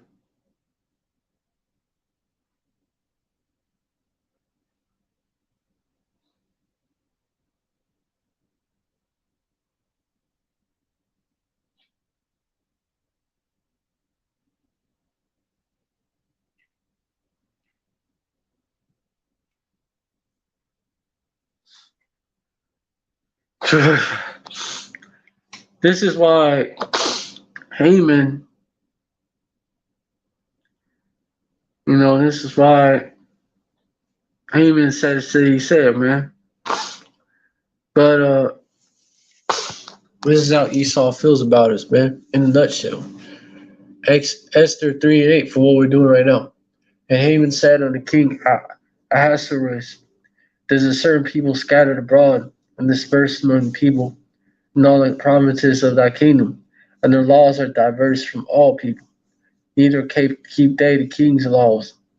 Therefore, it is not for the king's profit to suffer them. That's what Haman feels about us, and this is why he's going to do this all over again. Haman is Esau, man. He's an Edomite. It was him, Probably was Esau himself, too. Esther 3:9. If it please the king, let it be written that they may be destroyed. Now pay 10,000 talents of silver to the hand of those that have the charge of the business to bring it into the king's treasury. You know, this is how Esau feels, man. This is why as Antiochus, they went, these devils came after us, man.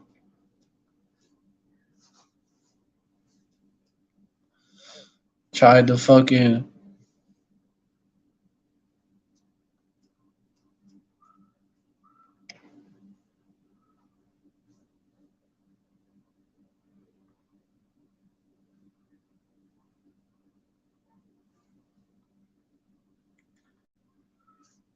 his why, man.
Slack you.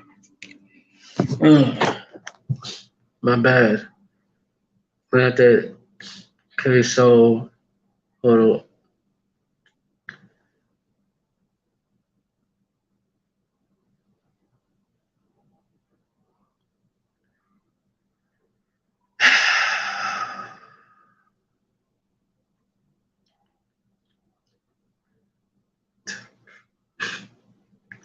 This right here, man.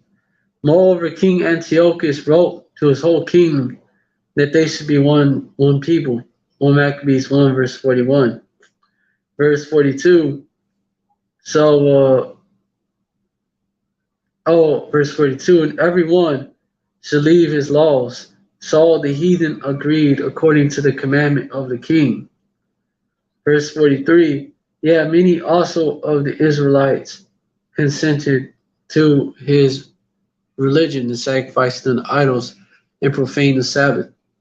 Verse 44, for the king had sent letters by messengers unto Jerusalem and Judea that they should follow the strange laws of the land. Verse 45, and forbid burnt offerings and sacrifice and drink offerings in the temple. That they should profane the Sabbath and feast days. Verse 46.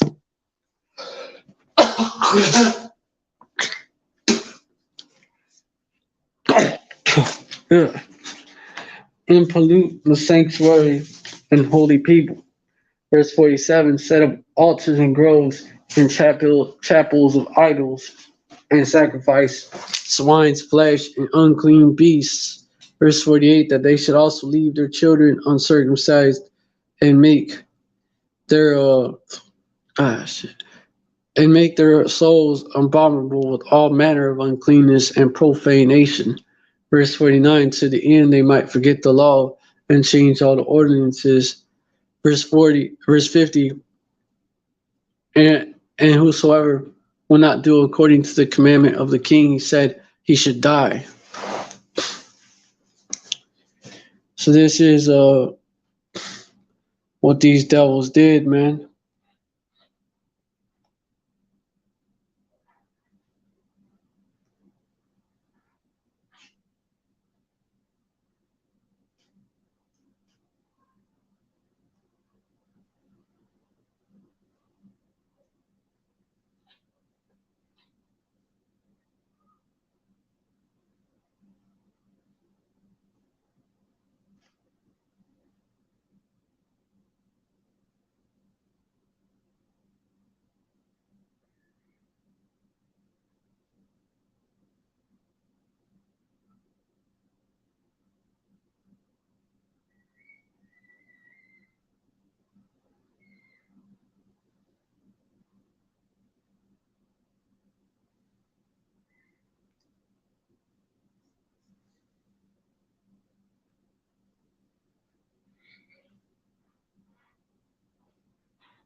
You get this too. And that's what they're coming with as well.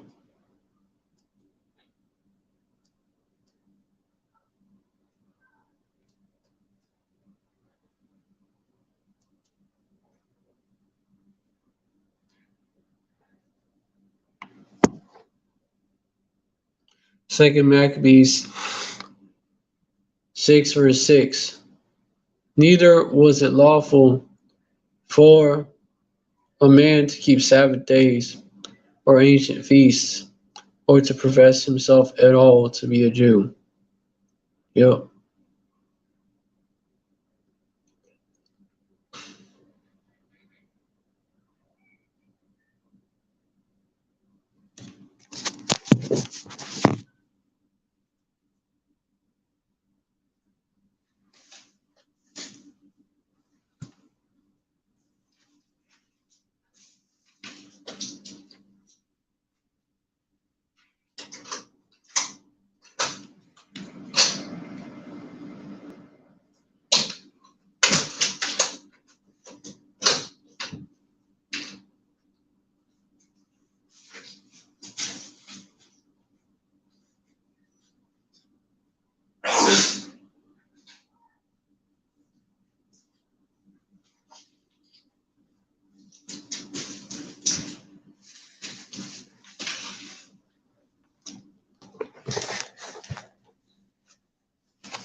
All right, so I'm just gonna go back to what I was getting into.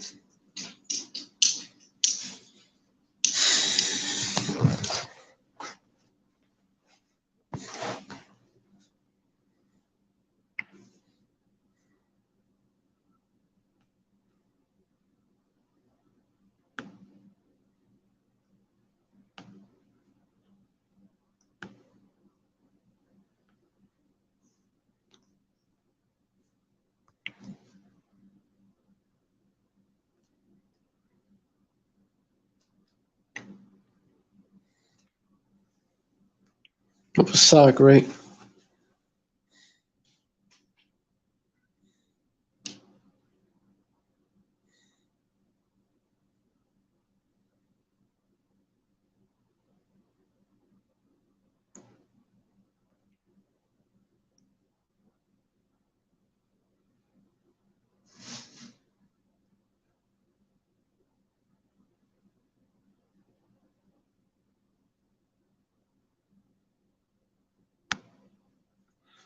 All right, so I covered that. The land part, right? And you shall eat it with your loins girded, your shoes, eating out of it. Verse 9, right? Exodus, on verse 8 of Exodus chapter 12, and they shall eat the flesh, and at night roast with fire and unleavened bread, and with bitter herbs they shall eat it. Verse 9, eat not of it raw, nor sodden it all with water, but roast it with fire, his head with his legs, and with the purtenance thereof, and everything in between, man. All them organs in between, eat it all. Verse 10, and you shall let none of it remain until the morning. Now which remaineth of it till the morning you shall burn with fire. Anything that remain. Verse 11, thus shall you eat it with your loins girded, your shoes on your feet, so with your garment, shoes on your feet, and your staff in your hand. Whatever you have, if you have that, and you're able to afford it, or if you're able to afford it, yeah, go ahead. But you don't gotta have it though, like because we under the curses right now, so we're not able to have all that right now. And you shall eat it in haste. It is Yahweh's Passover, verse 12. For I'm just gonna read on down. This is for those that may have missed. Verse 12, for I will pass through the land of Egypt this night. I will smite all the firstborn in the land of Egypt, both man and beast, and against all the gods of Egypt. I'll execute the judgment. I am Yahweh. Verse 13, and the blood shall be to you for a token upon the houses where ye are. And when I see the blood, I'll pass over you, and the plague shall not be upon you to destroy you, when I smite the land of Egypt. Verse 14, and this day shall be unto you for a memorial, and ye shall keep it a feast to Yahweh throughout your generations. You shall keep it a feast by an ordinance forever. It's supposed to still keep it. Verse 15, 7 days shall ye eat unleavened bread.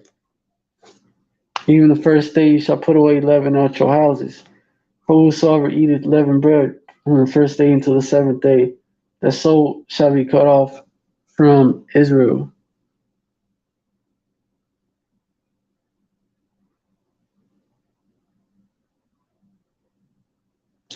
So unleavened bread, man.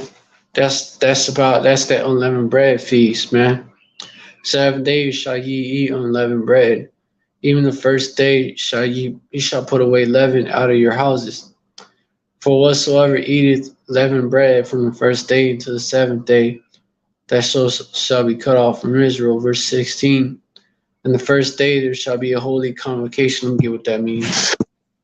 Holy convocation. Of convocation meaning to call, come together. A translation of the Greek ecclesia, which is that word there for church, meaning elect.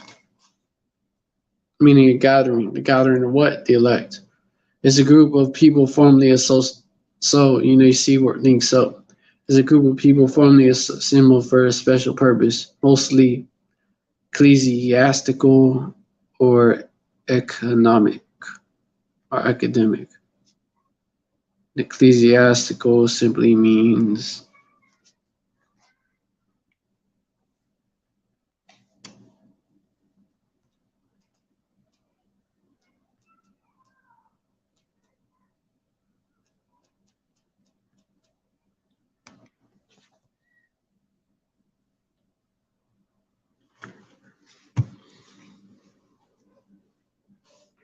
relating to a church, especially an established institution. Okay, a church. So the real church, the gathering, the real church, the elect, it's not a building. It's not people that meet in a building.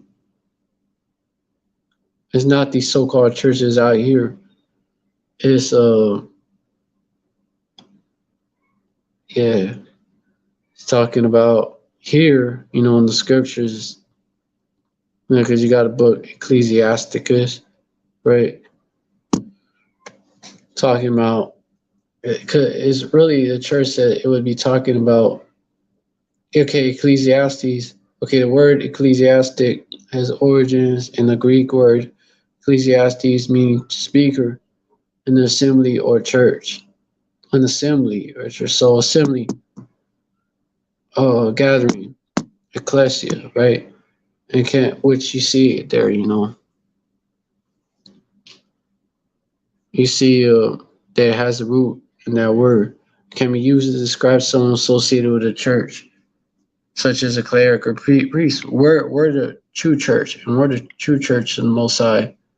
Yahweh, man. That gathering.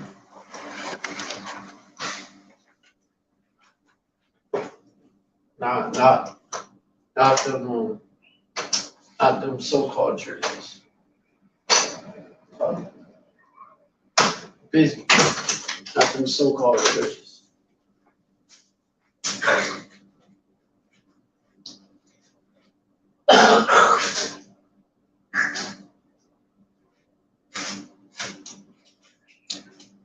What are you doing this?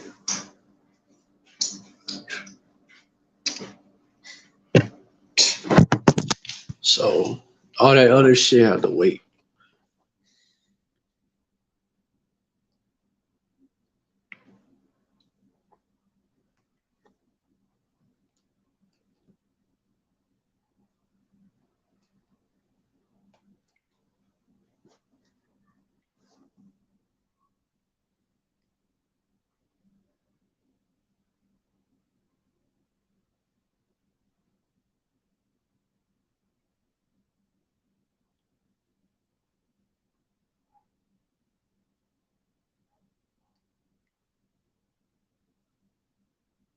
No manner of work shall be done in them, save that which every man must eat, that only may be done of you.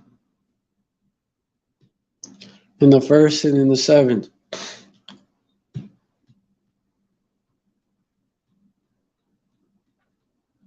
If you could take it off, man.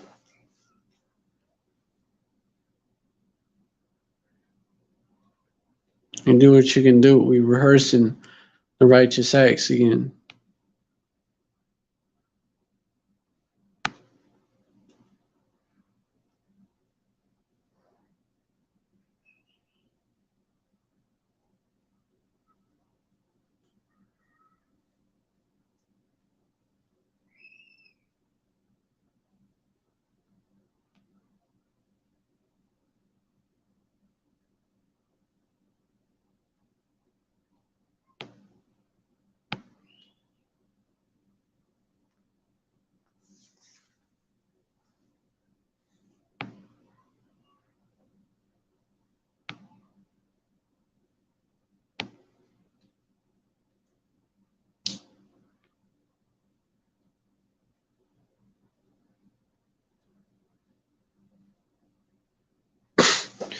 Verse 17, and you shall observe the feast of unleavened bread. In the selfsame day have I brought your armies out of the land of Egypt.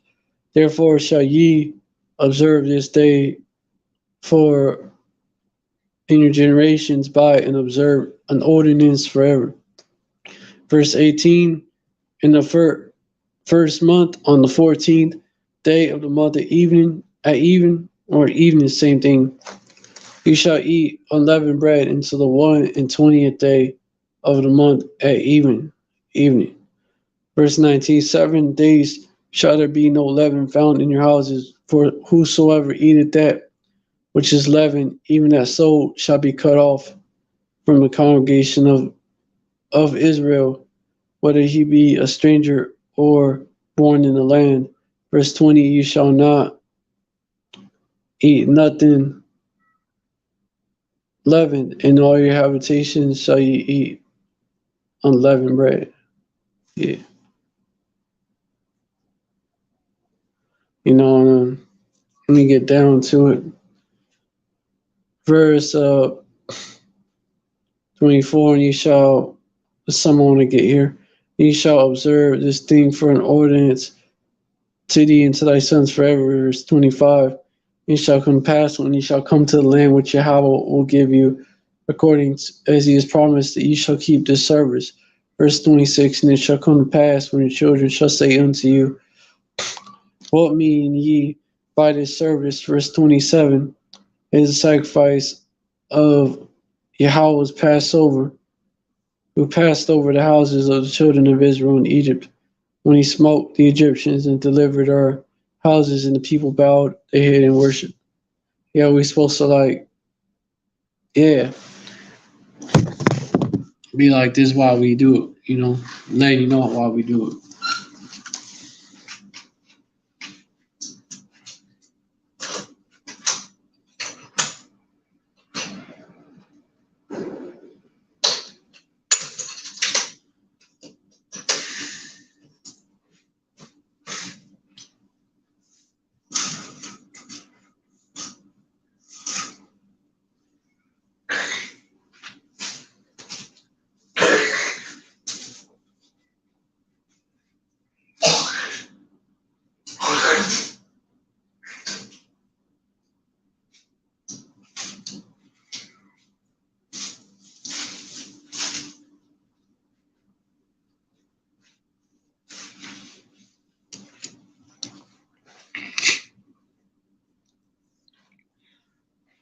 And it came to, verse 28, and the children of Israel went away, and did as Yahweh had commanded Moses and Aaron, so did they. Verse 29, it came to pass that at midnight Yahweh smote all the firstborn in the land of Egypt, from the firstborn of Pharaoh that sat on his throne unto the firstborn of the captive that was in the dungeon, and all the firstborn of cattle. Verse 30, and Pharaoh rose up in the night, he and all his servants, and all the Egyptians. And there was a great cry in Egypt, for there was not a house where there was not one dead. Verse 31, and he called for Moses and Aaron by night and said, rise up and get you forth from among my people, both ye and the children of Israel, go and serve Yahweh as ye have said. Verse 32, this is what ended up happening. All right.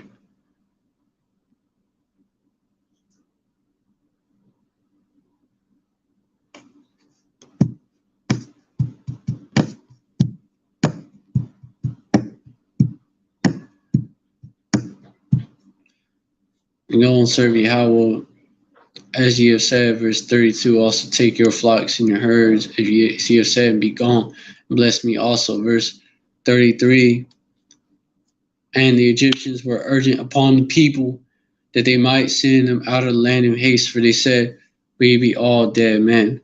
Verse 34, and the people took their dough before it was leavened, their kneading troughs being bowed up, and their clothes upon their shoulders. Kneading troughs, they took, that's what happened, man. Because we was like on a go, man. Kneading troughs basically they used to,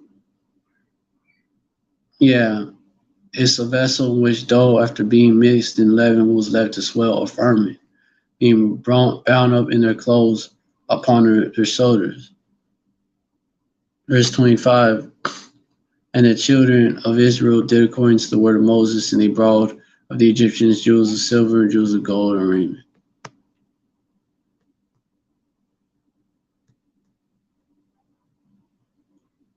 This is in remembrance of this.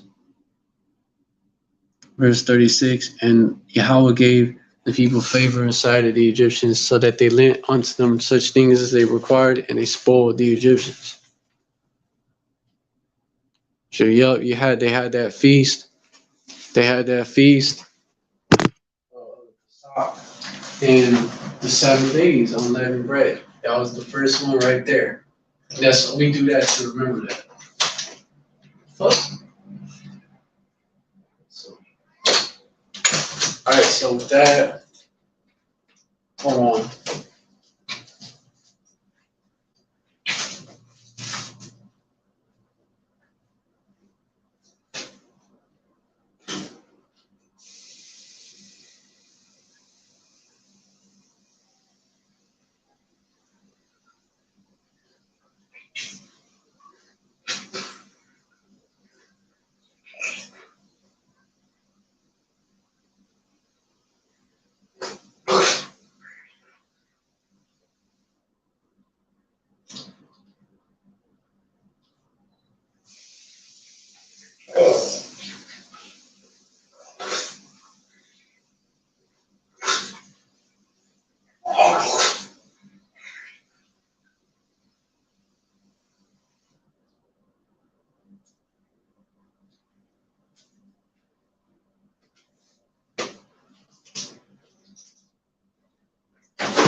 So with that, I hope this live was edifying. That I hope this live was edifying to the elect. Hold on. Hold on.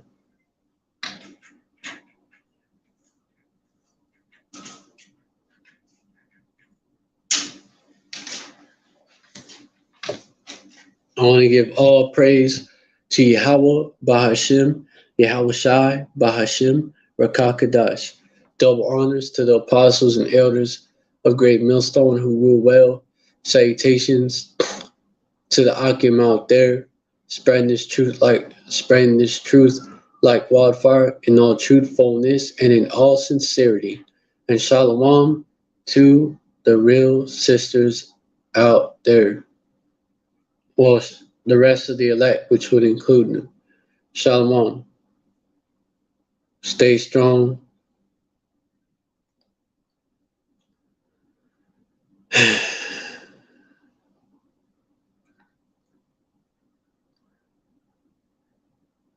Yasharallah forever. Hold on. Shalom, stay strong. Baba Ball. Baba Ball dead to Babylon. What's that mean? In the Paleo Hebrew, Abad La, Adwamium, dead to the Edomites. Adwamium, Abad meaning death, La to the Edomites. Adwamium, dead to the Edomites. Abad La Gawayim, dead to the heathens. Abad La Ayub Yam Now, which is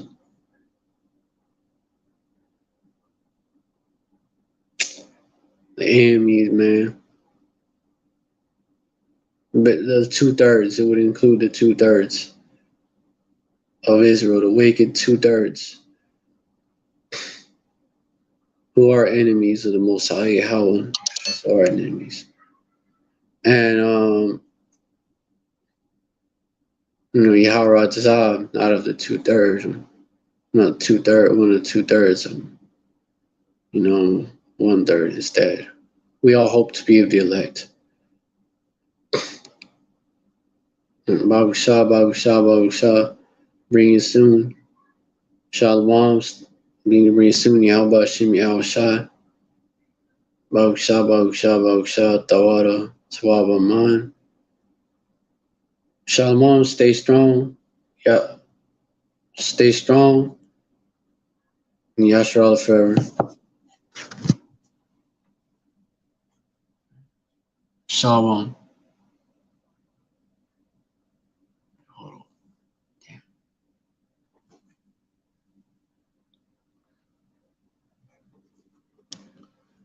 Shalom.